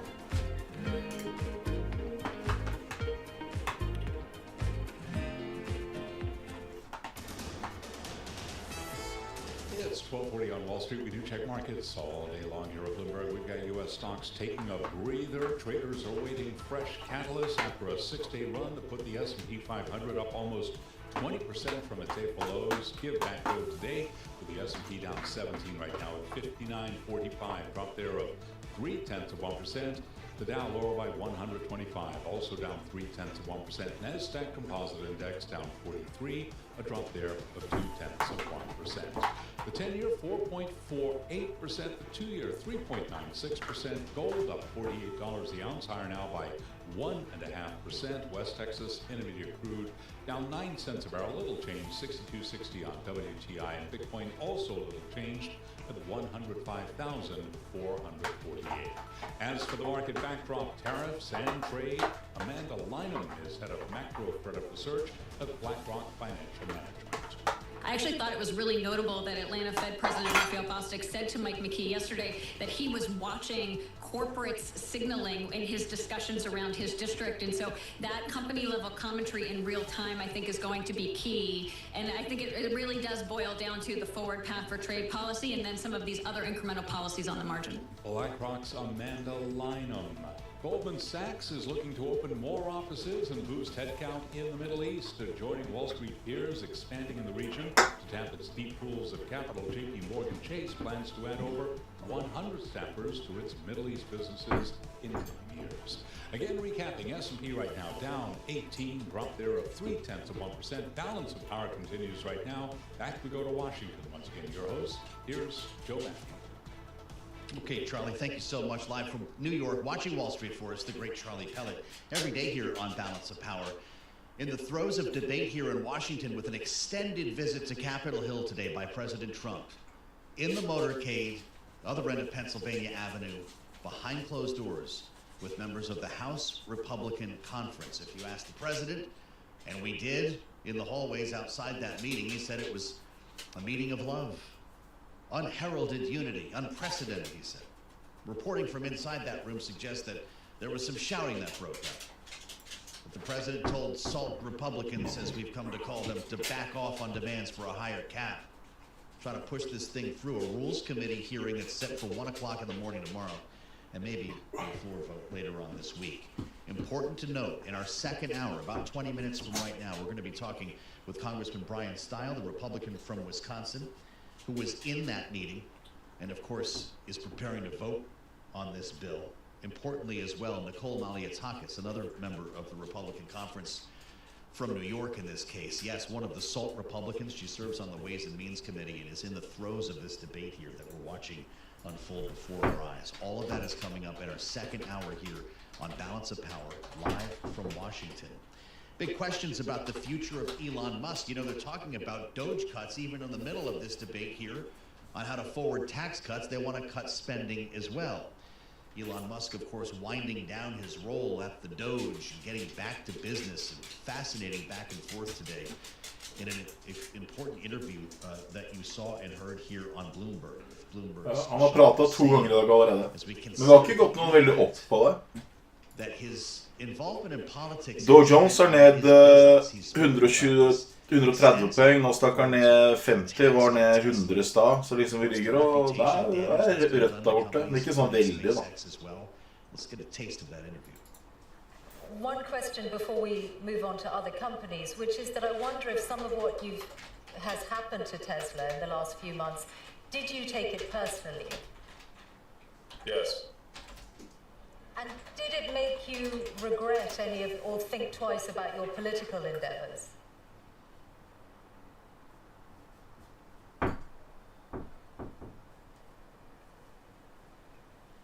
Because it is. I did what needed to be done. The violent antibody reaction, and I'm not someone who's ever committed violence, and yet massive violence was committed against my companies. Massive violence was threatened against me. Who are these people? Why would they do that? How wrong can they be? They're on the wrong side of history, and that's an evil thing to do. To go and damage some poor innocent person's car, to threaten to kill me. What's wrong with these people? I've not harmed anyone. So, something needs to be done about them. And a number of them are going to prison, and they deserve it. And more will. You're referring to the attacks on Tesla showrooms, but I think... Yeah. Well, it's showrooms and burning down cars is unacceptable. Yeah. Those people will go to prison, and the people that funded them and organized them will also go to prison. Don't worry. But wouldn't you... We're coming for you. Wouldn't you...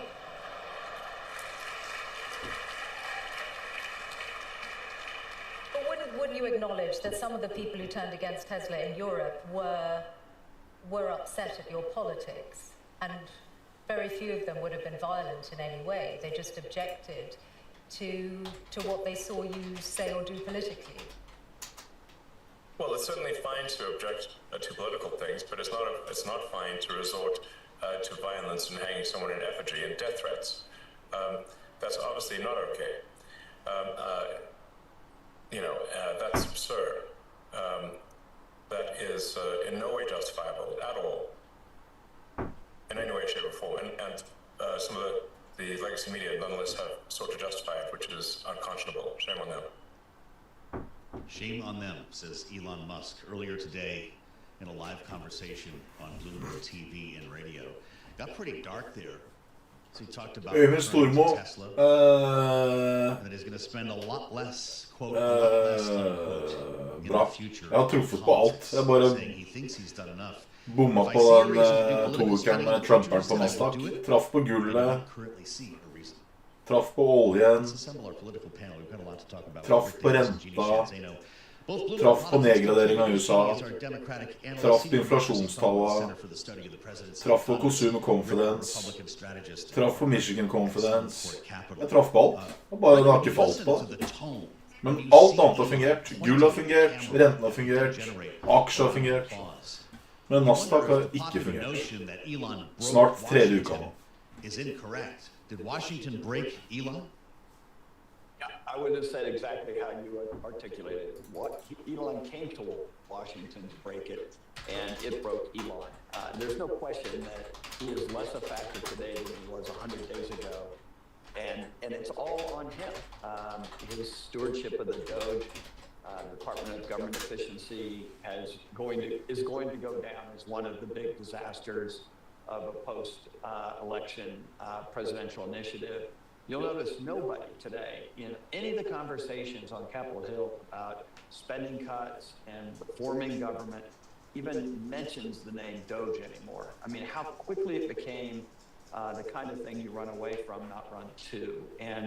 But like, I do applaud him. His articulation of opposition to political violence is what everybody should be talking about. I mean, he is a victim of political violence. Just because he did what he did should not result in the destruction of property or death threats or any kind of bodily harm to him. And so I wish he would put it in that context, because I think coming from him as Trump supporter is very, very important. Jeg tror Nasdaq, nå det litt, man må jo endre synet sitt litt, ikke sant? Vi har gått noe jævlig opp nå, men jeg tror Nasdaq skal falle ganske mye. Jeg kan se her nå. Men det må jo liksom... 2 sekunder.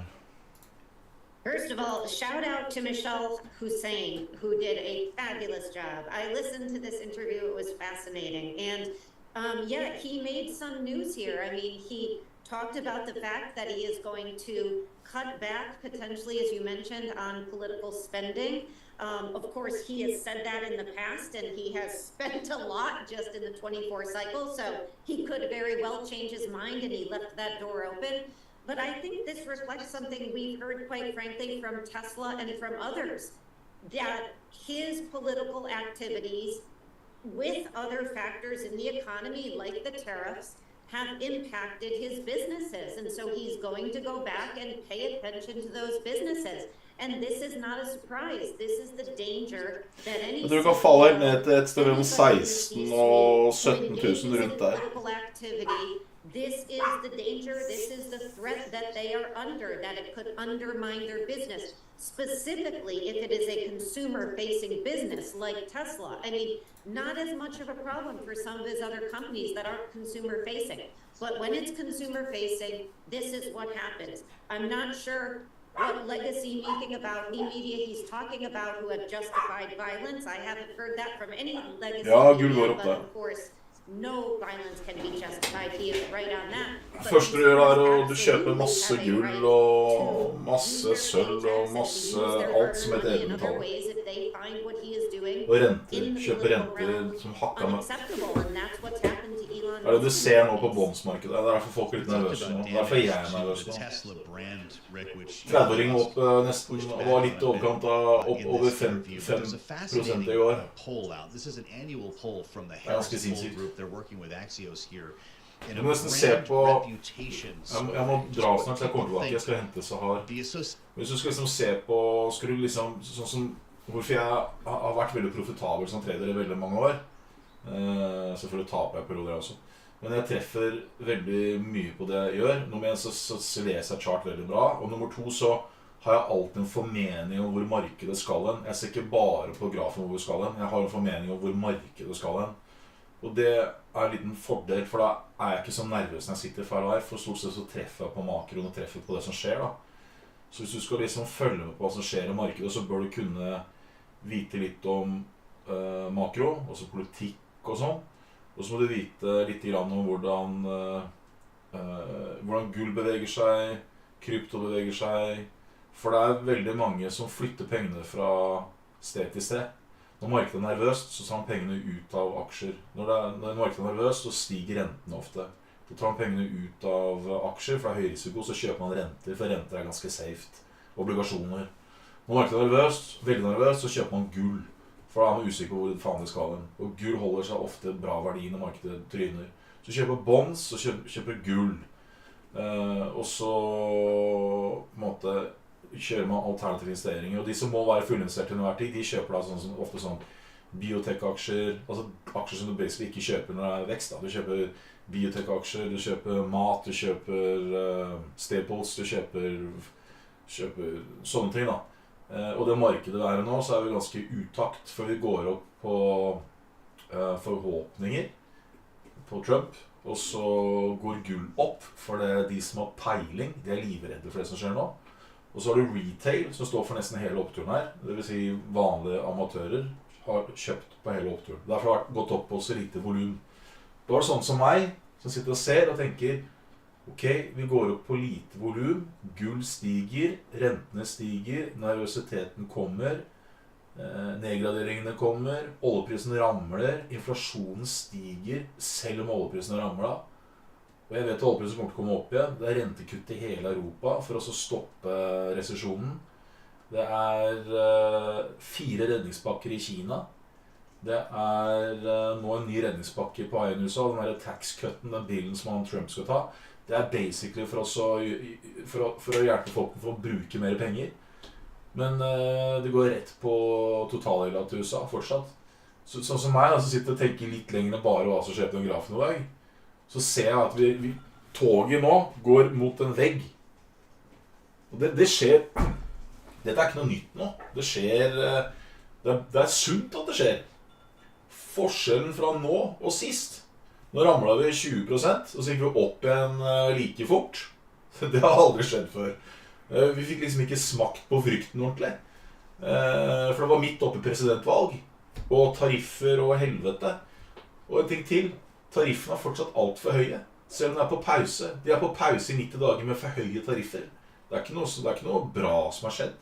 Så når du har alle disse tingene her, hvis du liksom kan dette her, så klarer du å navigere deg i dårlige tider, bra tider, og da det viktig å vite når du skal gi deg, når du ikke skal gi deg.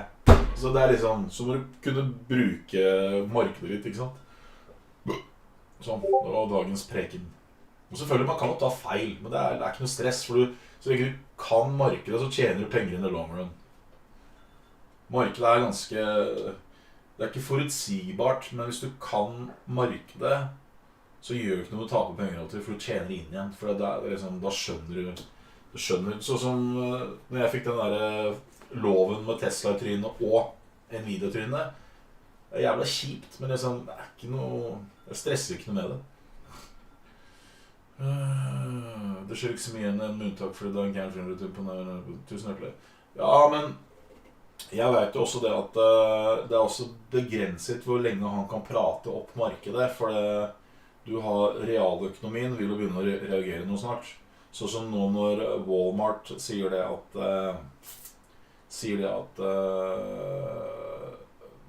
det de sier nå med priser og sier at tariffen allerede kikker inn, så vet du enhver normal fyr som følger med på nyheten at det vil bite på publikum i USA. Og når Jamie Dimon sier akkurat det samme, han sier at her folk alt for optimistiske, rentene stiger, be prepared for S&P 500 crash, sier han. For de som også følger litt mer i timen, vet også at det basically bare 7 aksjer på Nasdaq som har gått som et helvete i år. Resten ligger jo, har jo ikke rørt noe på seg. Det 7 stykker. Tesla, Broadcom, Apple, Amazon, Nvidia, Microsoft. Hva andre her da? Det er de AI-chipene som har gått. Russell 2000 har ikke gått i nærheten. Og halvparten av Russell 2000 har gått i dundrende minus. Så liksom du har en sånn jævla skjeft greie. Samme med Tyskland også. Tyskland er jo på all time high. Det er basically ren metall og sapp. Det er metallaksjer også forsvarsaksjer som har gått. Og Tyskland har hatt den verste økonomien siden andre verdenskrig. Den er på all time high. Så du har helt hav med folkene som ikke helt skjønner hvordan de skal forholde seg til Dagsen. Fordi Dagsen er på all time high. Men det som har skjedd med Tyskland nå, at de har klart å få styrt økonomien i riktig retning. De har på en måte fått ned inflasjonen, og som satt ned renta. Forbruket begynner å komme opp. Folk tar pengene sine ut fra USA, inn i Europa. Stikk motsatt av hva Donald Trump sier. Donald Trump sier at vi får så mye penger inn i USA! Vi får så mye penger inn i USA! Nei. De får penger inn i USA på sikt. Det skjer ikke i morgen. Så han sier jo at de har fått inn så svære dealer i USA. Det samme sa han om Foxconn også. Nei, Foxconn. Foxconn i forrige presidentperiode skulle investere billions of dollars. Skjedde ikke en shit. Det var en liten deal som ikke skjedde. Så de som følger med i timen, som ikke bare leser overskrifter, vet at det er jævlig med lovnader. Og hvis han får det til, dritbra. Jævlig bra. Dritbra. Men foreløpig så er tariffen ikke fiksa. Russland-krigen er ikke fiksa. Pengene som kommer fra Qatar og Saudi, det er ikke inne i USA i det hele tatt. Det tar tid. Mens markedet har gått i forkant. Så kan man si, ja, men markedet beveger seg ofte et år foran i tid. Ja. Men det har beveget seg nå 2 år på 3 uker. Se deg nå. Vanlig indeksen beveger seg mellom 10-14% årlig. Det er bra år. Her har vi gått opp 10% på 2 uker, nesten 20% på 4 uker. Hva faen er det for noe? Fra bånd. Det er jo ganske sjukt da. Hvis man er interessert i sånne ting. Og jeg innbiller meg det at hvis du kan sånne ting, gjør ikke noe sikkert litt i minusperiode, så du vet hva som skjer. Da vet du at ok. For problemet ofte med tradere og sånn er at de tar tap uten å vite hvorfor de tar tap. Og så tar de gevinst uten å vite hvorfor de skal ta gevinst. Og så tar de gevinst som er pluss, og så tar de tap for at de skal ta stopplås. Noen ganger så er det ikke alltid reaksjon kommer med en gang. Og noen ganger så er det sånn at noen ganger skal det være bedre å ta tap med en gang. Andre ganger kan det være greit å bare se det litt an. Alt det er sånn risiko... Alt det er sånn risk management, ikke sant? Så jeg kan godt si at hvorfor faen tok ikke jeg tok stoppen med en gang her for 2 uker siden? For jeg hadde ikke mine villeste fantasier trodd at vi skulle gå opp 10% på en uke. Det er min feil, liksom. Men sånne ting kan skje. Men jeg i hvert fall er veldig sånn, skal du drive med trading, ikke bare se på trading som en sånn der side hustle. Skal du leve av trading, tjene penger på trading, da må du vite hva du driver med, og da er ingenting flaks. Det er ikke flaks i trading. Du kan ha flaks på å trade på flaks, men hvis du skal tjene penger, så må du vite hva du driver med. Det er derfor de samme gutta tjener penger alltid, om en og om en og om en. Om en og om en og om en. Ja, da har jeg sett det kommenter. Ja, men ofte det som er litt annerledes nå, som ikke har vært før, er at før så har du aldri hatt en president som er så PR-kåt som Donald Trump. Det er helt nytt. Det er ikke sånn du ser ofte. Men det er i hvert fall poenget mitt da, er det at hvis du lærer deg makro, og vet hva som skjer i markedet, følg med på nyheter, følg med på rentene spesielt. Det er veldig viktig å se på bondsmarkedet. Det er veldig mange som ikke skjønner det. De bare ser på aksjekurser. Drit i aksjekurser. Se på renter i tillegg til aksjekurser. Hvis du kan den kombinasjonen der, så tjener du penger. Samme faen. Du taper litt av og til, men du tjener alltid tilbake. Du går i pluss hvis du gidder å bruke tid på det. Og vet hva som skjer. Og selvfølgelig får du en sånn fillevinker i ny og ne. Men det blir bare sterkere. Det reiser opp av det. Det er som jeg sier, de som tjener penger i aksjemarkedet, de investorer som tjener penger, de tjener penger år etter år etter år etter år. Alltid. De samme gutta. Så går de på noen blender i ny og ne. Kommer så opp igjen. Kommer så opp igjen. Derfor er det mye leksene sine. Det er ikke sånn flaksdritt. Det er ikke sånn trade en trade, tape en annen trade, trade en trade, tape en annen trade, tape en annen. Det er ikke sånn. Det er consistency. Det er hele flowen. Sånn er det bare. Og jeg har jobbet med mange tradere og mange aksjemeglere i mange år. Og svært få av dem gidder å bruke tid på det. De drar på jobb, får ordrer, og så drar de hjem. Følger ikke med på hva som skjer i USA, følger ikke med på hva som skjer i Asia. De følger ikke med på noen ting. Ingenting. De bare drar på jobb for å gjøre en jobb. Skal du tjene cash på dette her, så må du vite hva du driver med. Og jeg har tjent masse penger på dette her. Jeg kommer til å gjøre det igjen. Derfor gjør det live. Så jeg blir jo litt sånn deppa når jeg bommer jeg også. Jeg gjør det live. Jeg er helt idiot i huet mitt å gjøre dette live hvis ikke jeg vet hva jeg driver med. Det er helt ute å kjøre, liksom. Og jeg blir filmet til når jeg taper penger. Og jeg sier til alle, nei, det skal ned, og så går det oppover. Nei, det skal ned, så går det oppover. Det er jo litt spesielt at jeg sier det, liksom. I stedet for å bare, ok, nå går vi opp. Det er fordi jeg har fullstendig fokus på det jeg driver med. Og for meg så er det sånn klart som dagen på hva som kommer til å skje i markedet. Både på rentene, både på gull, på olje, på gass, på KOA, på PGS, på Hydro, på Vår Energi, på Tesla, på Broadcom, på alt. Jeg callet alt. For det her er det eneste jeg driver med. Jeg elsker det. Og selvfølgelig da, når Nasdaq ikke går min vei, da blir jeg ganske fortvillet. Og da kan du si, hvorfor har du ikke tradet 2 uker? For jeg trader ikke på flaks. Jeg trader ikke på sånn spekk. Jeg må vite hva som skjer, og da trader jeg ingenting. Jeg kunne selvfølgelig satt en hedge, men for meg så er det feil. Jeg må vite hva som skjer. Det er ikke noe sånn der synd på meg og sånt. Bare, jeg trader ikke når jeg er usikker. Jeg trader ikke når jeg er usikker. Uansett om jeg kunne tjent penger på å være usikker, så trader ikke jeg når jeg er usikker. Selv om Trump etterpå skal prate klokka 9, som sikkert kommer til å gjøre at det går opp, så kjøper ikke jeg på det. Jeg trader på hard facts og hard news. Det trader jeg på. Folk sa det kommer ut med, så tar han en skjort. Neida, men du kan jo kjøre masse breakout. I dag har jeg bare gått long på Nasdaq. I dag. Jeg har bare gått long på Nasdaq i dag. Men jeg har shorten imot, for jeg tror markedet skal ned. Og det er med god grunn til at jeg sier at det skal ned. Det er ikke fordi det har gått for mye opp. Det har ingenting med det. Det kan ha gått ned 3 uker.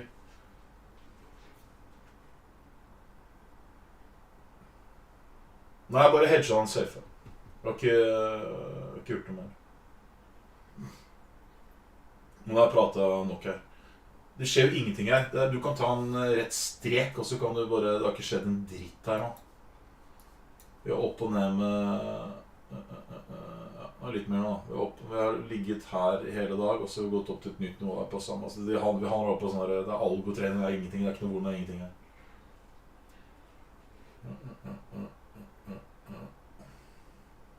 Nå kommer jeg tilbake om en halvtime. Skal jeg bare la det være på? Eller skal jeg slå av så kan noen andre prate? Responsible for the delivery being not able to be achieved yet. Is it the SALT caucus or is it the conservatives who want to see even more changes? Ja, jeg gikk litt faen. For jeg tenkte litt feil i starten på den helikopterkontoen. Jeg tenkte for mye på alle som følger meg. Jeg må bare trade som jeg gjør, og så får det bare gå som det går. For i starten så turte jeg ikke sette trade, så var jeg redd for at jeg kan ikke tenke sånn. Jeg må bare trade som jeg gjør. Så må bare trade. Og så får folk være med. Og hvis de vil tjene mer penger, så må du putte på mer penger. Jeg kan ikke basere tradesene mine på at noen har mye penger og noen har lite penger. Jeg må bare trade som jeg gjør. Så sett på da. Sure that we don't let perfection be the enemy of the good, and we take an opportunity to take a big step in moving this country in the right direction. Were voices raised in that meeting, Congressman? Was there shouting as some had reported?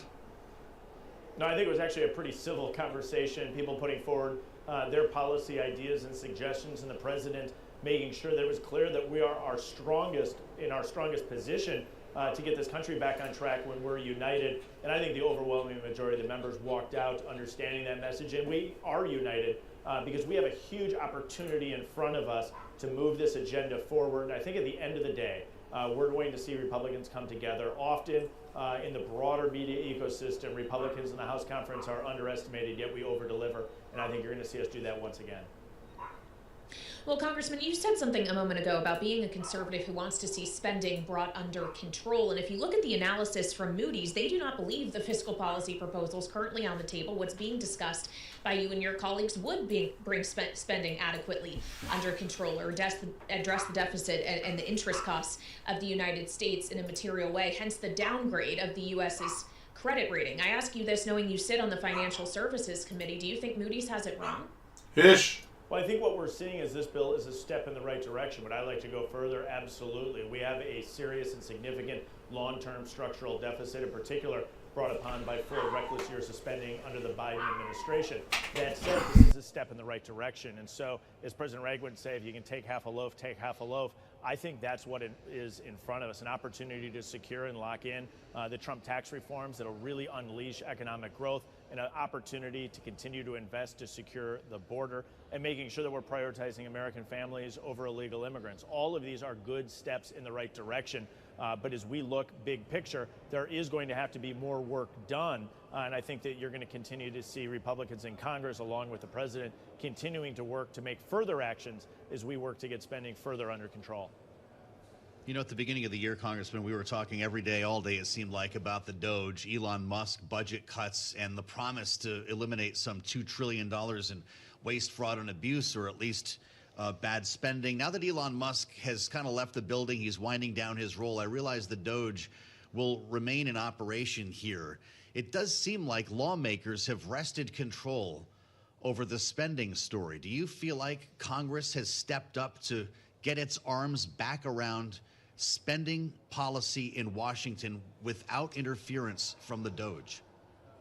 I think it's actually an opportunity for all of us to work together, to work with President Trump's cabinet secretaries, as well as members of Congress who control the purse strings, to make sure that we are good stewards of taxpayer dollars. I think a lot of things were identified where we can make dramatic improvements in the spending here in Washington, D.C. The appropriations process oversees about 25% of total federal government spending. About half of that is in defense. So of the remaining, about 12.5% of total federal spending, we have a huge opportunity to really go in and remove waste, fraud, and abuse. As we look at the broader spending picture, the other 75%, in particular, as we look at Medicaid, I think we make some really good reforms in this legislation to address the waste, fraud, and abuse. So I think we have an opportunity to continue building on the things that were identified by Elon Musk, and then work together with the president's cabinet secretaries, lawmakers here in the House, and we can make some real progress as it relates to federal government spending.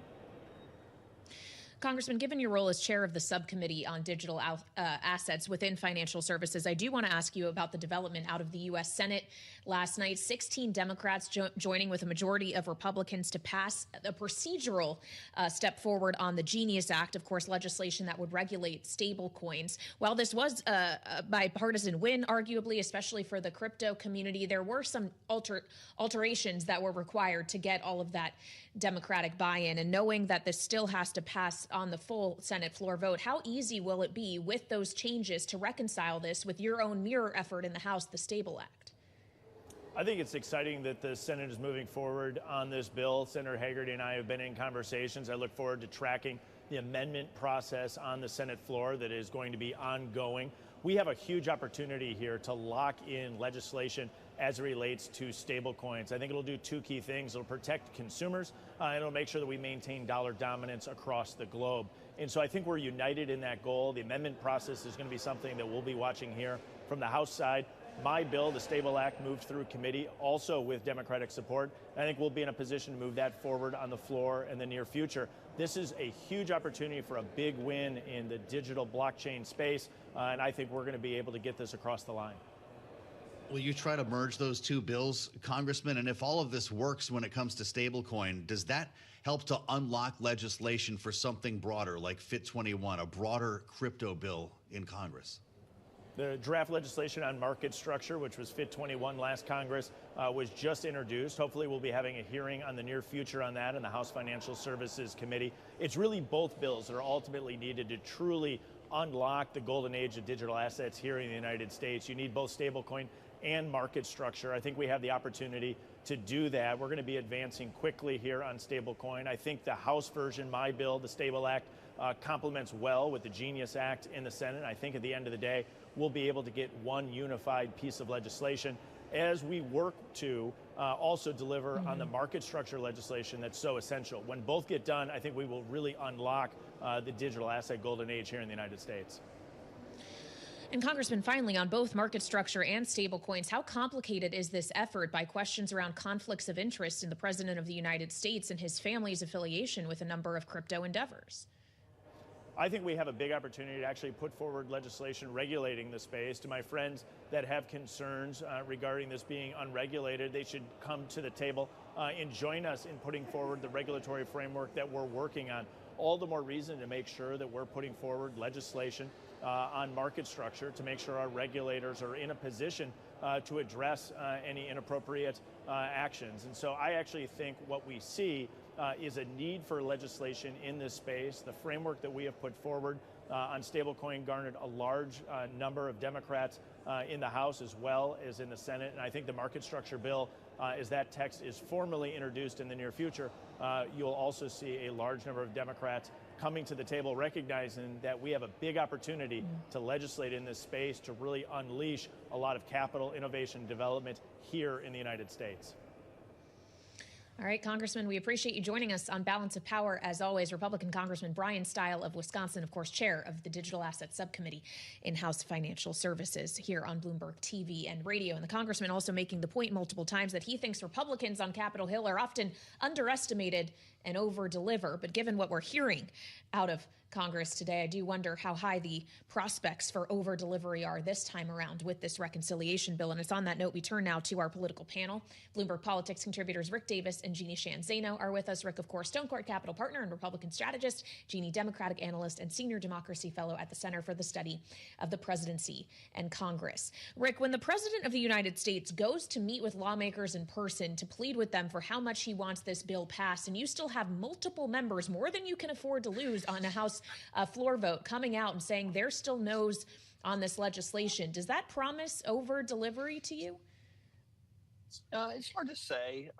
It's certainly a chink in the armor. And so I'm a little surprised, actually, the president used the forum of going to the Hill. That's a pretty expansive effort for the president to do. Typically, pick up the phone, make some phone calls, twist some arms, or have some of the recalcitrant folks come over to the White House and put them in the Oval Office. It's awful hard to say no to a president of the United States in the Oval Office. And maybe these are tactics that they'll use later on. But they're starting to run out of time, as you pointed out throughout the program, and if they're going to get this done before Memorial break. So I have seen reporting in just the last few minutes that the speaker is going to start cold sweating some of the SALT caucus in his office. I guess maybe he gets the first crack at it, but it wouldn't surprise me they all wind up in the Oval Office for a seance with the president if they continue to say no to this bill. Well, they're going to be sitting down indeed with the Speaker of the House in less than an hour here. Mike Lawler among those who are pretty upset. Members of the New York delegation, Jeannie, where you are, could be the difference makers here. The president had a pretty direct message for them. Mike Lawler saying earlier, as it stands right now, I do not support the bill. Nick LaLota, I'm fired up. I'm here to fight for my people. Does this bill die in New York? You know, I wouldn't say that yet.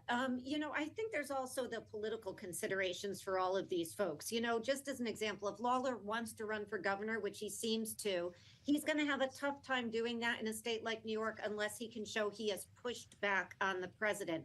So there's that. They really do believe that the cap should be lifted, and they have made that very, very clear. The lift is already there to the 30,000. They want it higher. They may get there, but I don't think this necessarily ends in New York. You know, the one thing we've seen over and over again is that moderates, usually on the Republican side in the end, will give in.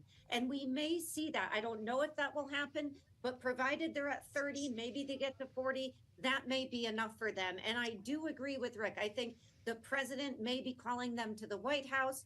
You know, the interesting thing here is Donald Trump has been all over the SALT issue, from being the initial signer of the bill that created it, to moving to Florida to avoid it, to coming back to Long Island saying it needed to be lifted, and now to blame it on the blue state governors. So he also has some ownership on this thing, and I think they will get together and try to resolve that.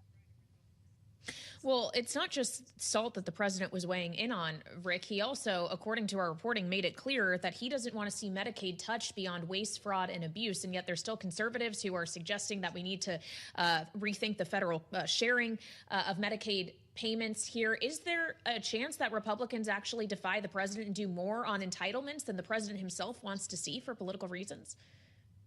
Well, the reason there's a pinch there, Kaylee, is because there are a lot of Republicans in the Freedom Caucus who want to see bigger cuts. And so where are you going to get the bigger cuts? Probably got to go to Medicare to get them. And if you then start taking, an axe to, for instance, the corporate tax piece of this that was expanded under Obamacare, that's a target-rich environment. I think it's priced at about $600 billion. And I can see them going after that. But I think the message the president sent was, don't cut too deep. It's interesting. He didn't, at least the reporting so far, has not been very, very clear as to what message he gave to the deficit hawks. We know he pushed back on Medicare. We know he pushed back on SALT. But did he push back on anybody saying, hey, the deficit's too high? And so these are guys who are not going to go away easily, Chip Roy and company. And so it'll be interesting to see how they factor in, because if they get what they want, there'll be deeper cuts, and those cuts will likely come out of that Medicare program. And then the president's going to be upset. All right. Our panel in place following our conversation with one member of Congress and on our way to another. Nicole Malliotakis is going to be with us. Of course, one of the SALT Republicans we refer to so often from New York. Rick Davis and Jeannie Shanzano, our panelists, thank you so much for the insights. Kaylee, we're counting down to this meeting at 2 o'clock. Wouldn't want to be necessarily one of these members in the room with the speaker right now as the president leaves a trail of dust behind him on Capitol Hill. Yeah, they already got some stern words from the president. The speaker may have some similar ones. We'll, of course, continue to keep you updated here on Bloomberg TV and radio.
This is Balance of Power with Joe Matthew and Kaylee Lines on Bloomberg Radio and Television.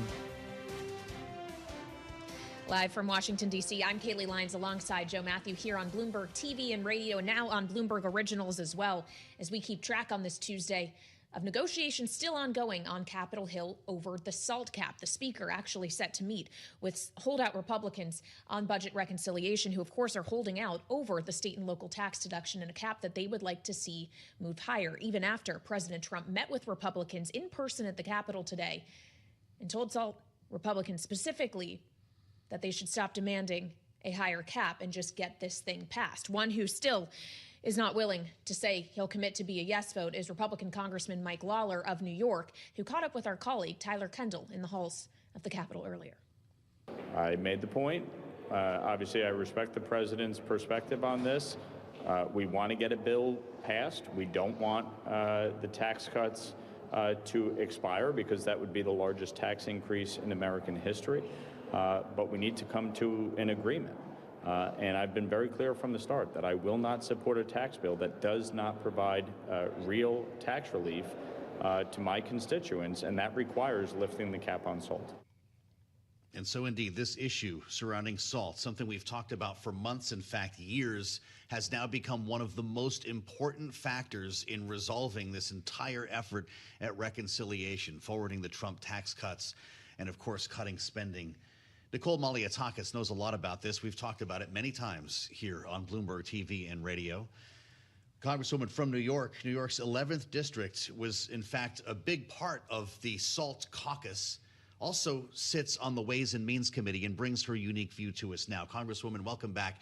It's great to have you. You have more insight here than probably anyone else we're going to speak with today after Mike Lawler. What is your sense? Because I know last time you joined us, you made pretty clear that the $30,000 cap that came out of Ways and Means covered the bulk, I believe 98% of your congressional district. How about your neighbors? What is the number that's going to bring them to a yes? Look, I can't speak for my colleagues. I know that those who are in Long Island, Westchester County, they face higher property taxes than we do in my district. So, you know, I think, though, at some point you need to know what the best deal is and just take it.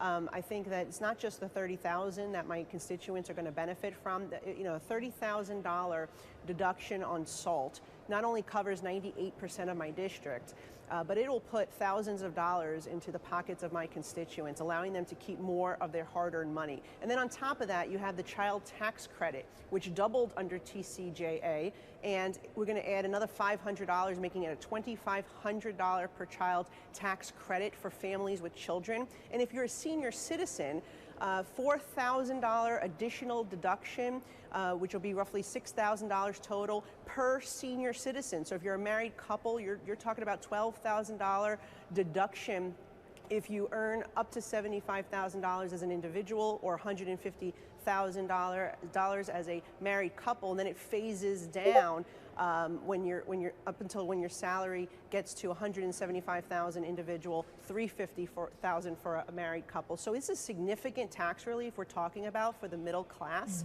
and we need to get this bill done, because not only would you see none of this stuff happen, the standard deduction will be cut in half, the child tax credit would be cut in half, all these lower income tax brackets that every single American benefited from would actually then go back up, which, you know, we're talking about trillions of dollars in taxes, not just for individuals, but for businesses as well. And so it is critical that we come together and unite and pass this one beautiful bill, which, you know, is not just about the tax cuts. It's about border security, giving our agents the tools they need to do their job. The president's done an amazing job securing our border and deporting criminals since he's taken office, but they need more resources. They need more manpower. And so this bill would also address that. And then also, really, when it comes to domestic energy, significant production we'll see as a result of this bill as well. So it really is incredibly important for our economy that we get this done. Cannot allow a tax cut to expire, or, by the way, a debt default, which would happen if we don't get the job done. Well, so Congresswoman, would it be correct to characterize your view here as it's more important for these members who come from swing districts to take advantage of the majority that Republicans currently have to get this bill passed, rather than worry about extending that majority beyond 2026, because that's their argument. They're in swing districts. If you want to hold on to the majority, they need to make sure they get a higher number here. Is that the wrong way to think about it now? Look, I think tripling the SALT deduction is a huge win. If they can get it to quadruple to a $40,000 deduction, that is really significant. And that is saving constituents across New York thousands of dollars. And so people will see this, the result of this, in 2026 when they do their taxes. They'll see that they're saving money, not just because of a SALT deduction or an increase in the standard deduction if they choose that, but because of the child tax credit, because of the senior bonus deduction, and because of all the other job-creating pro-growth policies and tax policy that will be in this bill. Look, bonus depreciation, interest deductibility, research and development, 199A. These are all significant, incredibly significant provisions for our economy, for small businesses and large businesses alike. The corporate rate, that is also very critical to our economy.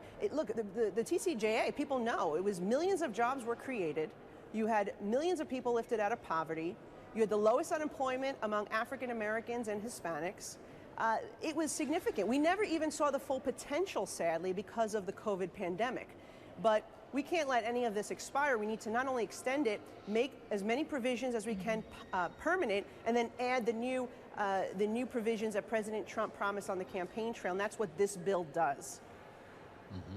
I don't know if you think the president's visit to Capitol Hill today will actually change minds, Congresswoman, but he was quoted in that meeting to say, if you lose because of SALT, you were going to lose anyway. And I wonder if you actually agree with the principle of that statement. Look, I don't think an election comes down to the SALT deduction. And if you are tripling the deduction, you are winning for your constituents. You are delivering relief, you're delivering results, and that's what needs to be messaged out there when you go back home. I go back home and I'm telling my constituents that not only are we tripling the deduction, 98% of our district will be covered. If we're able to quadruple it, I'm sure all of my district will be covered. But I've always been focused in the middle class here. I've never been focused on, you know, the billionaires or the millionaires, and I think the majority of Congress has been focused on these middle class tax cuts, and that's what this bill does. Now, I think it may change, and I think what the next offer that comes out of the Speaker's offer should be the one that is accepted, because we need to move forward. We need to pass this bill before Memorial Day. We need to deliver these wins, because if people see, look, if we do nothing, constituents will see a tax hike. That's the bottom line, and then you will lose an election. I say, let's do what we can here, significant relief for state and local taxes, and also let's hold our mayor and governor accountable. Let's remember the reason we need SALT relief to begin with. We need it because our mayor, our governor, Kathy Hochul, the state legislature, the Democrats that run New York are taxing New Yorkers to death. They could easily cut personal income tax rates, just like President Trump did in 2017. They choose not to. They can easily cap property taxes. New York City is the only municipality in New York that does not have a property tax cap. They choose not to. Instead, our mayor and the city council keep increasing the property tax levy year after year after year, hammering New Yorkers to waste their money on things like, you know, billions of dollars for migrant shelters so criminals can wreak havoc on our streets. It is ludicrous. And so, you know, we as a community, as a city, have to also take responsibility and vote for people who don't do that to us.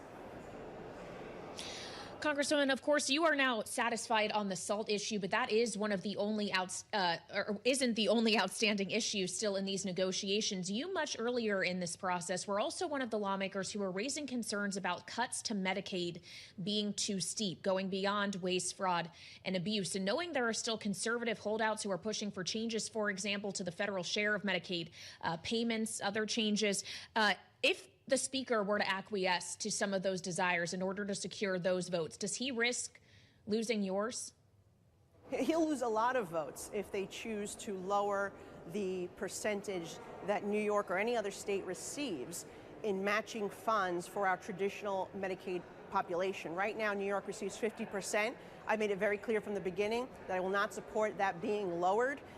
And also the per capita caps on the traditional Medicaid. That is incredibly important. Where New York could potentially kick in a little more, have a little more skin in the game, is on the expansion, where New York only pays 10%, the federal government picks 90% of the share. That I don't think is going to change. It could change, but that is very different than saying we're going to cut the 50% match that New York receives on the Medicaid. I fought very hard to make sure that that provision was left out, and many other members also want to see that out. So I can't imagine that that would go in at this point in this stage. I think we have the proper balance here on the Medicaid. We are focused on the fraud, waste, and abuse. We're focused on making sure that the illegal immigrants do not benefit from our Medicaid dollars. And we are ensuring that there are work requirements for able-bodied individuals without dependents who are of working age. That is very reasonable. It is supported by 75% or more of the country. So let's stick to the plan here. Let's focus on what we need to do. Let's get the job done this week, and let's deliver this victory for not just the Republicans and President Trump, but for the entire country, moving this ball forward. Well, you've framed this as an awfully important day here, Congresswoman, and if things are going to stay on track, it will need to be, whether we get a deal on SALT or some of the other concerns that we've talked about. I wonder if you've received any assurances from your colleagues who are members of the Freedom Caucus, a couple of them who serve on the Rules Committee, any assurances that things are going to go smoothly at 1 o'clock in the morning when this bill hits rules, and that anybody with some protest might use their time on the floor as opposed to committee? What's going to happen in the wee hours of the morning? Look, I hope the bill gets passed. And what I would tell my colleagues is, let's focus on incremental wins here. We're not going to get everything we want all in this one bill, but this is significant. We're saving the American taxpayers money, making sure their money's being spent appropriately, not on waste, fraud, and abuse. We're rooting that out. We're going to allow the economy to thrive and build on the successes of the Tax Cut and Jobs Act of 2017, which we know is successful and was responsible for lifting wages and bringing people out of poverty and giving them jobs. And we cannot afford a $4 trillion tax hike on America. We have to get this done.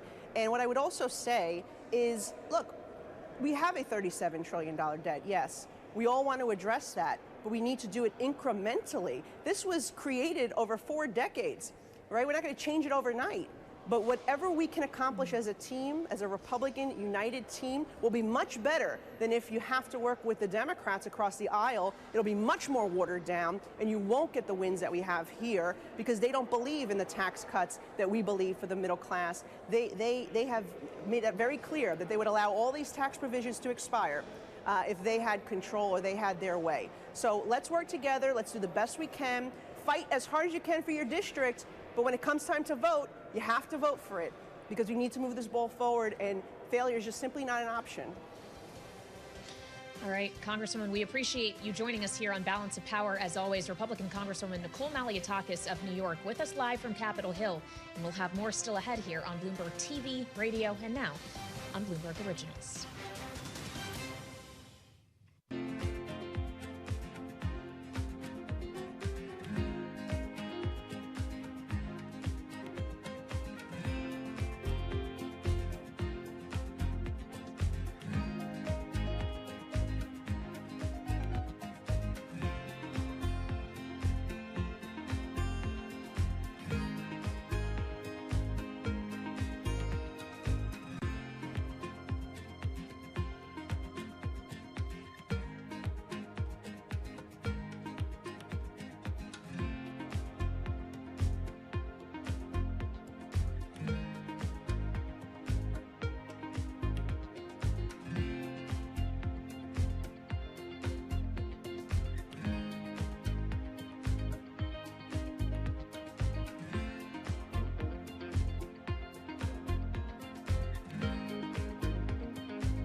This is Balance of Power with Joe Matthew and Kaylee Lines on Bloomberg Radio and Television. Live on Bloomberg TV, radio, and now Bloomberg Originals. I'm Kaylee Lines alongside Joe Matthew. This is Balance of Power, broadcasting live from Washington, D.C. But it's to New York City, where we go next to BNP Paribas Global Market Conference, where our colleague Bloomberg Sonali Basak is sitting down with the founder of Bridgewater Associates, Ray Dalio. Let's listen. A growing debt load with a very minor cuts in spending, frankly, compared to how much debt the government has taken on. Where do you see this going? Plato talked about this in thousands of years ago. It's almost the nature of democracy. The population wants more, and the government spends. And so what we've seen is temporary big deficits that came out of COVID, and the period after that became the high level of spending. And so we have a big ideological difference. Now the deficit will be about 6.5% of GDP, probably. And I think it's important to know what that means. All that deficit means debt that has to be sold. And there's a supply-demand problem. So pay attention to the supply-demand. That was what 2008 signaled 2008. That's what signaled 2010 to 15 period in Europe. We have a situation in which in the world there are large holders of dollar-denominated assets. They already represent very large percentages of those portfolios. And the quantity that has to be sold is greater than the demand for that debt. And so there's a supply-demand problem. With that supply-demand problem, then either rates go up or there's a need for printing money and the value of money goes down. That's the nature of that conflict. There is a capacity to deal with this issue.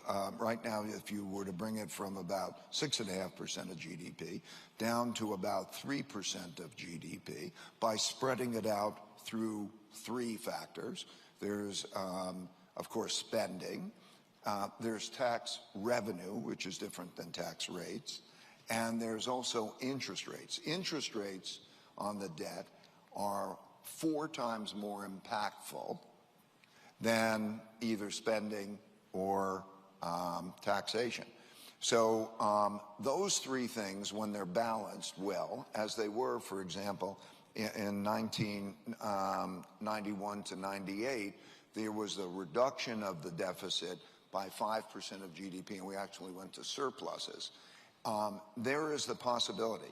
What I see, and when I'm in Washington and dealing with both sides, there is an agreement. I've never had really any disagreement about the question of the need to bring that down to about 3% of GDP.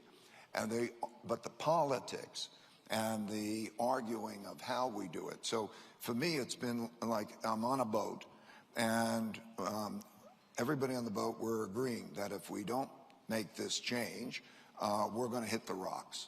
And then everybody's arguing about how to make the change, and they won't make the change. And so we're headed for the rocks. That's the feeling. You know, you mentioned supply-demand dynamics. I'm sure everybody in this room had seen that Moody's downgraded the United States just a few days ago. Bloomberg reported this morning that you have funds across the world that are talking to the regulatory authorities to make sure that they don't feel the pressure of that. There are holders of treasuries, and this might become more difficult in the future. How big of an issue is the downgrade? The downgrade is an understated indicator. Of course, there are benchmark and credit issues, but when they downgrade it, they don't reflect how bad the debt is. They reflect the probability of it being defaulted on, but they don't reflect the fact that the more likely scenario is that money is printed to pay for the debt. And so if you have a situation such as when Japan had its currency go down and its interest rates lower, and you lost about 3% in the currency and about 3% a year in the depreciation or the interest rate differential, it's a negative situation for the bonds that's being actually understated by that rating, because it doesn't take into consideration the more likely path of devaluing money. And that is why we're seeing a shift in the supply-demand. Also, there are worries about sanctions. There are other issues that enter into the supply-demand picture. So I would say the situation is more serious, even in my estimation, than it is conveyed by the rating. When you think about foreign demand for U.S. assets, there has been a sense of a sell America trade coming back. Do you believe that this is just the beginning, or do you think that those fears are overstated? I think the supply-demand picture is a reality, not an overstated. And I think that when you look at debt, it's just not an American problem. It's not an American issue at all. It's a broad issue. There will be increases in debt in Europe. There'll be increases in debt around the world. It's a world issue. That's one of the reasons that even emphasizing just one currency is an exaggeration. I think you have to look at the nature of debt in general. So when we think about the fiscal problem here in the United States, we're looking at the way the government is looking to cut parts of our spending. When we look at those cuts, they involve social programs often, or Medicaid. What do you think the ultimate outcome is? You mentioned politics being another significant force, the push between the left and the right. You've also talked a lot about how equality has been a growing problem in this country, but also across the world. What would it mean for the U.S. to be cutting programs like that? And how does it maybe set up for a different type of issue down the road? I think it's a reflection of irreconcilable differences that are not that are threats to the system. And I think that when we have right now we have a very good economy by comparison. Downturns come. So imagine what the political and the social clash would be if we, or when we have a downturn. So I am very worried about these issues. Let's talk about the monetary a little bit. There you have it from Ray Dalio speaking live with Bloomberg's Sonali Basak in New York at BNP Paribas Global Markets Conference, conversation that we wanted to put an ear on as they're talking about the heart of the debate happening today here in Washington, D.C. when it comes to tax and spend reconciliation. Kayleigh, it's so often here on Bloomberg, we leave the bubble here in Washington to bring our viewers and listeners a conversation that helps to advance the ball on policy here in Washington. That's one example. What's happening at Dell Technologies World Conference is another. Yeah, that's absolutely right. And that's where we find our colleague, Ed Ledlow, who is there live. We, of course, have been hearing from Dell specifically about what it's doing in the AI space. And we go to Ed to tell us more about that. Ed, obviously, for any technology company now, that is an area in which they are focused, want to be more competitive in. What are we hearing?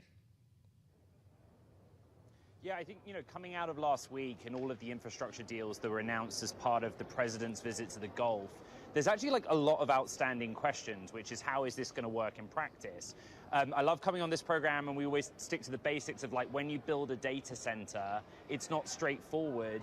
The technology comes from NVIDIA. That was part of the headline of last week, but somebody has to kind of put it all together.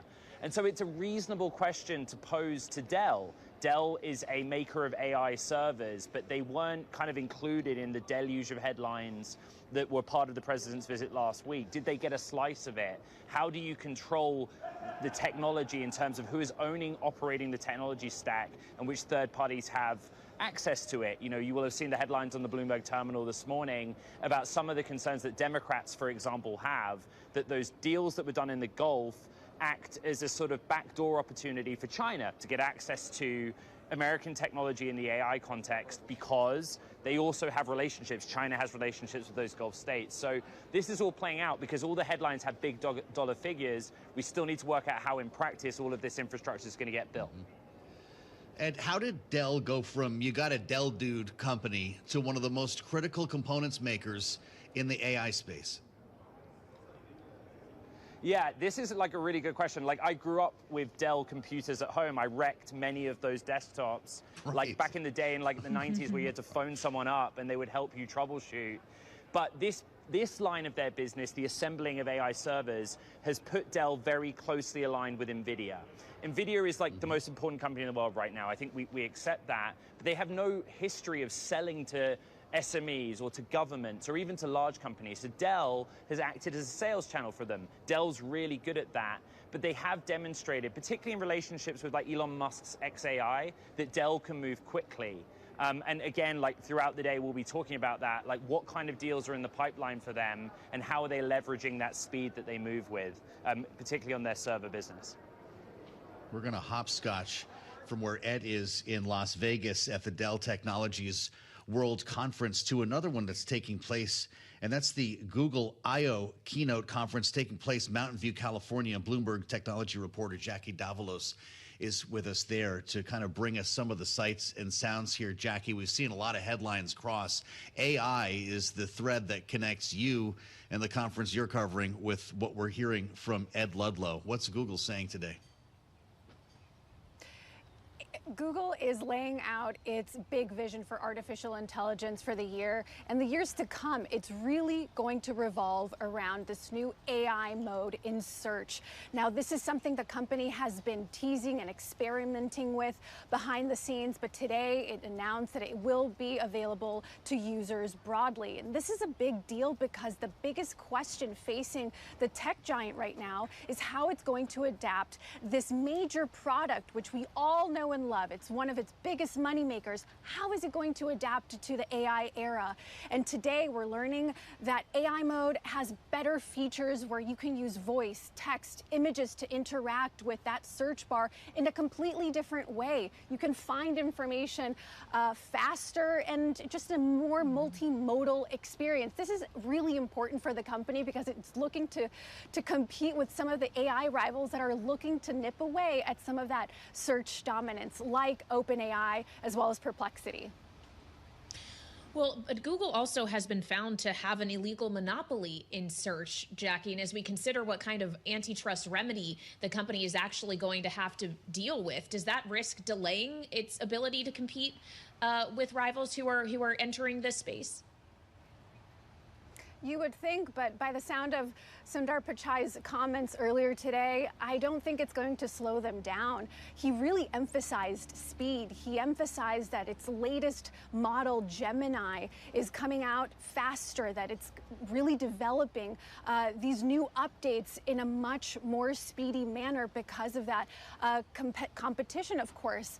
As it relates to its antitrust woes over the last couple years, you know, it is adapting to AI in a different way, in the same way that, you know, others are also kind of getting into that space at a different time, around that same time. You know, of course, its entrenched dominance in search gives it a leg up, but, you know, you also have its rivals kind of coming up with new features that are testing the way people interact with these things. So it's still yet to be seen how much of this might slow down their progress. But what we're hearing today is that there's a lot of excitement for how users are going to react to this. It mentioned its Gemini app has around 400 million users. And then its AI overviews. This was something it rolled out in its search feature last year. That has 1.5 billion users. So we're seeing traction nonetheless. Really great. Bloomberg's Jackie Davalos at Google's I/O conference underway right now. Jackie, thank you so much. With us live from Mountain View, California. Begging the question, Kaylee, is the era of blue links over?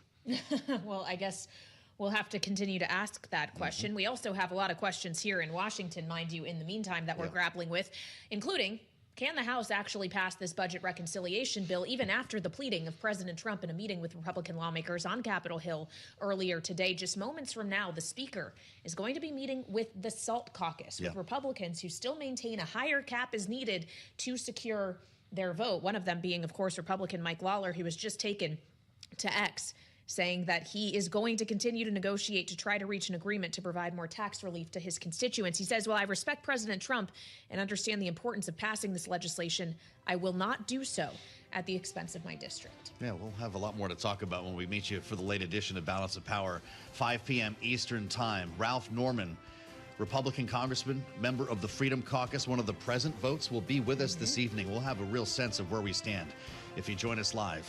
Starting 5 p.m. Eastern, Balance of Power on Bloomberg TV and radio.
This is Bloomberg Business Week Daily, reporting from the magazine that helps global leaders stay ahead, with insight on the people, companies, and trends shaping today's complex economy, plus global business, finance, and tech news as it happens. Bloomberg Business Week Daily with Carol Massar and Tim Stenovec, live on Bloomberg Radio, television, YouTube, and Bloomberg Originals. All right, everybody, a very good afternoon, live on radio, TV, YouTube, Bloomberg Originals. This is Bloomberg Business Week Daily. Carol Massar along with Tim Stenovec live here at Bloomberg headquarters in New York City. It is Tuesday, May 20th, and man, We have a big technology and innovation focus for you in the next 60 minutes. Yeah, we're going to get top voices from Dell and from Google. We'll also hear from Barry Diller of IAC. But Carol, we want to kick it off with a man everybody who listens and watches us is familiar with. He speaks, we talk about it. Right now, we do want to start with the CEO of Tesla, who talked earlier from the Qatar Economic Forum in Doha. It is programmed by Bloomberg News. Elon Musk speaking remotely at QEF with Michelle Hussein. She's editor-at-large at Bloomberg Weekend. They covered a range of topics. There's a lot about it on the Bloomberg terminal. But they kicked it off with talking about how Tesla sales are doing around the globe. Europe is our weakest market. We're strong everywhere else. So our sales are doing well at this point. We don't anticipate any meaningful sales shortfall, and obviously the stock market recognizes that, since we're now back over $1 trillion in market cap. So clearly the market is aware of the situation. So it's already turned around. But sales still down compared to this time last year? In Europe. In Europe, okay. And yes, but that's true of all manufacturers. There's no exceptions. Does that mean that you're not going to be able... Does that mean... The European market is quite weak. Okay, but you would acknowledge, wouldn't you, that what you are facing, okay, let's just take it as Europe, what you are facing is a significant problem. This Tesla was an incredibly aspirational brand. People identified with it. They saw it as being at the forefront of the climate crisis, and now people are driving around with stickers in their cars saying, I bought this before we knew Elon was crazy. And there are also people who are buying it because Elon's crazy, or however they may view it. So yes, we've lost some sales perhaps on the left, but we've gained them on the right. The sales numbers at this point are strong, and we see no problem with demand. So what? I mean, you can just look at the stock price. If you want the best inside information, the stock market analysts have that, and our stock wouldn't be trading near all-time highs if it was not. If things weren't in good shape. They're fine.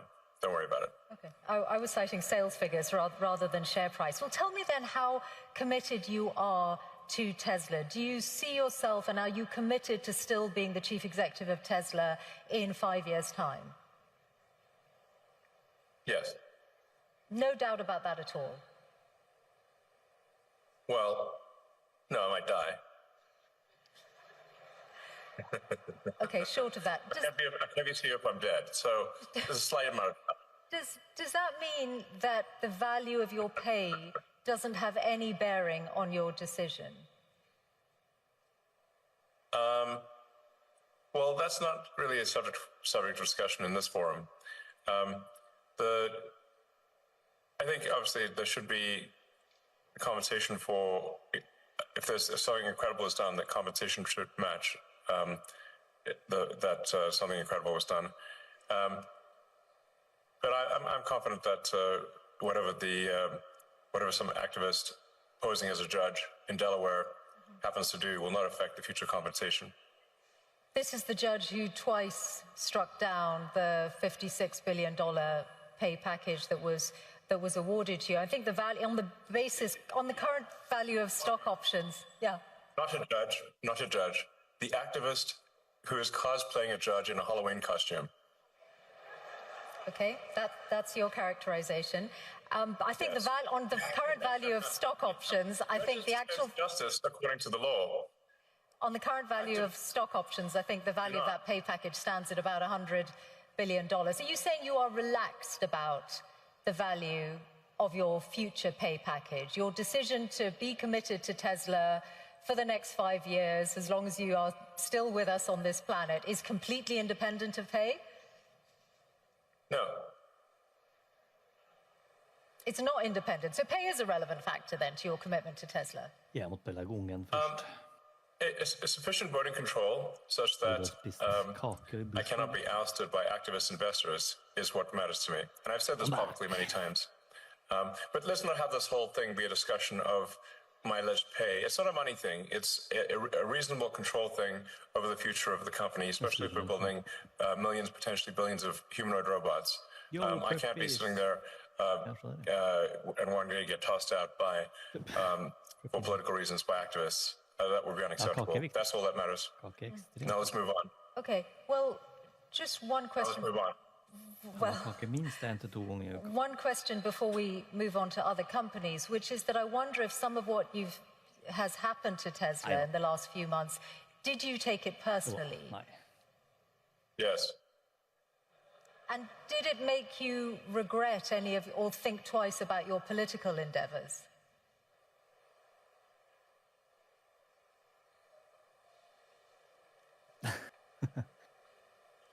Because it is. I did what needed to be done. The violent antibody reaction, and I'm not someone who's ever committed violence, and yet massive violence was committed against my companies. Massive violence was threatened against me. Who are these people? Why would they do that? How wrong can they be?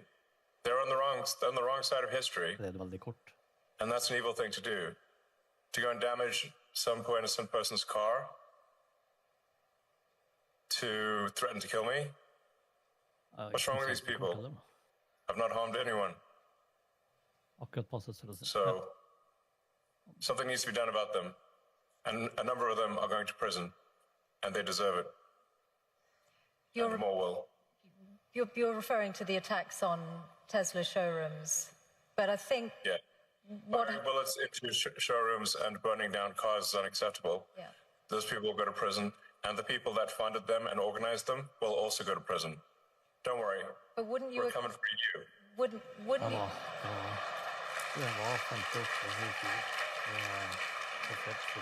But wouldn't you acknowledge that some of the people who turned against Tesla in Europe were upset at your politics, and very few of them would have been violent in any way. They just objected to what they saw you say or do politically. Well, it's certainly fine to object to political things, but it's not fine to resort to violence and hanging someone in effigy and death threats. That's obviously not okay. That's absurd. That is in no way justifiable at all, in any way, shape, or form. And some of the legacy media nonetheless have sought to justify it, which is unconscionable. Shame on them. Let's talk about your other companies then and other business areas, SpaceX. I saw that you said in a speech at the West Point Military Academy recently that the future of warfare is AI and drones. And obviously defense is an increasingly booming sector with the state of the world at the moment. Do you see SpaceX moving into weaponized drones?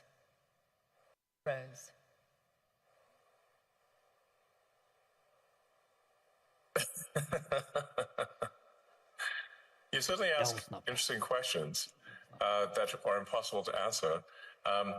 SpaceX is it's the space launch leader. So SpaceX doesn't do drones. SpaceX builds rockets, satellites, and internet terminals. SpaceX has a very dominant position in space launch. So of the mass launch to orbit this year, SpaceX will probably do 90%. China will do the half of the remaining amount, so 5%, and the rest of the world, including the rest of the US, will do about 5%.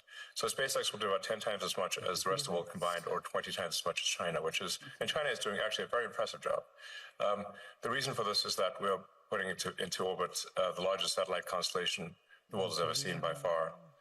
So I think at this point, about maybe approaching 80% of all active satellites in orbit are SpaceX. And they're providing high bandwidth global connectivity throughout the world. In fact, this connection is on a SpaceX connection. So I think this is a very good thing because it means that we can provide low-cost, high bandwidth internet to parts of the world that don't have it or where it's very expensive. And I think the single biggest thing you can do to lift people out of poverty and help them is giving them an internet connection. Because once you have the internet connection, you can learn anything for free on the internet. And you can also sell your goods and services to the global market. once you have knowledge by the internet and the ability to engage in commerce, that this is going to greatly improve quality of life for people throughout the world, and it has. And I'd just like to thank anyone in the audience who may have been helpful in, with Starlink and getting it to approved in their country. And I think it's doing a lot of good in the countries that have approved it, which is, I think at this point, 130 countries are very happy with it. I don't currently anticipate SpaceX getting into the weapons business. That's not an aspiration. We're frequently asked to do weapons programs, but we have thus far declined.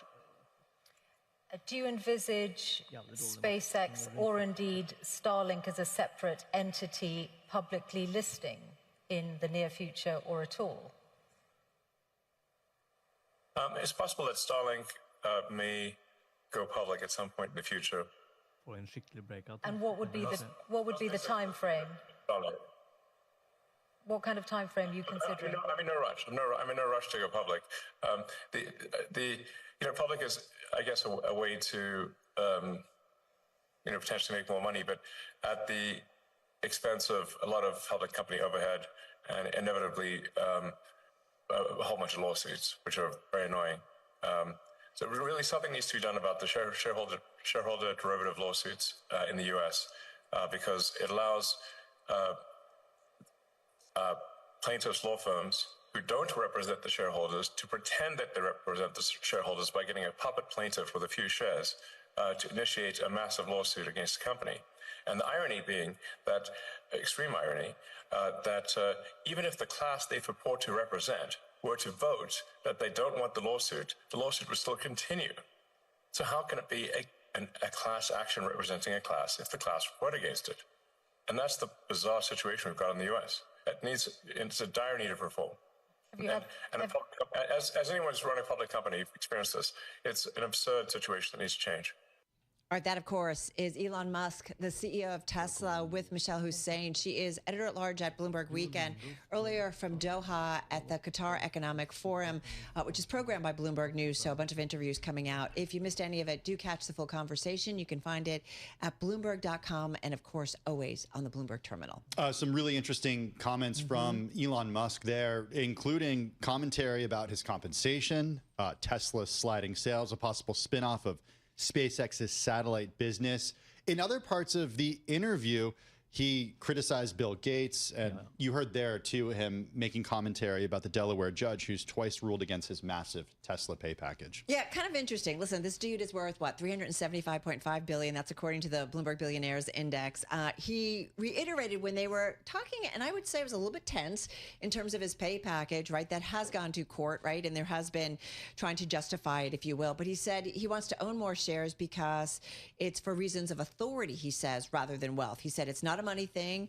It's a reasonable control thing over the future of the company. And keep in mind, he has been CEO since 2008. It is one of really the longest runs when it comes to a CEO, right, at a company and one of the world's largest automakers as well. So he has been there for a long time through a lot of different cycles, but nonetheless, certainly feeling like he is justified. And again, I would say a little bit of a tense exchange back and forth there. Yeah, if you missed any of that interview, check it out on the Bloomberg terminal and, of course, at Bloomberg.com. In the meantime, let's get an update on the markets a little over 2 hours to the close. Here he is, Charlie Pellet. Thank you very much indeed. A down day for the U.S. equity market. Tesla, though, lots of news coming out of that conversation. Tesla shares right now up by 3.2%, but the Dow, the S&P, NASDAQ, we're all lower now with the S&P 500 index down 20, a drop right now of about 0.3%. We've got the Dow down 103, a decline there of 0.2%. The NASDAQ Composite Index down 64 for NASDAQ, a drop of 0.3%. Your 10-year yield, 4.48%, but the 2-year, 3.96%. Spot gold up $57 the ounce, up 1.8%. West Texas Intermediate crude down 0.2%, 62.57 a barrel. So again, recapping a move lower here, that rally running out of steam today with the S&P down 20, a drop there of 0.4%. I'm Charlie Pellet. That is a Bloomberg Business Flash. All right, Charlie, thank you so much. You're up to speed on the markets. All right, on the markets, from the Middle East to the West Coast we go, staying on technology, and to the Dell Technologies World happening right now in Las Vegas, where our own Ed Ludlow is. He's, of course, the co-host of Bloomberg Technology with a special guest. Ed, over to you. Yeah, there's been like this 48-hour sprint around the world where AI infrastructure is just absolutely core to everything that's going on.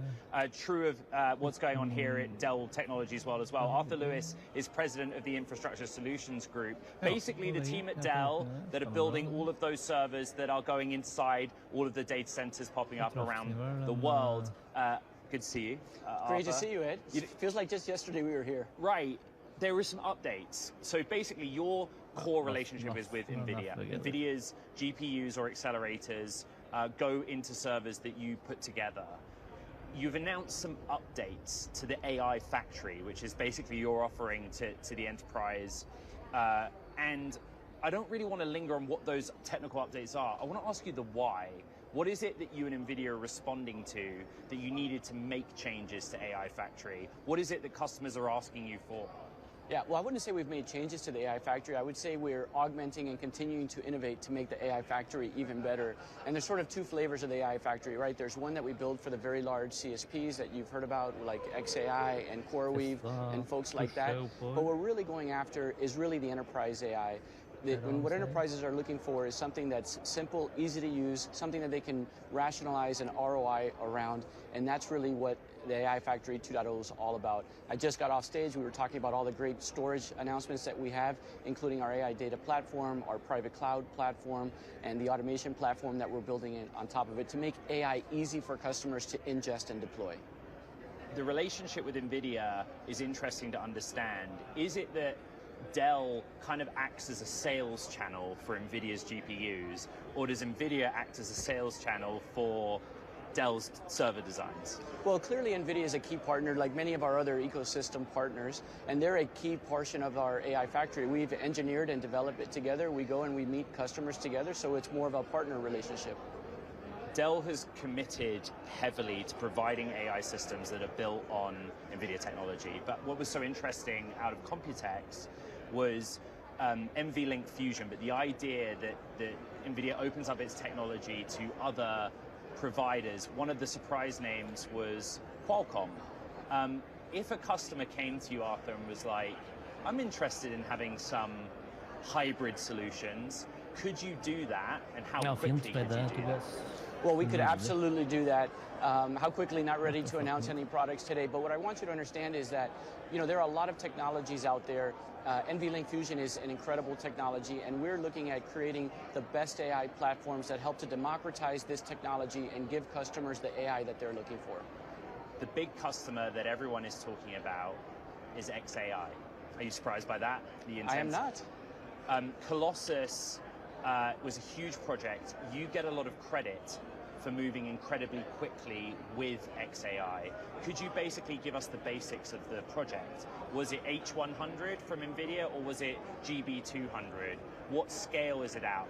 What was it that you did differently in building that data center that you had or had never done before with other customers? Yeah, well, look, Ed, I'm not going to talk too much about xAI's technology because I think that's for them to talk about. But what I will talk about is, you know, last year we deployed 100,000 GPUs in 6 weeks. That's a feat that no other enterprise had been able to accomplish. Then when I was with you in October, we talked about, or in September, we talked about the fact that we would be first to launch GB200. We were the first to launch GB200. So it's the continued innovation and rate of innovation that's allowing us to win incredibly cool customers like xAI, like CoreWeave, and many others. I got a question for you from the audience when I said you were coming on the show on social media. And it was like, in the context of Colossus or xAI, what is it that you're offering differently to a Supermicro or an HPE? You know, moving fast is one thing. Are there other factors that make Dell more compelling? Well, I mean, clearly the rate of innovation, I think, is faster than anything that we've ever seen in the industry. And the ability to engineer the compute, the network, and the storage under one roof and be the fine-tuner and the integrator is incredibly powerful differentiator. Our services capabilities in terms of deployment and integration, something else that's incredibly powerful.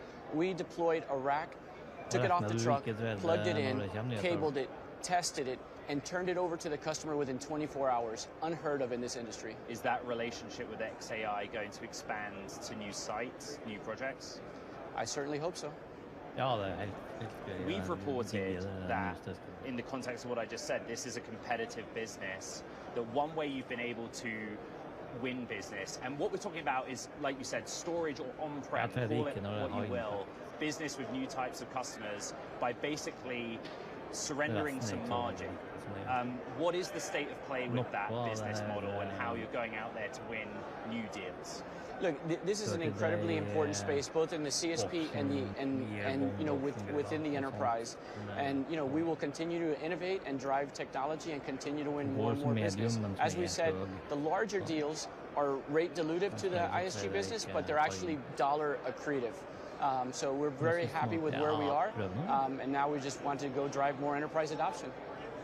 Last week, the President of the United States went to the Middle East, to the Gulf. I heard. There were a number of deals announced where NVIDIA and AMD, as the technology providers, the accelerator providers, have plans for data centers in Saudi Arabia and in the UAE.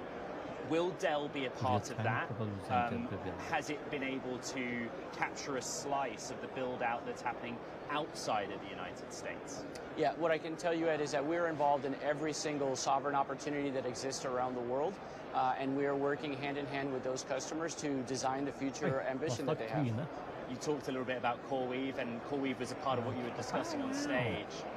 Again, a company that's moving incredibly quickly. Again, the same question, like, how does this work? CoreWeave wins you some business, you win CoreWeave some business, or in both directions? We really understand very deeply and technically the requirements of the customers, and we're able to innovate and deliver faster than the competition, and that's really the name of the game in this space.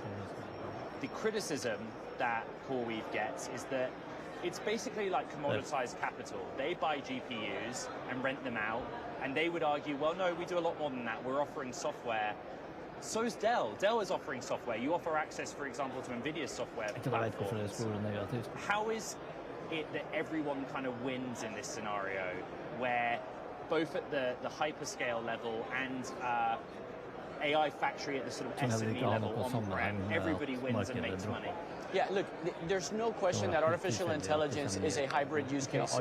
There'll be some use cases that'll be on-prem. The majority of the use cases will be on-prem because that's where 85% of the data resides. There will be other use cases where customers feel like they can use a GPU as a service provider. I think this is an incredibly massive opportunity with plenty of room for a lot of entities to play. It's really exciting. There is a distinction, or I'm guessing that something has changed from when we were sat here 1 year ago, which is that at that time, the AI factory was quite clearly defined. The term that is most prominent right now is AI infrastructure, like massive scale, thousands of megawatts in a data center. Could you give me like a proportion of where you see the business going, the split on AI factory and your involvement in those absolute biggest projects? Well, look, there's no question that today the revenue is really geared towards the very large rack scale infrastructure and the massive CSP build out that we see around the world, including the sovereigns. Ultimately, over the next decade, right, that's going to get caught up with the enterprise AI and what we know as the enterprise factory. But today, it's clearly the revenue is geared more towards the larger CSPs. We talked about XAI. We talked about CoreWeave, two very prominent names in the world of AI and AI infrastructure right now. Where are the next customers? Where are you going to win new deals, even if it's sort of on a sectoral basis, and maybe some places you've never sold to before? Look, this is incredibly interesting, Ed. Like I said, look, we're engaged with every large opportunity around the world, sovereign, private, and so we'll see who the next customer is. But I can tell you that there are a lot of really interesting projects out there. There's a lot of investment that's going into building out these large data centers. It's very complicated. The innovation is happening extremely quickly. And what customers are looking for is a technology partner that really understands the space, knows how to build large-scale infrastructure, understands data design, understands thermal design, understands network design. These are all the capabilities that differentiate us and get us into every single conversation around the world. Just very quickly, so Dell has experience selling to the public sector. We use the word sovereign. So outside of the United States, you see scenarios where Dell does deals directly with nation states who want to build out control their own AI infrastructure? Potentially, yes. And how would that work? We'll see when it happens. Okay, Arthur Lewis, president of the Infrastructure Solutions Group at Dell, here at Dell Technologies World, where, again, guys, it may seem a buzzword, but AI infrastructure is everything right now. Back to you in New York. Yep, hear it a lot. All right, Ed, thank you so much. Ed Ludlow, co-host of Bloomberg Technology out there in Vegas. Hey, just want to bring you up to speed on what we're seeing in terms of the equity trade today. We're seeing a leg down when it comes to the major equity averages. The S&P 500, a decline of about 32 points. So we have seen definitely move towards our worst levels of the session. We're looking at the Dow Jones Industrial Average, a decline of about 193 points. And you look at the NASDAQ 100 right now down about 133 points. So down about 0.6% on the NASDAQ 100, down about 0.5% on the S&P 500. I'm looking at the bond market. We're seeing yields higher on the 30-year, the 20-year, and the 10-year, but yields actually lower on the 2-year, the 3-year, and at the 5-year, Carol. All right, certainly something we're keeping an eye on. Hey, listen, folks, if you think of those who have had a storied and long career when it comes to things like media, movies, social media, and those really at the cross-section of culture and disruption, you probably are going to think about someone like Barry Diller. Well known, too, to the New York cultural and philanthropic scene. He has put his life and memories into a new memoir. It's entitled Who Knew? He sat down with our own David Gore. He's Bloomberg News correspondent, host of the Big Take correspondent. He's joining us here in studio. Diller, by the way, featured in the Big Take podcast from Bloomberg News. David, this is a dude that has been around for a lot, seen a lot of cycles, and really well known in the media world as it has evolved. Absolutely, and the book is fascinating. It goes back to his young life in California. He was raised in privilege, but dropped out of college, got his first job at William Morris, and really came to life in the file room there, which was this archive of all the deals that talent agency had done. And through that, he says, he kind of absorbed the business of Hollywood, figured it out, went to New York, as an assistant to somebody at William Morris who joined ABC and quickly rose through the ranks. He was the youngest vice president in network news history. Was he like in his 20s or 30s? He was in his 23 when he moved and 25 when he was named VP. Pretty amazing, yeah. And then in his early 30s, he was named the chairman and CEO of Paramount Pictures. So just an incredible jump from place to place across media. As I kind of put it in the podcast, he goes from the small screen to the silver screen, and then his this chapter, it's the internet. It's, he's doing a lot with online properties as well. The part of there's a lot of the book dedicated to what he's done in business, but the part that has gotten a lot of attention thus far has been his personal life, and specifically his marriage. And particularly, I think that's a result of the excerpt that was featured in New York Magazine in the last couple of weeks that got a lot of attention. How does he address it in the entire book? So he writes a lot about this, that there's been decades-long speculation about his sexuality, and he does come out in the book. He doesn't say explicitly, I'm gay, but he says effectively there have been a lot of men in my life and only one woman, and that's Diane von Furstenberg, the fashion designer, who he's been with off and on for about 50 years. They've been married since 2001. So in the book, he writes a lot about the power of that love story, how unexpected it was. And then he does express some regrets, and he did so in the interview with me as well, that he didn't make declarations, as he put it earlier, that he didn't recognize that he could or should speak out about his sexuality earlier. So this is an opportunity for him to do that. He does it in the interview, he does it in the book as well, with the hope or the recognition that might have meant something to some people, and he has some regret that he didn't do that earlier. But it's funny you bring up that excerpt. Maureen Dowd of the New York Times wrote about this as well. In our interview, he was kind of frustrated, not surprised, but frustrated that that's where so much focus is as a result of all this. Because I say it's been the subject of so much speculation for so much time. Everybody went there. And I'm just curious, he didn't have to say anything, right? And I'm just curious if he covered that, like why he decided to. That's exactly right. So I started off the interview by asking if he was in kind of a retrospective mood, if he felt like at 83 this was a chance to kind of look back and put things in, if he's thinking about slowing down. He's not thinking about slowing down. But he was really committed to this notion that if he was going to tell his story, he wanted to tell it true, as he put it to me, and he wanted to include it. So I pressed him on this a bit and talked a bit about those regrets. He's somebody who feels like it's now out there. He's put it on the page. The book stands for itself. And while we did engage with it a little bit in the interview, it was something he clearly still feels like he doesn't have to talk about as much as others might want to talk about. All right. So you guys talked about a lot of personal stuff, but you You also got into the FCC because this is someone who is, again, understands this world and curious to see what he thinks about the current administration. I'll set it up by saying, look, he's somebody who has such awareness about so many facets of business, and we talked a lot about the economic environment, the business environment as he sees it now, and also just the relationship between the private sector and the Trump administration. So we talked about a company that was, as I said, near and dear to his heart. He ran Paramount. Paramount now the subject of this merger with Skydance. And I asked him just about the FCC, the Federal Communications Commission's investigations into CBS and other networks, and here's what he had to say. Well, this too will pass. But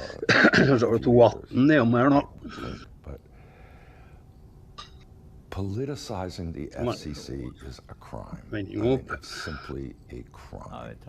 Saying that broadcasters or people whose licenses the FCC holds should be subject to political determinization as led by the chair of the FCC, delving into matters of suitability, whether or not Paramount, which is being withheld from approval, or not withheld, but being determinative soon for approval, as to whether or not they, in a single episode of 60 Minutes, and a lawsuit, utterly absurd lawsuit, filed directly personally by the president against CBS for its interview that they had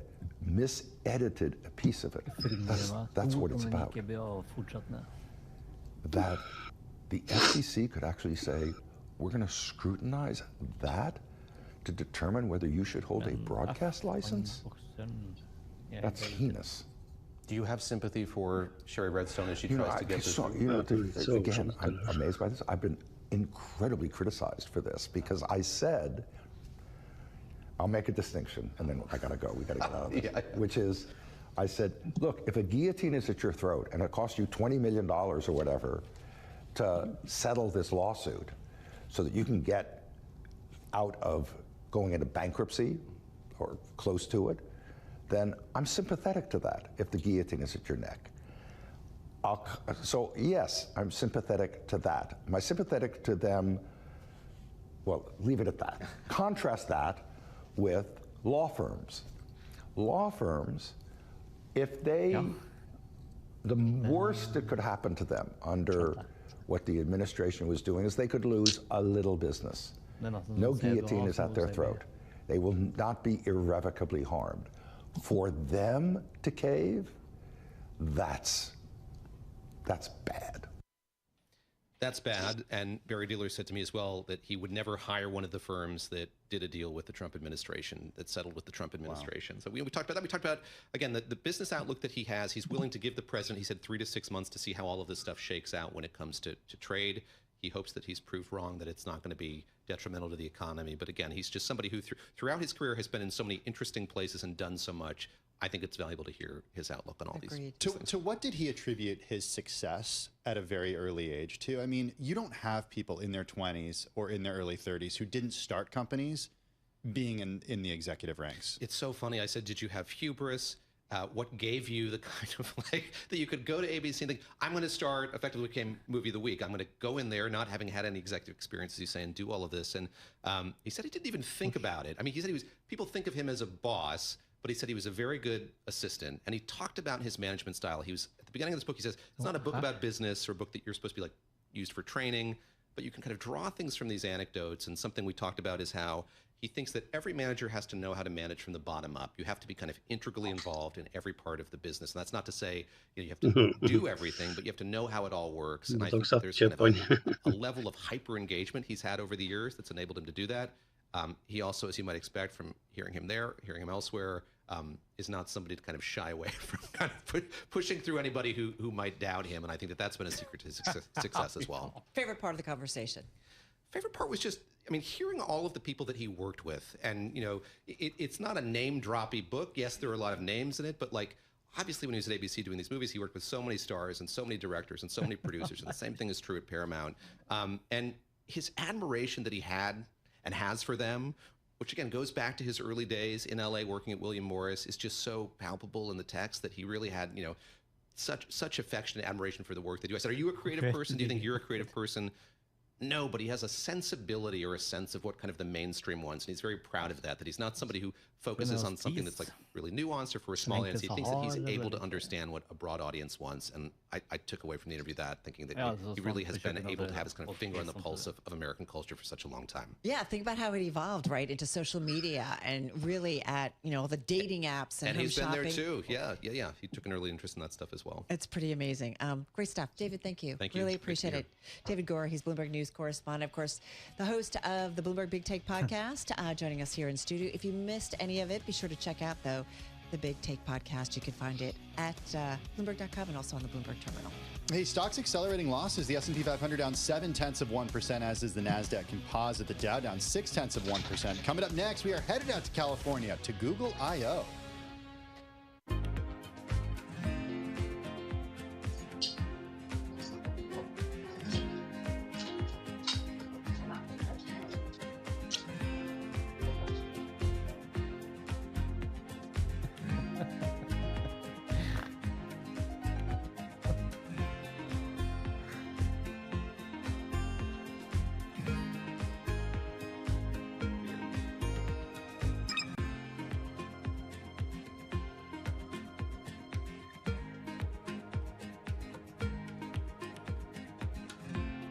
Markets moving down.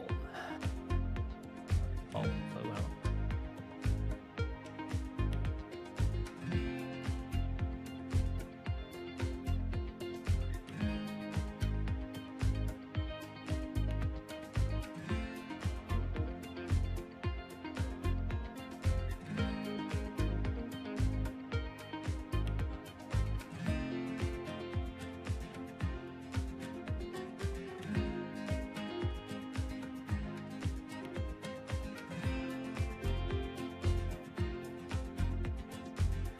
Ja, det är löst kommentarer gällande.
Ska vi ta...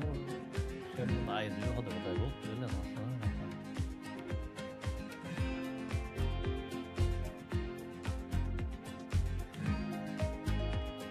Det kan jag skönja. Jag tror du kan ravna från någon annan.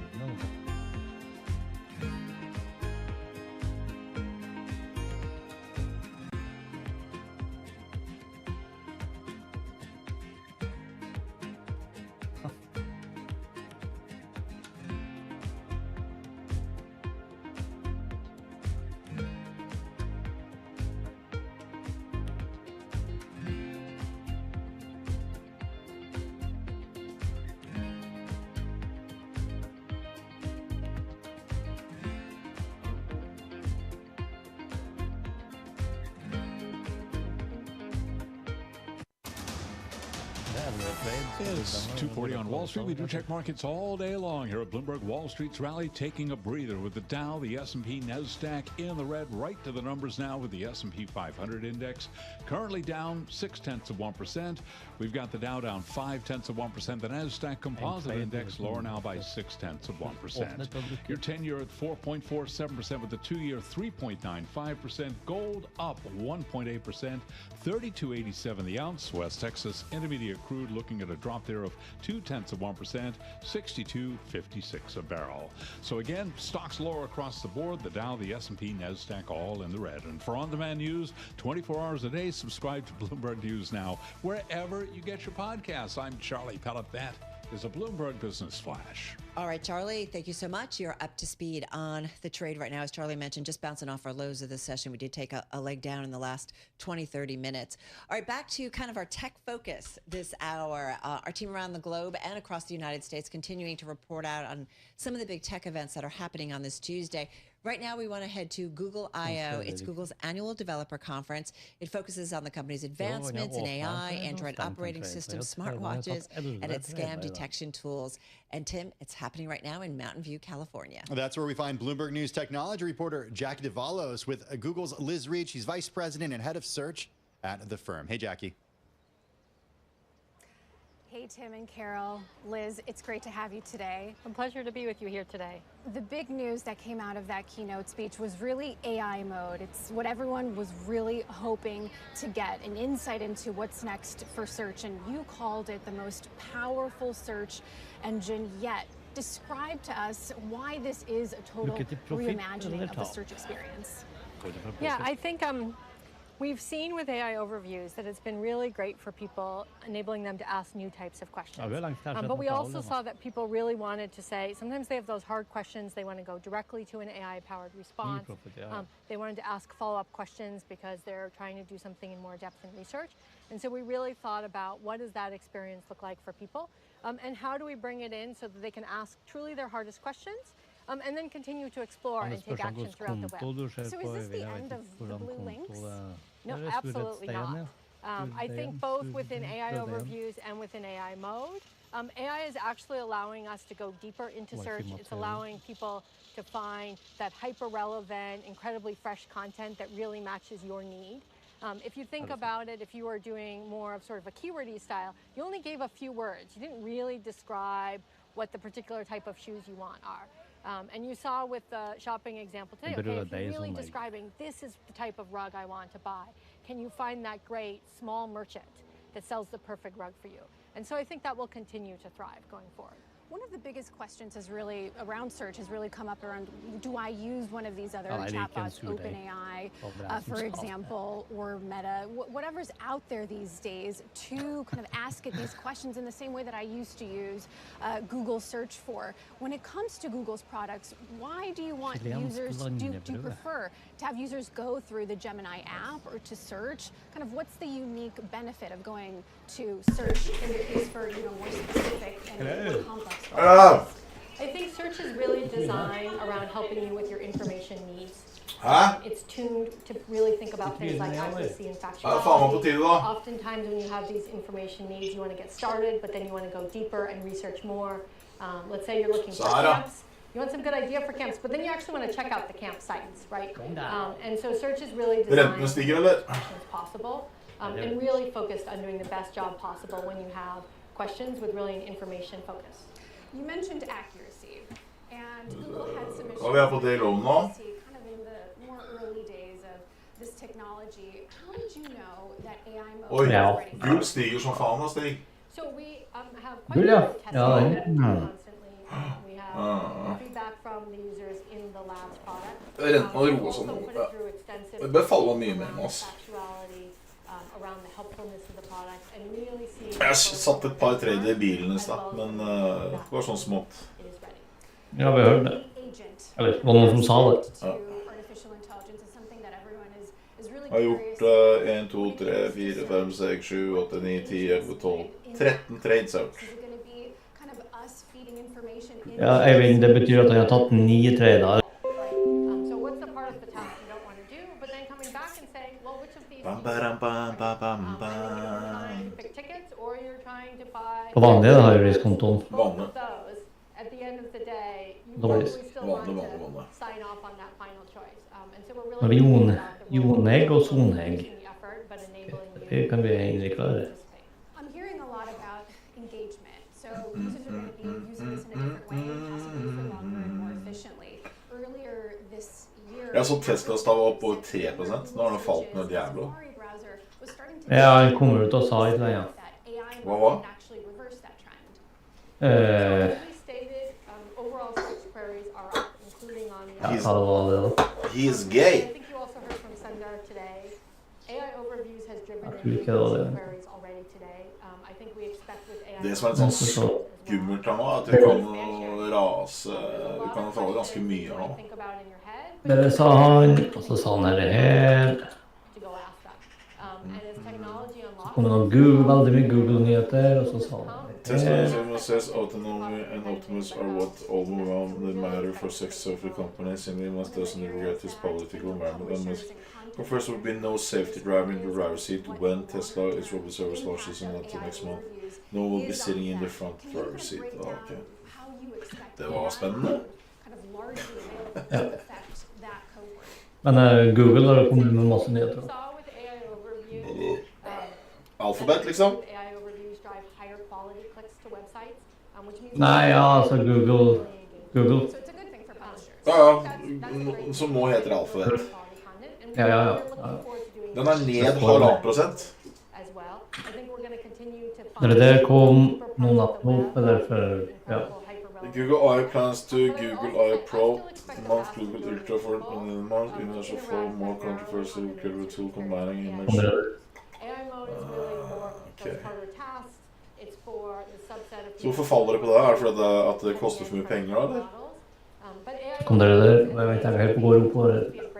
Google releases Video 3 video generation model Google executed. Google rolling out Gemini live on Android. Fy faen, de pumper ut da. Google has real-time voice translation. Er alt det på en gang, liksom? Ja, det er rart at Google faller på det. Det er spesielt da. Ja, som jeg sa i stad, jeg vet ikke om det var dårlig eller gode nyheter. Det der er bra news, men det er kanskje det er prisingen som er for dyrt. Ja, men det er jo ikke bestandig at nyhetene har noe med at markedet detter. Det trenger ikke ha relasjon fordi om det kommer ut samtidig. Nei, jeg tror vi kommer til å få en korreksjon, ja da. Men nå skal Trump prate klokka 9, så kanskje man skal kjøpe en liten long en da, eller? Men jeg vil påstå at trenden er ganske bra ned nå. Egentlig vært det siste uka, sånn halvveis. Jeg har liksom prøvd. Er det ikke enig, Stig? Ja, altså, jeg har vært, altså den har ikke vært direkte ned, men det har vært veldig tung oppå her. Ja, veldig. Så har jeg gått sidelært, så jeg tenker ned. Ja, jeg også tenker det, for du merker det på mønstret også. Hver gang det kommer ned, så går den opp på en eller annen nyhet. Den liksom får liksom ikke roa seg ned. Nå er vi på day low, er vi ikke det? Jo. We so appreciated our own Jackie Davalos out there on the West Coast in Mountain View, California at the Google I.O. event. Bloomberg News technology reporter Jackie Davalos there with Google I.O. in Google's, I should say, Liz Reed, excuse me. She's the vice president and head of search. So a really wide-ranging conversation about a big world for certainly Google. We saw equities take a leg lower over the last 40 minutes or so. The Nasdaq still down about 0.8%. The S&P 500 just hovering around those session lows to the downside, about 0.7%. The Dow down 0.6%. I will say more names in the S&P 500 are lower at this hour, about 372 to the downside. We've got 131 gaining ground, but a little bit of a more negative tone certainly we've seen over the last 40 minutes. When we come back, I'll look at some of the stocks on the move. This is Bloomberg Business Week Daily.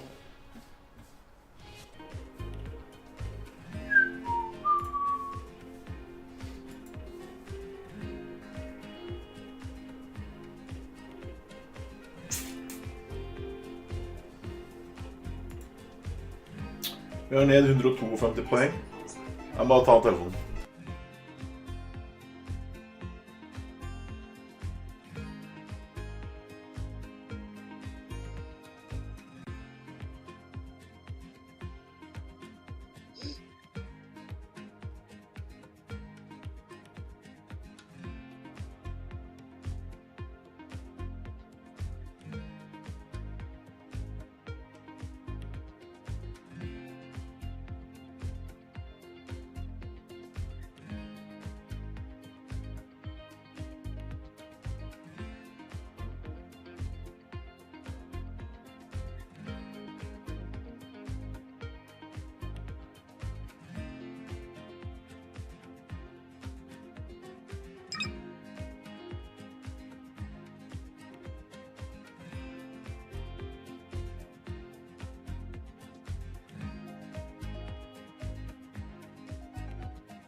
Satt med en liten longen her nede nå, fordi Trump skal prate.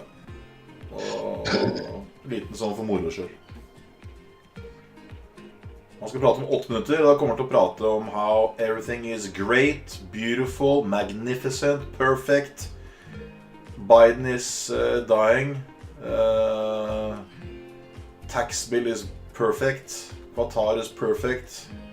Russia, Zelensky, everything's beautiful. Og da kan vi gå helt opp til 21350.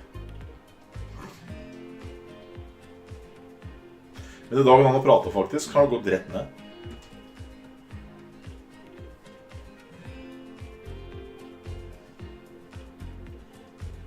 Dating talk, ikke faen jeg skal på det.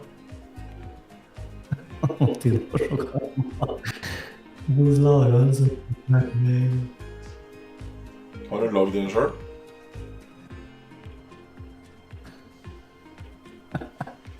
Kjennes ut som den effekten han har hatt begynner å avta nå. Jeg er litt enig. Det har falt i dag når han har pratet. Hver gang så har det ramlet faktisk. Eller han har pratet 2 ganger i dag.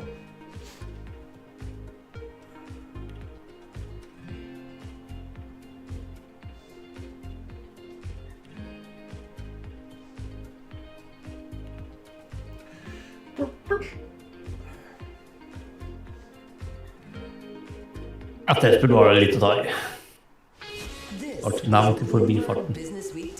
Dating chat. Ja. Jeg regner med at det er Lena som etterlyste det. Ja. Trønder-dating-app.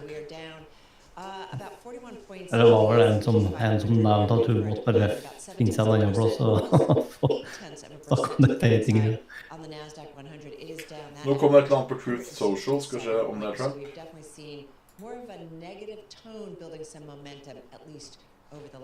Ja, han prater nå, han Trump her nå. Ja, jeg er live med Pete Hegseth. Trump og Pete Hegseth. Okay, so I'm looking at a stock that is a lot higher today, despite the indexes being down. Da må jeg klare å se på det. Ticker is QBTS. So the quantum computing... Ja, det starter klokka 21. Ja, om 6 minutter. Får vi se da. Jeg kjøpte her nå i hvert fall på kun spekk på han skal prate. I don't admit to be a quantum computing expert. It's just quantum computing. Yeah, it's not rocket science. Explain away, Mr. Stenbeck. Og det er på day low. They announced that they announced today the general availability of a new quantum computing system. Odds for at man får liten rekyl opp veldig stor. Og faller så tar jeg liten stopplås. Beyond the reach of what classical computers could do. So the stock is up 26% right now. We know it's popular with retail investors because there's a quantum computing ETF, and then there's also an ETF that gives you double leverage on this stock. The ticker's QBTX, and it was up 60% today. We're still doing the leverage single stock. That looks smart Viking power. Just checking. We are still very much doing that. The space is like $15 billion now of just like single stock leverage ETFs. Men det han sier nå, altså han gjentar seg jo bare. Han gjør det hele tiden. Det begrenser hvor mye markedet reagerer på gjentakelser. Ja, det det samme tingene hele tiden. Det tariff, Kina, Zelensky, Putin, taxpakka og The Great Beautiful Tax Bill. Det de tingene han sier hele tiden. Ja. Og alle dealsene han i Saudi og Qatar.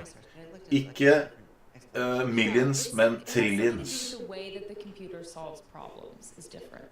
It's all getting super smart, isn't it? Yes, essentially. All right, where do you want to go next? All right, Victoria's Secret. Those shares are higher. No segue there. Yeah, this is a company that I guess, you know, we're all more familiar with than quantum computing. But the retailer is adopting a shareholder rights plan, otherwise known as a poison pill, to thwart BBRC International, Så har which is an investor that Trumperen skal prate om 4 minutter. In the company.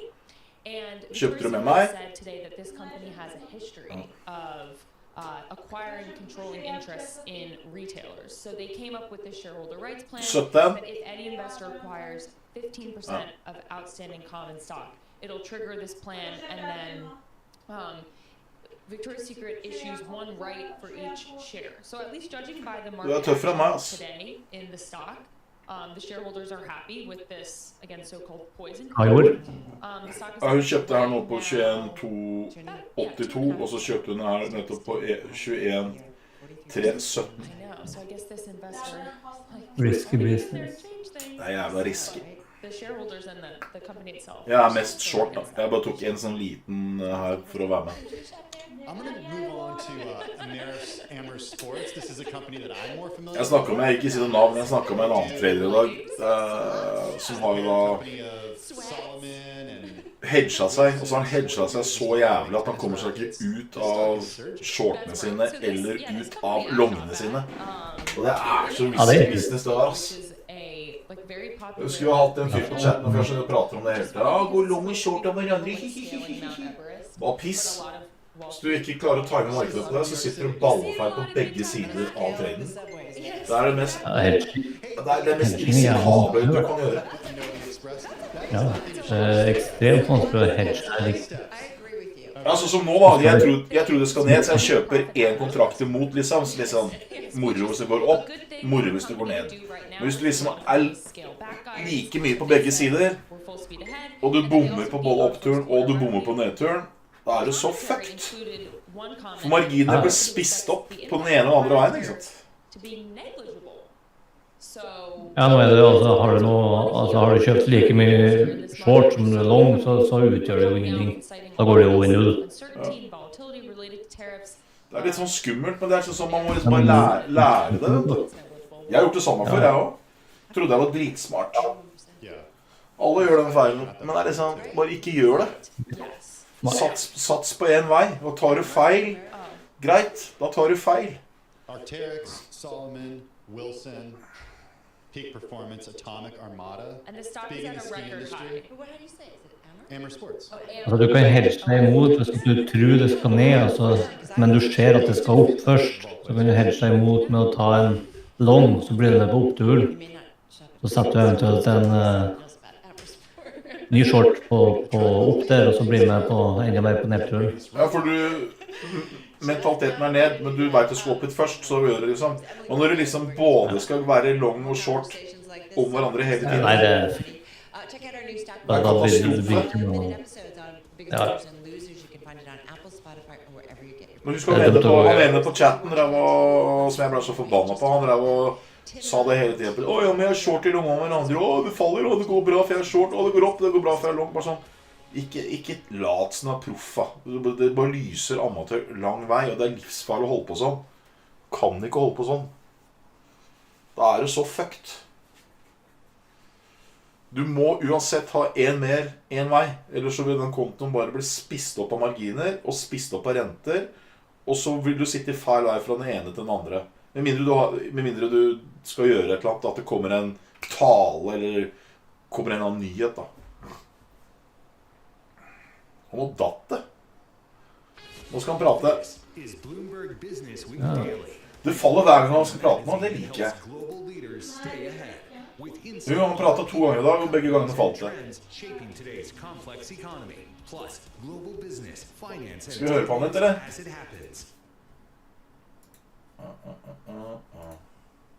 Going down. Nå har jeg begynt å prate, ja. Jeg skal prate nå. Jeg vet ikke hvor mye. Jeg setter den på live. Nei, jeg vet ikke hvor mye på ennå. Jeg ser det.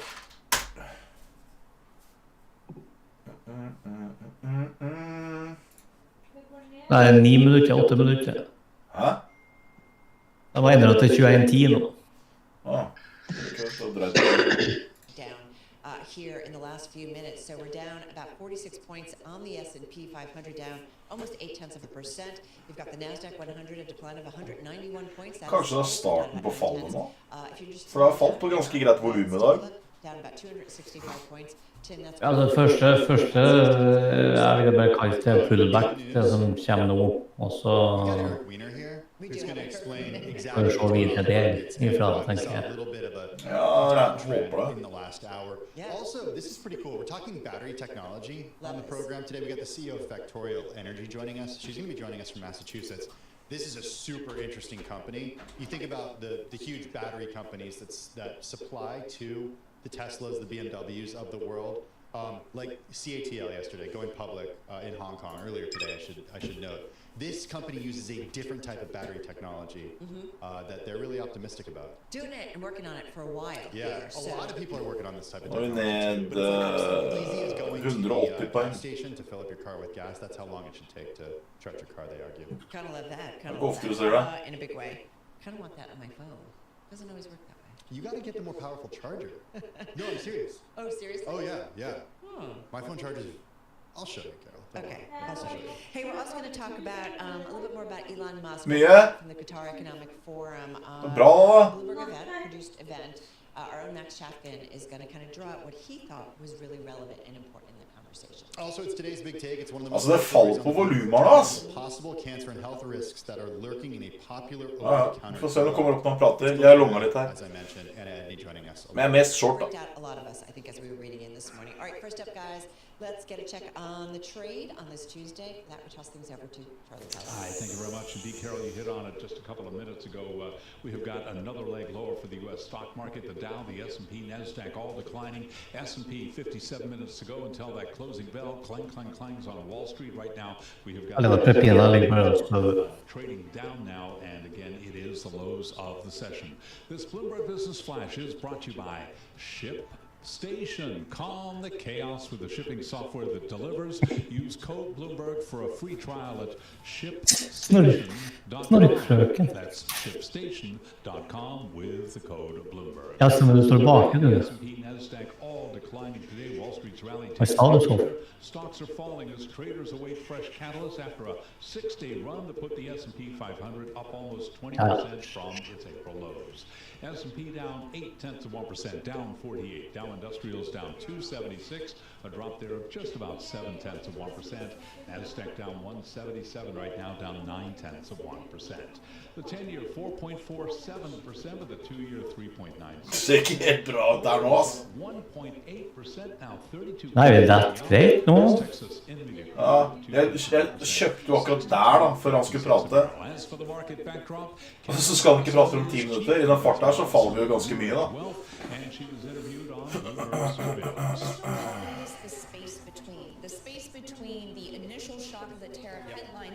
Det skal jo tryne til helvete sånn egentlig. Vi skal ned faen meg over 1000 poeng. Skål. Det skjer, trust me. Cam Dawson of New Edge interviewed this morning. Folk får tomme butikker i trynet til uka. Og så kommer det til rase, så skal man alltid si hvorfor faller vi? 1.7%. And for on-demand news 24 hours a day, subscribe to Bloomberg News now wherever you get your podcasts. I'm Charlie Pellet. That is a Bloomberg Business Flash. Hey, thanks for that update, Charlie. Nå det rett før han skal prate. That's exactly where I want to go right now. As Carol mentioned, near our session lows right now, the S&P 500 down about 0.9%. We've got with us Eric Weiner. He's Bloomberg News America. He joins us here at Bloomberg Interactive Brokers Studio. Eric, when I was preparing our interview with you earlier today, I was planning to talk about what happened yesterday. Det dere ikke vet.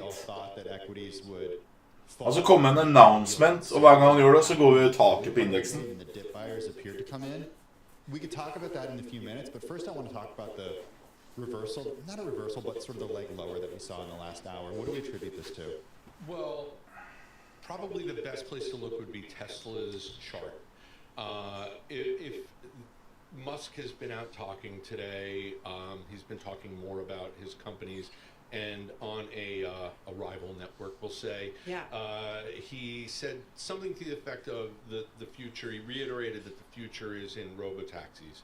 And whereas robotaxis were seen as a positive for the company, that's kind of flipped because of the amount of sunk cost that goes into developing it. And then a lot of people have started asking the question about regulating all of this and ensuring all of this. And there are many pieces that go to creating a robotaxi environment.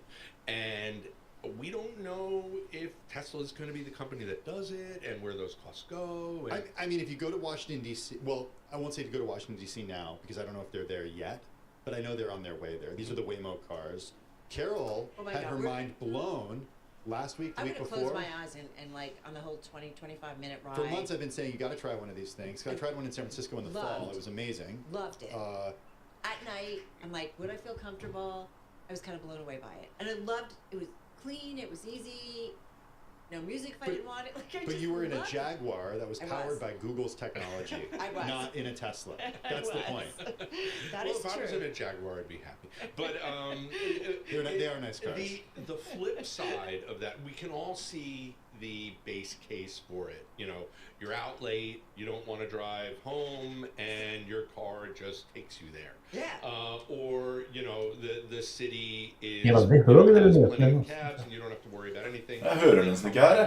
The question is, our whole system is built on mobility. So the whole idea of ensuring something is being able to point the finger at who's to blame. So if you're in the back seat, having had, you know, a couple too many drinks, and are just doing what you're supposed to do with what you bought the car for, and then it T-bones somebody else, who pays for that accident? Who's responsible? It's such a basic question that I've never actually considered. Well, and this is where somebody who's going to bet on that goes, because if that infrastructure is in place, then of course, you know, Hvorfor kjøper jeg noen er negativt til markedet? Kun fordi Donald Trump skal prate, og hver gang han prater så går det opp. Det er ikke noe... Det er fullt mulig. Jeg gir faen, for jeg er short. Det er det som kommer til å skje. Den ene gangen du går langt, så går det rett ned. Ja, det er typisk. Jeg har mer short, så det går bra. Det ser ut jævlig dumt ut. Nå skal vi gjøre det. Det skal jeg overkjøse. Jeg så den, jeg så ikke den der på mobilen, og fy faen, den der kan jeg. Så har han ikke sett hele grafen på mobilen. Det er bare, fuck! Jeg så bare liksom de første... Ser ut som du skal hoppe svalstup. Vil heller låne jeg snart prate. Alex, jeg gjorde det. Han skulle prate klokka 10, så var det utsatt med 10 minutter. Den ene gangen jeg var nå. Nå er det kvart over, så nå har det 5 minutter. Kødder du med meg, eller? Hva er det han kødden driver med? Nei, nå prater han. Nå er han der. Det er for litt opp. Ja, da går vi, skal vi høre hva han sier da. Prater. Det har allerede gått opp. Ja, pluss på den ene her nå. Kan du fjerne... They thought we had given up on America. Thought we had Nei, jeg er nødt. Big banks and big tech thought they had won. And we had no choice but to conform. But one bank refused to give up. Old Glory Bank. America is back, but the fight isn't over. Bank with freedom. Invest in freedom. Become Snudde är det han skulle prata. Vad ska han prata? From online exploitation. These are addictive and engineered to have an impact on the cognitive development of our children. But unlike sugar, these new technologies can be weaponized, shaped beliefs, and sadly affect emotions and even be deadly. Over the past few months, I have met with brave survivors, deeply loving families, and caring advocates who know firsthand the emotional and psychological toll of NCII and deepfake abuse. Alice Berry stood boldly for change, despite the risk posed to her and her family by speaking out and making her voice heard. Aliston, your voice and the voices of so many like you made this bill a national priority. An amazing achievement in protecting America's youth and those who might be compromised online, something that should never happen. As we look very soon, President Trump and Secretary of Defense Pete Hegseth making a major announcement with our military in the Oval Office. So stay tuned for that on this live stream. Senator Ted Cruz said the Take It Down Act is a historic win for victims of revenge porn and deep take image abuse. Predators who weaponize new technology to post the exploitative filth will now rightfully face criminal consequences, and big tech will no longer be allowed to turn a blind eye to the spread of this vile material. This day stands as a powerful testament to the bravery and dedication of Aliston Berry, Francesca Mani, Breeze Liu, and Brandon Guffey, whose relentless advocacy made this law possible. I am deeply grateful to my legislative partners, particularly Senator Amy Klobuchar and First Lady Melania Trump, for their collaboration in advancing this critical legislation to protect every American's privacy and dignity online. And Senator Amy Klobuchar of Minnesota, big news, my bipartisan Take It Down Act with Senator Ted Cruz was signed into law by President Trump. It protects victims of online abuse and sets some rules of the road for social media and AI. Thank you to the First Lady for her support and to the advocates who made this possible. And thank you to our sponsors who make all of this possible, whether it's breaking down what's happening in your government today, inside and outside of the Beltway, but also taking you to these live announcements, the speeches, also to these critical hearings that affect you, the American people. Kalshi.com/RSBN. Right under my chin there, you can scan that QR code now and bet and trade on the most critical issues facing the United States and our friends abroad. We recently had, who is going to be the next Canadian Prime Minister? Of course, that's Mr. Mark Carney, who has an extraordinarily great relationship with President Trump as we work to cooperate on trade agreements and international security, trade on the most important events, and the most critical questions like, will egg prices continue to go down? Will they temporarily go up? Who's going to win the World Series again? Will those Dodgers defend their championship? Or will the Pope's team, those Chicago Bears, actually learn how to play football and maybe pass for 4,000 yards in a season? I guess we'll see. But all of that will be at Kalshi.com/RSBN for you. Trade live now. KALSIHI.com/RSBN. Kalshi.com. Your go-to for all of the biggest events in culture, sports, and politics. Right there for you. Thank you for sponsoring us on the right side of history as we await President Trump and Secretary of Defense Pete Hegseth to make a major announcement regarding our military and Pentagon policy. Representative Maria Elvira Salazar speaking on the Take It Down Act just yesterday. Before this law, victims were ignored, schools could not act, police had no tools, and big tech looked away. With the Take It Down Act, that changes. The platforms must respond and predators will face justice. Now, victims have the power and the law is behind them. Thanks be to God for that. Ex-CEO Linda Yaccarino said honored to be at the White House today for POTUS's signature. The Take It Down Act, grateful to FLOTUS and her dedication for ensuring safety, and X will continue to work alongside Senator Ted Cruz, Marsha Blackburn, Representative Nancy Mace, and the NCMEC to do everything possible to make the internet safer, especially for children. South Carolina Attorney General Alan Wilson said no one should have to live in fear of the most private moments being weaponized against them. Revenge porn is a cruel and deeply violating crime, and for too long now, the law has lagged behind the technology. Today, with President Trump's leadership, we're now bringing that fight to the national stage by standing up for survivors, holding predators accountable, and making it absolutely clear digital abuse is real abuse and it will be met with real consequences. And the National Center for Missing and Exploited Children today, the NCMEC CEO Michelle Delane and NCMEC's Chief Legal Officer Yoda Suras attended the Take It Down Act bill signing ceremony at the White House. We're grateful for POTUS and FLOTUS prioritizing this critical legislation and shining a light on child exploitation.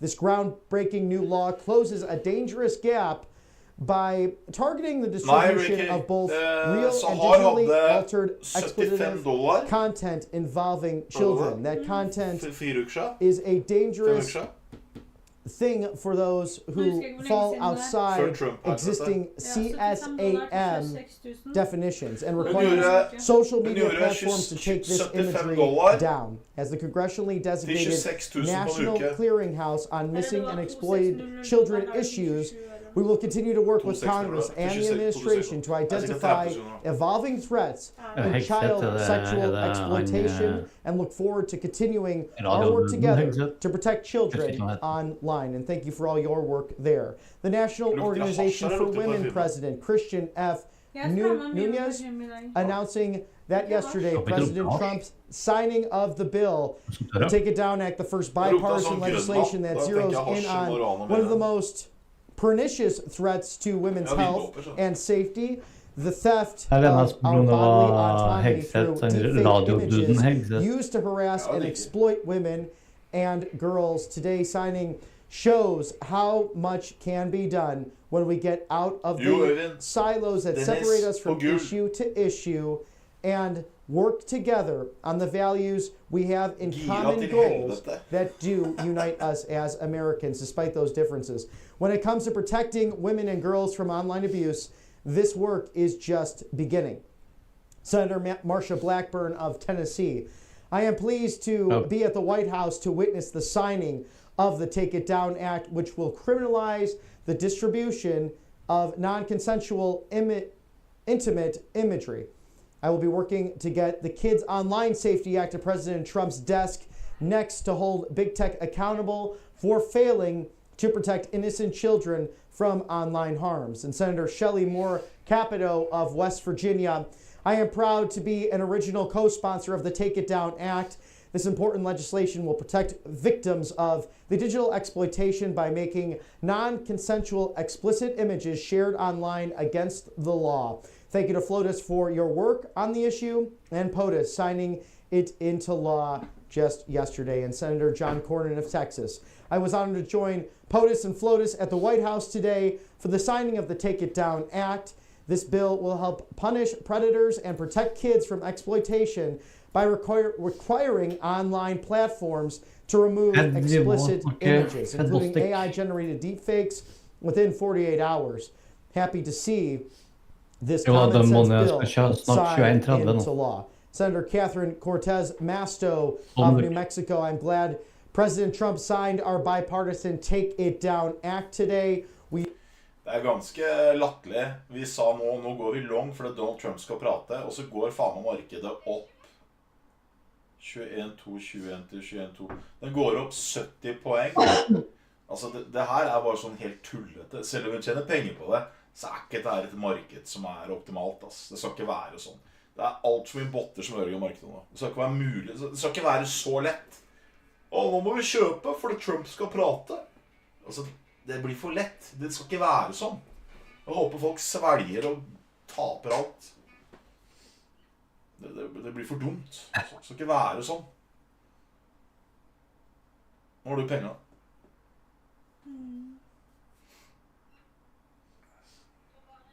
Er dere ikke enige? Skal ikke være sånn?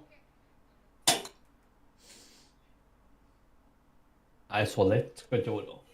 Det skal ikke være det. Men bare vent, det blir omvendt. Jeg gleder meg når markedet begynner å bli normalt, sånn at det bare krasjer på dritt og går opp på andre ting, og så er ingen som skjønner noen ting. Det synes jeg er veldig morsomt. Det her blir bare for dumt. Bare dumt at jeg kjøpte så få kontrakter. Jeg skulle kjøpt mange flere. Men det funker jo tydeligvis da. Etterpåklokskapen er lett. Ja, men det blir for dumt. Nå er vi opp 100 poeng på at han skal prate. Så kommer han til å si den samme dritten som han sier hele tiden. Beautiful, great, perfect. Og så kommer han til å rase, håper jeg. Jeg skal selge ut her, jeg gidder ikke. Jeg har penger nå. Jeg gidder ikke sitte med den dritten her. Av prinsipp. Av ren prinsipp.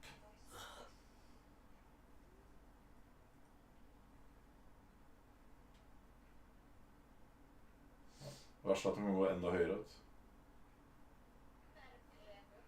Ja. Solgte, jeg gidder ikke mer. Nå er bare short. Nå er ikke noe long igjen. We've seen how I'm grateful that Republicans and Democrats can come together to protect those who are most vulnerable in this day and age. Representative Kevin Hern saying that I'm honored to be at the White House to witness POTUS signing this into law, the Take It Down Act. Earlier this year, FLOTUS came to the Capitol for a roundtable that I was grateful to be a part of. We heard directly from teenagers whose lives have been destroyed by malicious AI-generated pornographic images shared on social media. This legislation will require social media sites to act as quickly as possible to remove such images from their platforms. The First Lady has been incredible, an advocate for this legislation, helping to garner bipartisan support in both the House and the Senate. Congratulations. Also representative. Nei, de hører ikke hva han snakker, siden du har så lyden på høyt.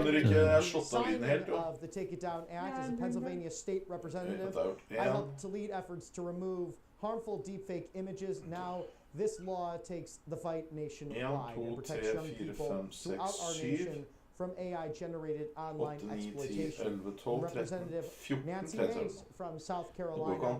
We're at the White House at the Take It Down Act. Der står det altså at den begynner å bevege seg inn I gapet nå. Den har ikke kommet inn I gapet ennå. Antageligvis, Tore. Men vi får til dette her. Representative Barry Loudermilk of Georgia today, POTUS signing the Take It Down Act into law. Advances in the culture. So do the risks involved with entirety. This legislation will help children and their families to remove explicit and defamatory images posted online. In the digital age, privacy and security are vital. And for å få folk til å gå lang, og så boom!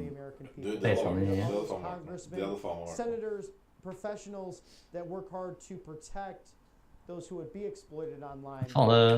Sentimentet er litt sånn opp og ned I dag. Ja, men jeg synes det har vært ganske tungt nå.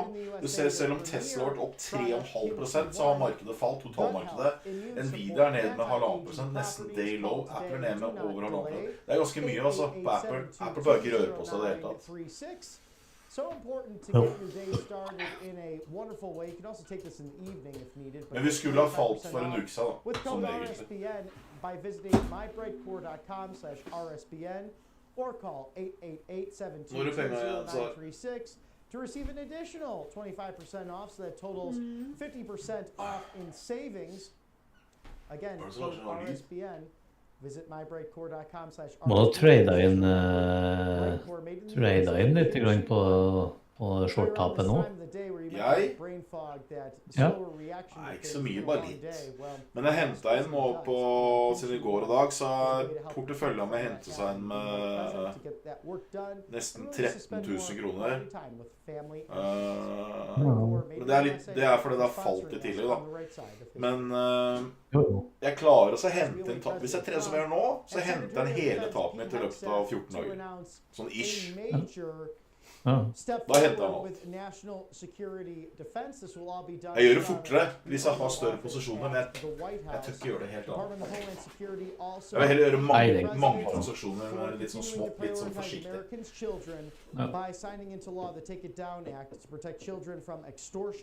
DHS is at the forefront of fighting predators who try to harm and exploit our children. Make America safe again. And this is something that is part of our national security as a whole. No one as an American citizen especially should have to fear this kind of imagery against their will online. And do you think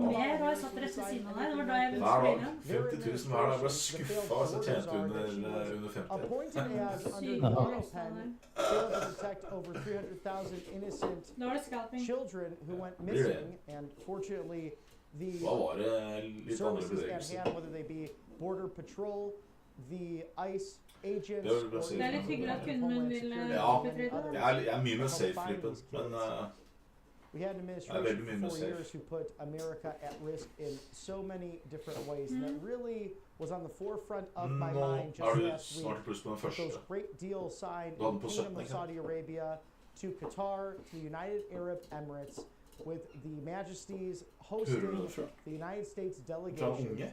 President Trump, Secretary of Defense Pete Hegseth, Secretary of the Treasury Scott Bessent, among countless others, including Howard Lutnick, the Commerce Secretary, in for these meetings that were splendid to watch, actually breaking protocol in a good way.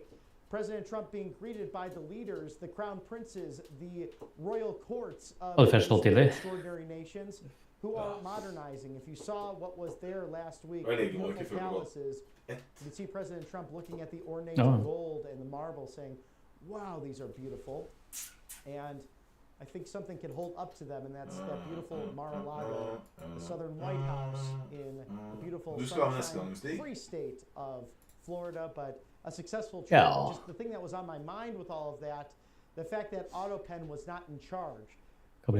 Who was in control of that nuclear football? That thing could have gone off, and it would have been mutually assured destruction for the world. That's why you need someone who knows what he's doing, whose head is squarely on his shoulders, who thinks about these things, who fights for peace, who does that using strength, not just the strength of our military, but the strength of our belief system and the will of the American people, believing in constitutional governance, believing in trading and speaking with all great nations around the world, regardless of men er ikke det veldig fascinerende? Det helt tullete. Or makes him different from perhaps his living predecessors.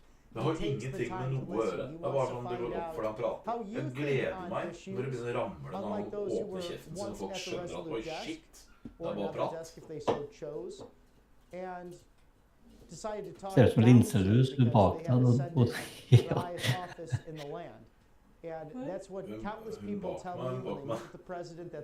Jeg er på nyheteren. Det siste står jo rett bak deg. Altså på skjermen. Det står vel bak deg. Ja. Det er kanskje stygt å si japse. Ja, det er jo helt sånn innenfor. Nei, gule er enda styggere å si. Du kan ikke si det. Ja, det er ikke lov å si. Jeg tror ikke det er lov å si gule. Nei. Da faen jeg. Rommet er guling. Jeg er også en åttende kineser. Pennsylvania Avenue, someone so committed to the future of the United States from sea to shining sea. And if you're just joining us now, jeg tenkte at alt er greit å si så lenge du sier det med kjærlighet, tenker jeg. Da måten du sier det på. Da måten du sier det på, liksom. Jeg syns svarting ekstremt negativt, for jeg vokste opp med det skulle du ikke si. Du skulle si, nå kan jeg ikke si det ordet heller da. Du skulle si N-ordet, for det var mye mer korrekt. Svarting, det var bare, nei, fy faen, det var helt omvendt. A high priority for President Trump, something very similar that is used in the Middle East, in the Gulf State region. We know it's used over Israel to protect it from those surprise attacks. And we've seen it in use with Hamas and Hezbollah, who recently launched rockets towards the Jewish capital. And fortunately, it seems as if that conflict is coming to an end. It's been long and drawn out ever since October 7th of 2023, when innocent people from the United States concert, and Edon Alexander, the recent hostage released, thanks be to God, he's recovering and will soon be with his family. What a tragic thing. Hamas, Hezbollah, Caliphate, their days are over. God willing, the Iranian mullahs will see all of this. They will rethink their radical strategies and their suicidal strategigies and want to embrace a newfound Middle East committed to peace and prosperity and freedom. You can still have your belief system, but you're not going to threaten... Ja, det er for at du slutter jobben din, så når du slutter jobben din, så får du jo feriepengene som regel med en gang. Ja, men han sa at skattepengene kommer sammen med feriepengene, og nå sier jeg har fått feriepengene mine, så når faen kommer skattepengene mine? Ja, det kommer i juni. Hvorfor ikke nå? Eller i juli kanskje. Definite reforms happening throughout the Middle East, and we'll see what Syria does now that the United States has taken sanctions off of that country. Han har gått opp nå 100 poeng på å vente at Trump skal prate, så de ikke skal si noe fornuftig. Basically. But we'll see what happens here. Jeg har kanskje tatt den, så det er bare å vente. Like the Kingdom of Saudi Arabia choosing peace For and trade in their own regard, and we are thrilled to see that as President Trump knows how to get it done with all of his art of the comeback in real time on a daily basis, whether it's in the United States or abroad. We'll go to a quick commercial break and stick with us as we await President Trump and Secretary Hegseth making a crucial announcement on our national security. Stick with us. How hard it can be to get access to medication like ivermectin, all the things they don't want you to take because they're actually effective and they don't cost all that much, right? Den neste her. Jo, men det er den jeg mener. Den du vil jeg skal ta ut? Ja, ta ut den som du har dårligst på, og så beholder du den andre. Nå tok jeg gevinst på den jeg hadde masse penger. Jeg klarer ikke prate. Hvis den dropper nå, så går du minus på den siste. Nope, fordi jeg er mer short. Så kontoen min ser bedre ut. Ja, det er greit nok. Det er greit å... Men jeg gidder ikke drikke mat, så jeg bare går opp. Ja, så har du gått opp 100 poeng på ingenting. Jeg kvittet meg med alle mine shorter. Var det i går eller i forrige års? Måtte bare gå til helvete, for det bare gikk opp. Så måtte jeg lange igjen. Dritt. Men akkurat her nå så er det motstand. Jeg bare sier det, vi gjør hva du vil. Det er ikke noe som heter motstand når Trump prater. Da går det rett opp. Da er det grafer på steroider. Det er ikke kødd. Rett opp. Det er sånn Sustanon 250 midt i ræva. Rett opp. Nå fikk du høre. In 1983, he said the world is sick due to a lack of minerals and topsoil. He said the body needs 60 minerals. Jeg skal fjerne fillers i morgen. Nå skal jeg komme til Oslo. Jeg tar ikke tog, ass. Har du forventet deg tilbake fra London? Nei, men jeg har time 1:30. Nei, men kan ikke mamma kjøre da? Føler hun seg vanlig? Ja, hvis du synes det er hyggelig henne. Kan hun være med? Nei, hun skal ikke være med meg. Jeg skal med Maria. Jeg skal ikke ha mamma din på fjerning av fillers, ikke? Og fjerning av fillers? Jeg fikk med noen negler da. Har du fjernet alt nå, eller? Jeg bare får med sånn halvparten av ting. Akkurat som det sånn selektiv hørsel. I'm Robert McNeely. We're awaiting President Trump and Secretary Hegseth made a statement det helt vanlig. Det United States military withdrawal from Afghanistan. Hvis du snakker med meg, så ramler jeg. Jeg sitter og tenker på short, jeg tenker på grafer og taler. Jeg får ikke med meg dritt. Det jævla slitsomt, ass. And 170 civilians in a suicide Ja, stemmer det. Jeg bruker å få det bak eskalaten rundt oktober enn jeg har fått. Ja, for at du driver eget firma. Går det fortsatt ikke å ta penger på? Jo, du får penger på samme dag på Frankrike. Selvstendig næringsdrivende får pengene fra Ja, fordi jeg får jo ikke penger som næringsdrivende, jeg får jo som privatperson, da bør jeg få det Ja, det spiller ingen rolle. Hvis du driver eget firma, så kommer de som regel med mye de endret på det nå. Så skal de komme rundt. Jeg tror det, Gedson. Da burde jeg få den til slutten av denne måneden, eller juni da. Ja, hvis du blir selvstendig næringsdrivende i år, så gjelder ikke det. And it's fitting that he will lead an effort to re-examine previous Han var opp på 340, liksom.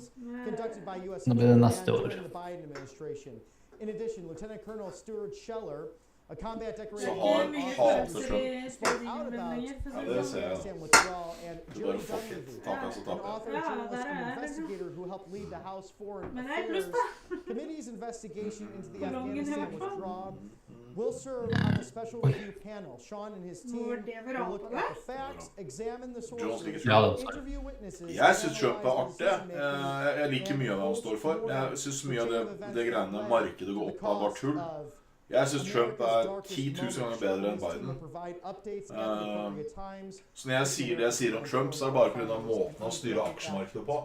Jeg synes det er helt riktig masse det han gjør.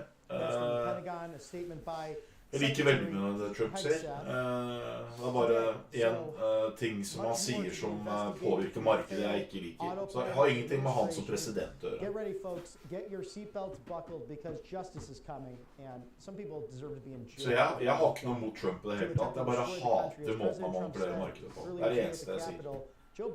Jeg synes han er helt rå ellers. Så jeg klarer å være profesjonell med trading, og så personlig med hvordan han er. Jeg synes han er en bra fyr for USA. Han elsker USA.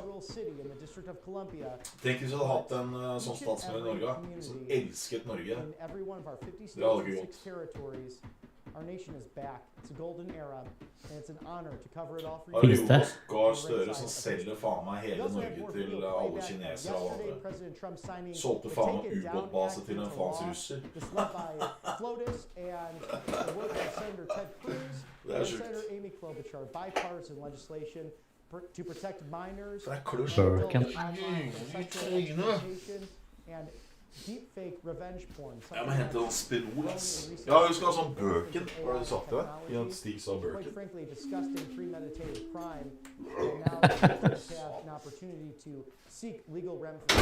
Get ready to die. So we have playback of that video for you now as we await President Trump and Secretary of Defense Pete Hegseth for the announcement.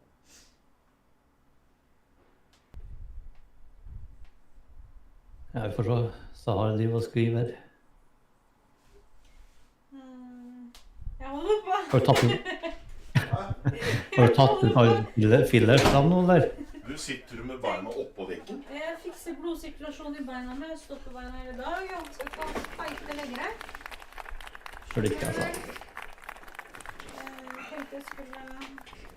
Skal Trump prate nå, eller? Skal vi se, 21 er 7 minutter. Jeg har jo ikke speil, så jeg er lite trynet. Jeg har tatt sånn der Spenol hele trynet. Spenol.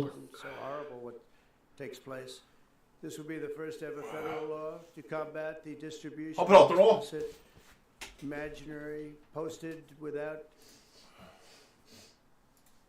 horrible pictures, and I guess sometimes even make up the pictures, and they post it without consent or anything else. And very importantly, this includes forgeries generated by artificial intelligence known as deepfakes. We've all heard about deepfakes. I have them all the time, but nobody does anything. I asked Pam, can you help me, Pam? She says, no, I'm too busy. Too busy doing other things. Don't worry, you'll survive. But a lot of people don't survive. That's true, and it's so horrible. With the rise of AI image generation, countless women have been harassed with deepfakes and other explicit images distributed against their will. Skal du ulovlig for folk å drive deepfake andre? Bra! And it's a very abusive situation. Man bør ikke gå opp på det. In some cases, people have never seen before. And today we're making it totally illegal. And the First Lady, of course, joining President Trump, signing that law right under his signature. So a special moment for history to see such a wonderful couple who have been through so much to defend this country over the course of the last decade. And they do it with a smile on their faces. They truly respect one another, and they are perhaps the finest first couple we have seen, especially in recent memory, with the way not only POTUS's office, but FLOTUS's offices gets down into the nitty-gritty to be best, to take on these things that otherwise would not be encouraged, to go out there and make a difference in your community. It's a privilege to be able to cover it. And First Lady Melania Trump joining President Trump to sign the Take It Down Act. The First Lady joined the President in the Rose Garden just yesterday for the signing of Senate Bill 146, the Take It Down Act. The historic bipartisan new law focused on protecting children and families from online extortion and exploitation through the non-consensual distribution of intimate images and deepfake abuse. This bill, a priority of the First Lady's office and the Be Best initiative, passed Congress in the first 100 days of the second Trump administration. And this makes a significant early legislative achievement for all Americans. First Lady Melania Trump said today that the Take It Down Act, we affirm that the well-being of our children is central to the figure of our families and of the United States of America. I am proud to say that the values of Be Best will be reflected by the law of the land. In his remarks, President Trump commended First Lady Melania Trump for her work to pass the Take It Down Act, saying, I want to thank Melania for your leadership in this very important issue. America is blessed to have such a dedicated and compassionate First Lady. The President ended his remarks by saying, working with our First Lady, we've shown that bipartisanship is still possible. In March 2025, Mrs. Trump convened a roundtable discussion of Capitol Hill, bringing together survivors of non-consensual intimate imagery, families, advocates for online protection, and members of Congress to raise awareness about this issue. The President emphasized the importance of the bill in his address to a joint session of Congress the next evening. So Mrs. Trump and the Office of the First Lady continue to engage lawmakers during key stages of the legislative process, including consideration in the House Energy and Commerce Committee and the final passage on the floor of the United States House of Representatives. Today's signing ceremony brought together survivors and families, members of Congress, cabinet officials, and advocates who contributed to the passage of this landmark legislation. So kudos to the President of the United States, those bipartisan leaders in Congress, including Senator Cruz and Senator Klobuchar, and of course, our wonderful First Lady for taking this on very strongly in a Utsatt igjen. Ja, for et halvt 22. Many Americans today, what President Trump did, going over to Capitol Hill to solidify and really have a unity rally for the Republican conference, and 20 reasons why Congress must unite behind the Republicans are seeking to pass President Trump's one big beautiful bill and take advantage of the once-in-a-generation opportunity they were given by voters. This is a mandate, and someone who's been around politics for a long time, I recommend, especially as a Republican, supporting this, because you will be primaried if you do not fight for the American people. You've been given that mandate to save the middle class, and this is going to be a huge test for you. I'm talking to you, Thomas Massie of Kentucky. Better get on board or seek a primary, because it will happen. This delivers the largest tax cut in American history. This means that the extra $5,000 in Americans' pockets with a double-digit decrease to their tax bills. Americans earning between $30,000 and $80,000 will pay around 15% less in taxes. It includes no tax on tips and no tax on overtime. This makes good on two of President Trump's cornerstone campaign promises and will benefit hardworking Americans where they need it the most, their paychecks. This also delivers on the big, beautiful deportations. This bill permanently secures our borders by making the largest border security investment in American history, funding at least $1 million in annual removals of illegal immigrants and wrapping up mass deportations operations to a level never before seen in American history. This finishes President Trump's border wall, and as a result, 701 miles of primary wall, 900 miles of river barriers, 629 miles of secondary barriers, and 141 miles of vehicle and pedestrian barriers that will be constructed. So this stops deadly fentanyl from flowing into the United States and our communities, securing the border from dangerous illegal immigrant murderers and rapists. It boosts the Border Patrol and ICE agents on the front lines. It empowers immigration authorities to carry out their mission by hiring 10,000 new ICE personnel, 5,000 new customs officers, and 3,000 new Border Patrol agents, and gives $10,000 in bonuses in each of the next 4 years to agents on the front lines. Who could be opposed to that? Because that must be the toughest job in the world. Law enforcement in general, but especially on the southern border. It protects Medicaid for Americans by kicking 1.4 million illegals off of the benefits. The bill eliminates waste, fraud, and abuse by ending benefits for at least 1.4 million illegal aliens who are gaming the system. President Trump spoke on this earlier today while visiting Capitol Hill. It requires able-bodied Americans to work if they receive those benefits. With 4.8 million able-bodied adults choosing not to work, the One Big Beautiful Bill puts work requirements in place and supports them as they find dignity through employment. And that's something I've never understood. I've met people who don't work, and I think it's just insane because the devil loves idle hands. It's biblical to do one's due diligence and do one's work in ordinary life because it brings about salvation, but also helps other people. We are duty bound to be workers, and I hope you find that fulfillment on a daily basis with what you do in the world. It reverses the spending curse plaguing Washington. Det er så skruende nyhetene for du og Stig skal prate. Mobilen din er meget Hallo, mobilen din? Ja, hår i nesa. Kan du skru lyden på mobilen? Helvete, hårdritt. Ja, nå er det mye på gang her. Ok, det jeg skulle si da, jeg trenger jo vasen til klinikken for å kaste de sprøytene mine oppi, hvis du skjønner. Ja, fordi vanligvis så skal jo de sprøytene oppi sånn gul boks, ikke sant? Men den gule boksen er så stygg at jeg liker å ha det i en vase først, og så putter jeg det oppi boksen senere på slutten av dagen. Så jeg pleier å bruke vasen som pynt da, og så er det sprøytespisser oppi, hvis du skjønner, brukt den aldri.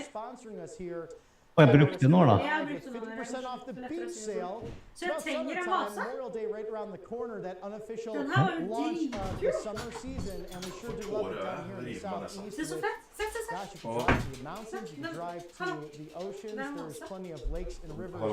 er heftig da. Er det plastikk? Jeg vet ikke hvilken materiale. Plastikk? Det hadde ikke vært nice for de brukte lånene mine som pynter. Jo, det er kult. I sånn bag, ja. Eller bag, eller hva som helst. Kan du rive hårene med det, eller? Før så brukte vi sånne rumper. Det gjør så vondt. Joachim, du lager mye styr. Vi brukte sånne rumpevase der jeg jobbet før. Det var jævlig kult. Det var bildet, eller liksom en rumpe. Og den der nesefjerne hårdriten, den funker jo ikke. Den bare lager lyd i nesa. Den funker jo ikke i det hele tatt. Nei,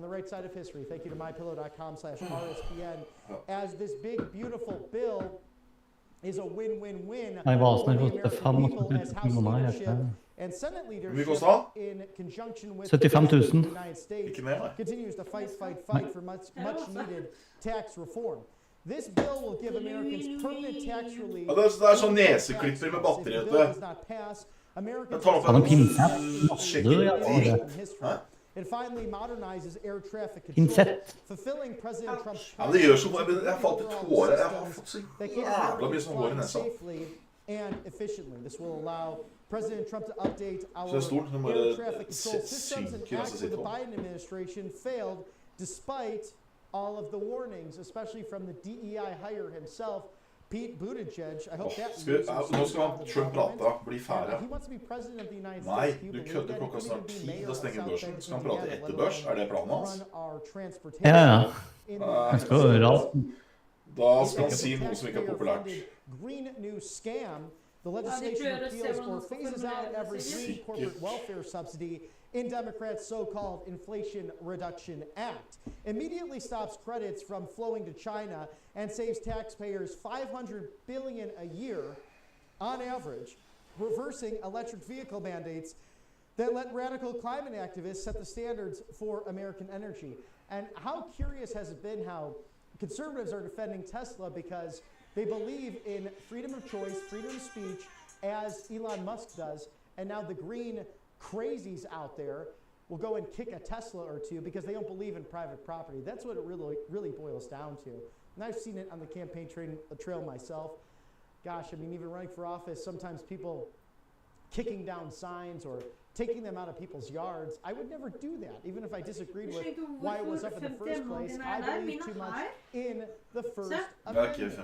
And that's great to have constitutional governance brought back to the United States of America instead of this post-constitutional globalist agenda that the Autopen tried to usher in. Nei, men jo, men det var 15 minutter short. This incentivizes this bill made in America. It rewards companies that build their products in the United States with lower taxes and allows Americans to buy an American vehicle to fully Og så har jeg på 3 forskjellige plattformer. Jeg har TD, Trade og Front. Det er for å se hvem av dem som faktisk funker. It's pro-family. The one big, beautiful bill increases the child tax credit, establishes MAGA accounts, and for newborns starts saving and strengthening paid family leave. Det litt spesielt da, at han skal prate klokka 9, og så blir det ikke før etter børs. Jeg lurer på hva han skal si for noe da. During the Obama administration, he talked about this. The fact that Republicans stole Democrat playbooks going back to the first Trump administration with paid family leave, with the work that Ivanka Trump did on this. I can remember visiting the White House. She was actually sitting with Lisa Murkowski at the time, who has been a huge critic of President Trump, but even then they could find common ground to make sure something like this is pro-family for the American worker, for the American family. We are actually decreasing in birth rates in this country with an average of 1.62 children per family. Really to sustain the largeness of this country and to fulfill all industries, especially this emerging AI industry and technologies, we need people to be having at least 2.1 or above on average of children. Har du får voksen nesa hans på liven da? Fy faen. Family initiatives going because I've talked to Paul Stone about it, who runs the Colonial Metals Group, about how we need these great policies to come about to be pro-family so that people will do just that, have families, buy homes, and live that elusive American dream. This repeals Democrats' insane attack on the gig economy. It repeals Nå har vi hentet inn 120 poeng på venting av Trump. To be reported to the IRS. Enough with Big Brother. It is B to the S every single day. Vi hadde ikke noe normal 2150 candle eller noe. This ensures that that's protected, especially on low-level transactions. It protects family farmers. The bill prevents the greedy death tax from hitting 2 million family-owned farms in the United States who would otherwise see their exemptions cut in half and cut taxes on farmers by over $10 billion. It's once in a generation chance to revolutionize our nation's defense capabilities and protect the homeland against new threats. It funds President Trump's Golden Dome, invests in American shipbuilding, and modernizes our military. This unleashes American energy dominance. The legislation increases onshore and offshore oil and gas leases, which provides certainty for energy producers, spurs job growth, and makes energy more affordable for the American consumer. And finally, and not that it's the least important, but number 20 on this great list of the big, beautiful bill, it boosts American mineral development, crucial for the United States. This bill increases mining of domestic minerals. Vi fikk beskjed om han skulle prate her nede, og så har bare gått rett opp siden han skulle prate. Det jo... So much of what President Trump has Jeg lurer på hvem som skjønner det. Altså, det kan ikke bare være botter. Is get rid of the dependence on the Chinese Communist Party, who mine the floor of our beautiful Pacific Ocean in order to create these batteries for green new scams. Det her vil jo aldri falle ordentlig hvis det skal være sånn hver gang. To be recycled or used with lithium, so if God forbid they catch fire, burn. Når det hentet seg med 130 poeng. Things like this that you carry around your cell phone.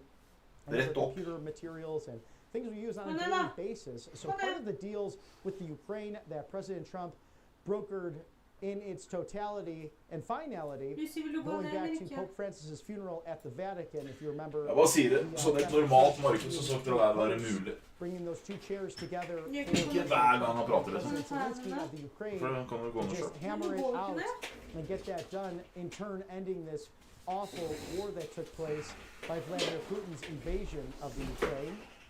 But those minerals coming to the United States because it's owed for the $360 billion plus that was sent over by the United States to the Ukraine. And this is even, I'll criticize Republicans about this too. Former House Speaker Kevin McCarthy, do you remember him wearing just the Ukrainian pin right here? How ridiculous was that? No person elected into office in the United States should expel a United States pin for the flag of another country or their insignia. Bitcoin på $106,990. And I like Kevin. He's a good man. He's a smart, sharp cookie. But we've had a much better replacement in House Speaker Mike Johnson, who has the full faith. Den var på 76,000 for ikke så altfor lenge siden, før det gikk opp igjen. I don't think anyone else could do the job better. Louisiana loves him. The United States loves him. The House of Representatives loves him. It's Mike Johnson, a great man of God, a great leader, who was selected for such a time as this. Someone I think who never necessarily wanted to ascend to the House Speaker role, but God had other plans, and he is doing a phenomenal job with that. Also with the Saudi Arabian agreement, with our military and AI and technological agreements bringing $600 billion into the United States and countless thousands of jobs in those new arenas of technology, AI, military, industrial, and manufacturing. This is also included great minerals coming from the Middle East to the United States. So this is a huge part of the one big, beautiful bill. And Secretary Duffy from Transportation also stating how important it was to get this done, this new air traffic control agenda to save traveling in the United States, something that was ignored by the past administration, that had been outdated for countless years, in some cases going back 25 years. And all I could say is, as you look at this in a fair way, not even on an ideological basis, why did Bill Clinton, George W. Bush, Barack Hussein Obama, and the auto pen allow things to get so bad with $36 trillion in debt, with kicking the can down the road, with being obligated to, I guess, give your oligarchs all the attention they needed, those people that donated vast amounts of money to get them into office. Maybe that's who they were focused on serving, but President Trump focused on serving you. So I like to remind my friends on the left side of history, President Trump takes $1 every quarter. He legally takes that $1, and he joked around that if he did not, maybe Congress would but he takes that $1, donates everything else to those who are in need. And saved a huge section of Han vil jo tavle Mummikoppene sin fint I hyllene sine. Det var meg. So valiantly alongside Americans who perished. And if you are a fan of that great movie, remember the Titanic, roughly 25 years ago. When you ever feel divided with your brother, when you ever feel divided, remember a situation like that, and Coach Boone, played by Denzel Washington. Nå gikk Nasdaqen hentet hele fallet sitt på en halvtime. It's not the Marine Corps, coach. It's a high school football team. but he was instilling discipline. He was instilling that reality. To not turning malice toward one another, but rather to work together, to dialogue and discuss these issues. And as Secretary of State Marco Rubio and Secretary Pete Hegseth, who you'll see momentarily as we near the 4 o'clock hour. Det var sånn at jeg kjøpte her nede, This president og så is all solgte jeg about her og trodde jeg var dritsmart, så har faen meg and even that gått dobbelt så mye. goofball Bill Maher, who is very funny and has a great show in and of itself, but has always been on the left side of history, said, take it for what it's worth. But President Trump actually cares about what you have to think about, what you have to say, and is willing to dine over these differences, and will ask you point blank, what do you think about that? Kind of cool to have a commander-in-chief who cares so deeply about what you think on each and every issue as we approach the 4 o'clock hour on the East Coast. It's 1 o'clock on the West Coast, and it's a beautiful 3 o'clock here in Auburn, Alabama, the loveliest village on the plains, home of the Auburn Tigers and the right side of history. RSBN Live. I'm Robert McNeely. If you're just Kanskje han skal si noe bra nå, da, siden det er etterbørs, så er det bare rett opp. Secretary of Defense Pete Hegseth to make a major announcement on national security. Så kommer en major announcement. The Secretary actually stating earlier today from the Pentagon a DoD review on the United States military withdrawal from Afghanistan. According to Secretary Hegseth, 3.5 years ago, the Biden administration's disastrous and embarrassing withdrawal from Afghanistan led to the deaths of 13 U.S. service members and 100 civilians in a suicide bombing of the Kabul International Airport's Abbey Gate. And we remember how terrible that day was. So many young people losing their lives, many of them in their 20s. As we're getting a live look now from just outside the Oval Office and off of the Rose Garden, where you saw the signing of the historic Take It Down Act just yesterday. President Trump promised accountability for what transpired during the military withdrawal, and I am committed to delivering on that promise. We have an obligation to the American people and to the war fighters who fought in Afghanistan to get the truth, and we will, according to Secretary Hegseth. Today, I am directing the Assistant of the Secretary of Defense for Public Affairs, Sean Parnell, to convene a special review panel for the department into the United States military withdrawal from Afghanistan. Sean Parnell spent 485 days serving in Afghanistan. You may remember him. You may remember his very handsome face. He's been on this show countless times, especially during the campaign, with yours truly and my wonderful colleague, Matthew Alvarez, committed to getting all of that military commentary out to you and how they truly felt about the last 4 years under Autopen. But Sean was wounded in action along with 85% of his platoon and lost countless friends to the war on terror. It is fitting that he will lead the effort to re-examine previous Abbey Gate investigations conducted by U.S. Central Command during the Autopen administration. In addition, Lieutenant Colonel Stuart Scheller, a combat-decorated Marine officer who spoke out about the Afghanistan withdrawal, and Jerry Dunleavy, author, journalist, and investigator who helped lead the House Foreign Affairs Committee into the special review panel, will take the lead on this. Sean and his team will look at the facts, examine sources, interview witnesses, analyze the decision-making process, and the post-mortem, the chains of events that led to one of America's darkest moments. Sean and his team will provide updates at appropriate times to keep the American people informed of the findings and any resulting for the review. President Trump's Secretary Hegseth. Ja, så kan dere også senke lyden på Jones litt hvis det overdøver alt for mye. Dere hører jo han for det. Nå skal jeg prate.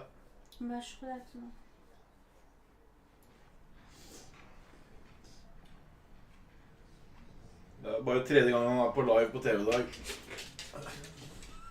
He's a superstar. Oppfører seg som han er superstar. Thank you very much, and thank you for being here in the Oval Office in the great places of the world as we make a historic announcement about the Golden Dome Missile Defense Shield. That's something we want. And Ronald Reagan wanted it many years ago, but they didn't have the technology. But it's something we're going to have. We're going to have it at the highest level. I want to thank Secretary Hegseth, who's been fantastic, and Secretary Rubio, and Space Force Vice Chief of Space Operations, General Mike Gutlein. I also want to recognize Senators Dan Sullivan, Kevin Cramer, and Jim Banks, fantastic senators, great talents, great political talents, and people that love our country. In the campaign, I promised the American people that I would build a cutting-edge missile defense shield to protect our homeland from the threat of foreign missile attack. And that's what we're doing. Today, I'm pleased to announce that we have officially selected an architecture for this state-of-the-art system that will deploy next-generation technologies across the land, sea, and space, including space-based sensors and interceptors. And Canada has called us, and they want to be a part of it. So we'll be talking to them. They want to have protection also. So I... Skjedde det nå?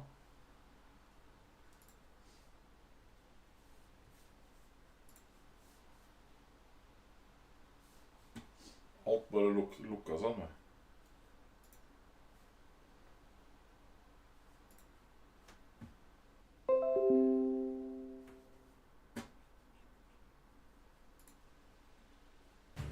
They thought we had given up on America. Thought we had given up on freedom.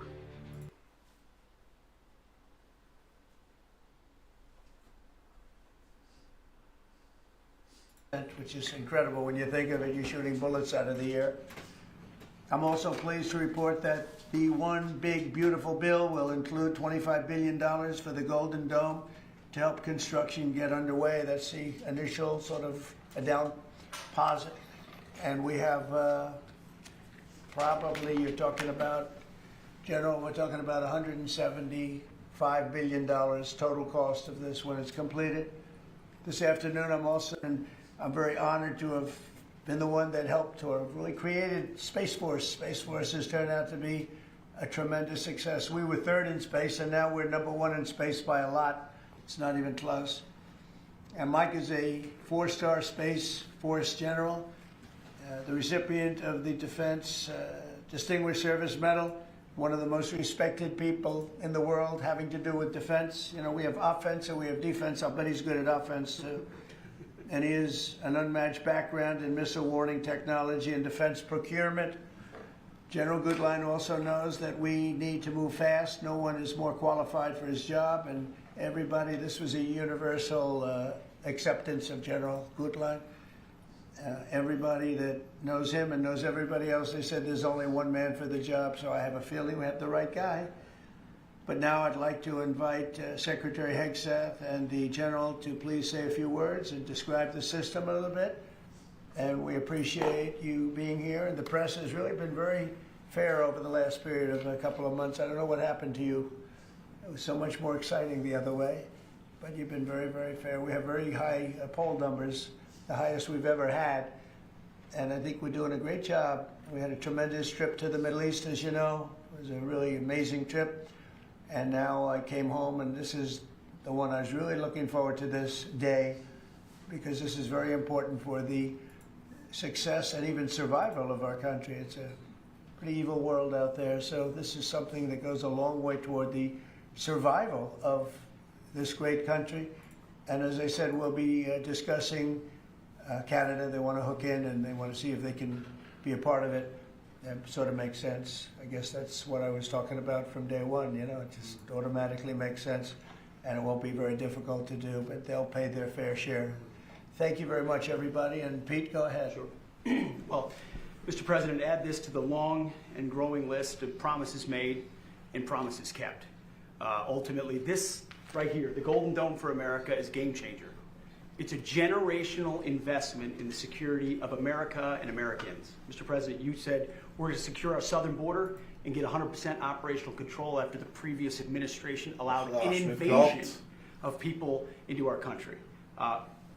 President Reagan 40 years ago cast the vision for it. The technology wasn't there. Now it is, and you're following through to say we will protect the homeland from cruise missiles, ballistic missiles, hypersonic missiles, drones, whether they're conventional or nuclear.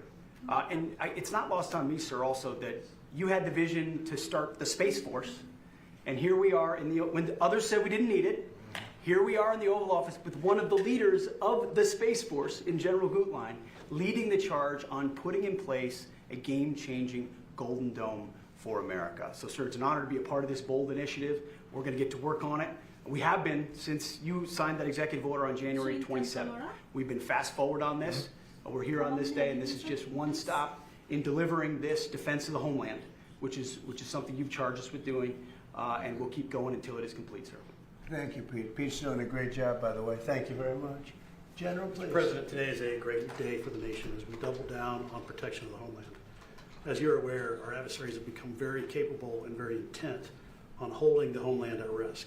While we have been focused on keeping the peace overseas, our adversaries have been quickly modernizing their nuclear forces, building out ballistic missiles capable of hosting multiple warheads, building out hypersonic missiles capable of attacking the United States within an hour and traveling at 6,000 miles an hour, building cruise missiles that can navigate around our radar and our defenses, building submarines that can sneak up on our shores, and worse yet, building space weapons. It is time that we change that equation and start doubling down on the protection of the homeland. Golden Dome is a bold and aggressive approach to hurry up and protect the homeland from our adversaries.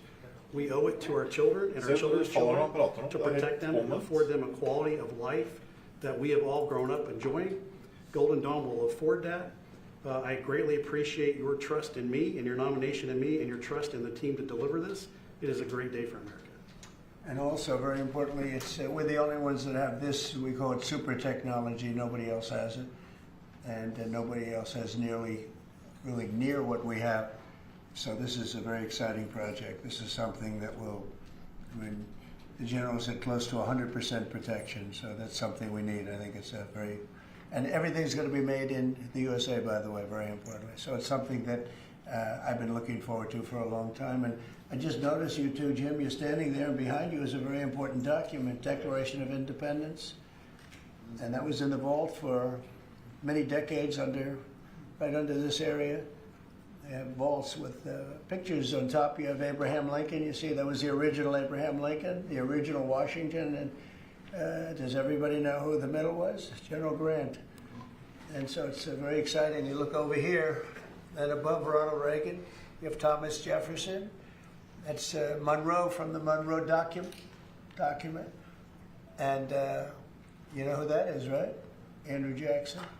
So we have a lot of very exciting pictures, and on the other side, likewise, some great presidents and great people. And many of these, because people were asking about them, many of them, almost all of them, were in the vaults or nearby, but generally in the vaults downstairs, where we have some great. So it's very exciting, and the place has become a little different than you first saw it, Jim, right? Yes, much better. A little bit different, slightly better. But to think we had them, and some were in the vaults for over 100 years, so it's pretty cool stuff. Everybody knows Jim Banks. He's a great congressman, and now he's a great senator from Indiana. And you might want to say a few words, Jim. Well, your legacy with Space Force, Mr. President, is already big, but the Golden Dome is going to be an even bigger legacy for our country. And Indiana is going to help you make it. Right. The space satellites that are made at Fort Wayne, Indiana by L3 Harris, all the work done at Crane Navy Base in southern Indiana is going to be a big part of it, and Hoosiers are very proud of that. We're proud of you. Thank you very much. You're going to be a big factor. Thank you, and good luck, and congratulations. You won that race by a lot. Thanks to you. That wasn't even a contest, right? Well, thank you. Thanks to you and all of your support. Thank you very much. Thanks. Please go ahead. You missed that. This is Senator Kramer. He's one of our best. Can't get any better. Go ahead. Well, you're very nice, Mr. President, and thanks for this. And I remember the day in your first term when you called, and I was a brand new baby freshman senator on the Armed Services Committee, and you said, I want to have a Space Force. Would you lead the effort on the Senate Armed Services Committee? And I felt so proud thinking that you chose me, only to find out later no one else would do it. But nonetheless, it worked out really, really, really well because North Dakota has some great space assets, and that contribute to that and to Golden Dome. No surprise that you would be the president that would come along and put the homeland first. And this is just one more example of that. So thanks for this and for allowing me this opportunity. And by the way, let me just add my strong endorsement of General Gutlein's role in leading this. I don't know anybody better, for sure, better equipped to do it than he is. Everybody said that. Yeah, that's for sure. Dan Sullivan, Alaska Senator. Thank you, Mr. President, and thank you for your continued leadership on missile defense. We were talking earlier how in 2019 at the Pentagon, you laid out a speech about the Missile Defense Review that had all these principles on missile defense you articulated then during your first term, and now the Golden Dome is all of that. So you're continuing to lead. We really appreciate it. You know, the Congress is stepping up, as you mentioned right now in the budget reconciliation bill, $25 billion for the Golden Dome. And what Senator Kramer and Senator Banks and I and many others, we're working on our, and I briefed you on this before, sir, on our Golden Dome Act, which we think will have, in terms of legislation that can help cement what you're doing right here, getting the Congress behind it, not just with the funding, but with authorizations. So we're working closely with Secretary Hegseth, General Gutlein, and the whole team. So we're very honored to be here, sir. And you know, Alaska is the cornerstone of missile defense right now in terms of ground-based missile interceptors, in terms of radar systems that track incoming missiles. So my state is honored to continue to play a critical role in all of this and build on it. And we're really excited to be here. Thank you. Thank you very much, Dan. Great. Any questions? Mr. President, you had mentioned at the beginning of your remarks that this was a campaign promise of yours. Gick lite ner, da. Military commanders asked for this system specifically because NORAD had said previously that the current system was adequate. So what does this get the United States that Nobody said the isn't current already system is adequate. There really is no current system. We have certain areas of missiles and certain missile defense, but there's no system. We just have some very capable weapons that hopefully we never have to use, but we have some very capable weapons. Now this is a different league. There's never been anything like this. This is something that's going to be very protective. I think you can rest assured there'll be nothing like this. Nobody else is capable of building it either. Was Yeah, it something please that go ahead. military commanders asked you for? Did they ask you to do this? Well, let me put it differently. I suggested it, and they all said, "We love the idea, sir." It's the way it's got to be, right? But they want it, and they wanted it badly once it was suggested. I don't know if they ever thought they would be lucky enough to have it, but we Ikke have ofte to get så it det done. faller når han prater, ass. And Det we tredje have all gangen det funding, skjer. so pretty much tucked away. I think most people feel it's very important to have. Yeah, please. Thank you, Mr. President. When you first announced this idea, critics said it would be prohibitively expensive, potentially ineffective, and could trigger an arms race in space. What do you say to those critics about that? Well, they're wrong. It's about as close to perfect as you can have in terms of real production. I told you Canada wants to be a part of it, which be, you know, fairly small expansion, but we'll work with them on pricing. We'll be dealing with them on pricing. They know about it very much. They've asked to be a part of it, actually. They've asked us to be a part of it. I think it's something that is great.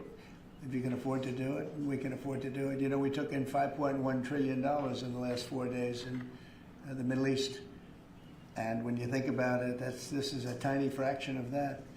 But we make it all here. We're going to make it all here. We have, when I will tell you, an adversary told me, a very big adversary told me the most brilliant people in the world are Silicon Valley. He said, we cannot duplicate him. We can't. This was somebody that I won't tell you who it is, but you'd be amazed. We have the most brilliant minds in the world doing this kind of thing, the equipment, the space, the computers, everything. But I said that we just can't duplicate what you have there in Silicon Valley. We never have been able to. And there's a very strong group of people and very strong minds, but they can't. So we have things that nobody else can have. You see what we've done helping Israel with that. You probably wouldn't have an Israel. They launched probably 500 missiles altogether, and I think 1/2 of a missile got through, and that was only falling to the ground as scrap metal. It's pretty amazing, and this is in terms of technology far advanced from that system. And just one follow-up on the adversaries. Have you addressed Russia's ventures in space with a space-based nuclear weapon and told Putin to stop in your conversations with him? We haven't discussed it, but at the right time we will. Yeah. Mr. President, with the goal of keeping Americans safe with this, can you talk about the timeline? How long will this take to complete? We think it's going to be about a little bit less than 3 years, and we'll have a big phase-in very early. You know, we're starting immediately with $25 billion. It'll cost about $175 billion completed, but we think in 2.5 to 3 years. Are you confident that you can get the funding needed from Congress Yeah. quickly? It's amazing how easy this one is to fund. You know, some funding is tough and some is easy. When we say we're going to save everyone's lives in a crazy world, it seems to be very easy to get. Yeah, we've already spoken to everybody we have to speak to. Everybody's in, I would say, Dan, everybody's in line here, right? Yes, sir. $25 billion is a down payment in the budget reconciliation bill right now. Yeah. So I think Mr. President, on Russia, people actually love it. Mr. President, on Russia, are you worried about the reports on a military buildup along the borders towards Finland and Norway? No, I don't worry about that at all. They're going to be very safe. Those are two countries that are going to be very safe. And secondly, sir, if I may, Zelensky, Oran Norge Volodymyr også. Zelensky is saying today that he's hoping for you to impose new sanctions on Russia. Are you considering that? Well, that's going to be my determination. That's Men going to be Norge nobody nå? else's determination. We'll see how Russia behaves. We see what's going to happen. You know, we have a pretty critical time right now. I had a talk yesterday for 2.5 hours with President Putin, as you know. I also spoke to all of the European, or to many of them, leaders, but they were representing the whole. And I think we had very good conversations yesterday. Please. Thanks, Mr. President. What companies have asked to be involved in building this system, and have you decided on who will be building it? Yeah, I think I'll let you answer that. You can mention some of yours from Alaska's involved, and Alaska's a big part of it because locationally they're sort of perfect. I think it's your first line of defense in certain instances, and Kevin will tell you that his state's involved. But honestly, Georgia's going to be very big. Florida's going to be very big. They're all going to be very big. Jim, do you want to talk about Indiana? Yeah, in Fort Wayne, Indiana, where I live, we make all the space satellites at L3 Harris. Across the board, we're the top manufacturing state in the country. By the way, the tariffs have been very good for auto manufacturing They've been in Indiana. so good. But this is going to be really good for the defense industry in my state.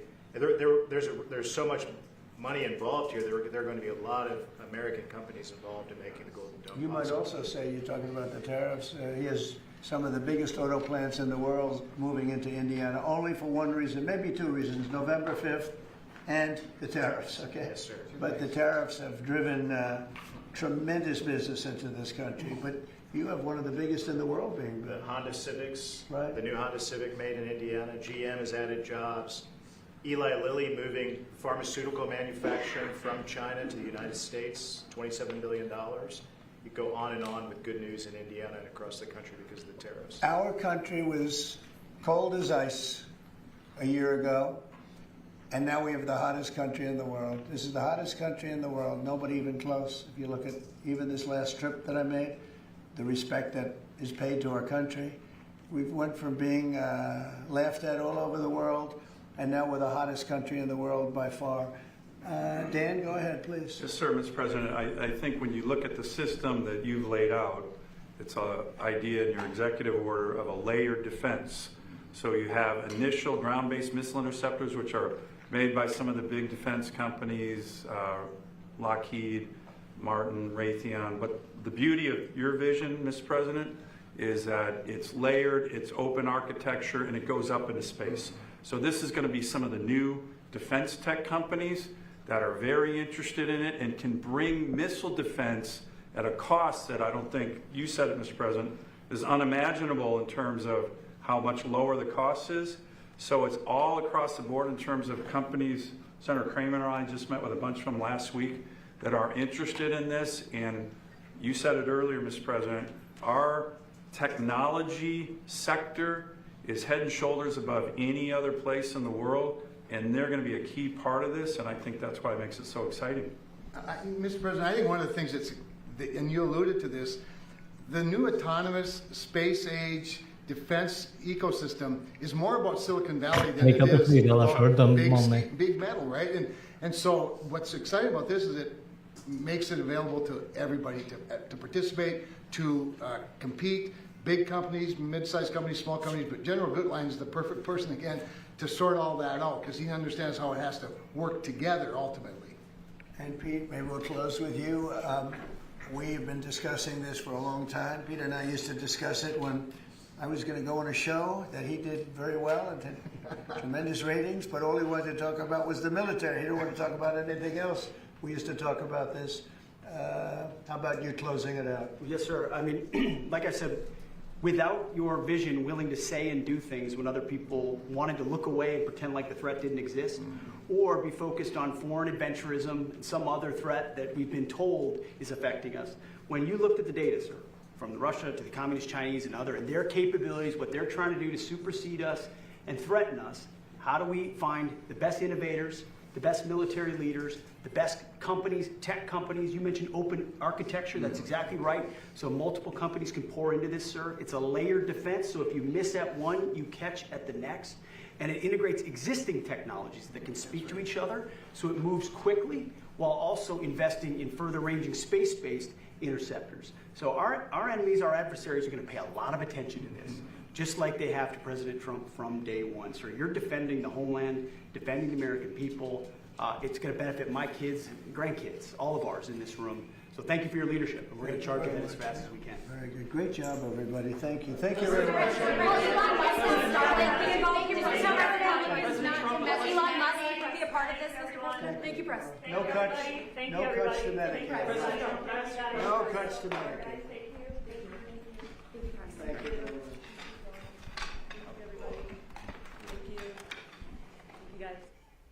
And President Trump announcing, along with Secretary of Defense Pete Hegseth and Senators Banks, Kramer, and Sullivan, this major announcement for the Golden Dome. This was a vision of President Ronald Reagan's roughly 40 years ago, but now the technology exists for it.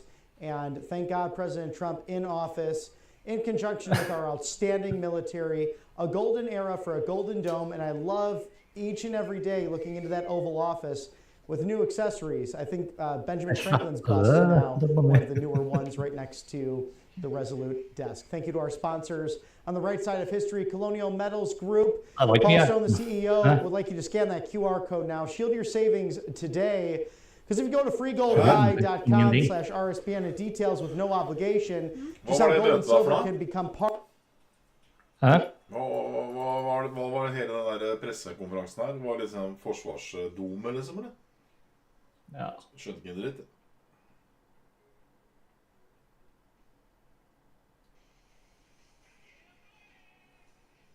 Nei, det var ikke noe mye interessant, egentlig. Nei, men vi gikk jo opp 100 og... Vi gikk opp 140 poeng på forhåpninger at man skulle si noe smart, da. Ja. Ja. Nei, da gidder jeg ikke mer. Da er jeg drittlei. Har du spist noe? Det gikk i hvert fall ned i dag, om ikke annet. Og vi har tjent penger i dag. Kan ikke klage da. Har du spist? Det kan man ikke. Jeg har ikke spist en dritt, jeg. Ja, bare... Hæ? Da er det på tide at du går og spiser. Du skal jo opp og flyge i morgen. Da må du være full i magen. Da går det bedre. Helvete. Hva har du pakket da? Det går veldig godt. Dritt, jeg har ikke pakket noen ting. Kan du gjøre det nå? Nå har jeg ikke lyst til å dra her. Ja, du må jo pakke da. Du pakker jo ikke. Så er det 3 timer. Hva faen skal jeg pakke for noe? Åja, fader, da trenger du egentlig ikke så mye da. Du ikke pakke en dritt? Ta med en sånn sekk da. Ok, men da snakkes vi litt senere da. Eller så logger av da. Du kan jo ta på deg klær som du bruker på flyet. Og så kan du ta med deg en fin skjorte. Så jeg tar på meg en skjorte og en dressjakke, og så får de ta Du vil ikke fly skjorte og dressjakke. Ok. Spør Espen hva han skal ha på da. Det skal ikke ha noe hotellrom? Hotellrommet skal være 3 timer? Åh, fader. Da kan vi ikke skifte det. Hva er greia med det? Ta med deg skift skal være 3 timer? Halla. Kanskje du gjør noe gærent på flyet? Ja.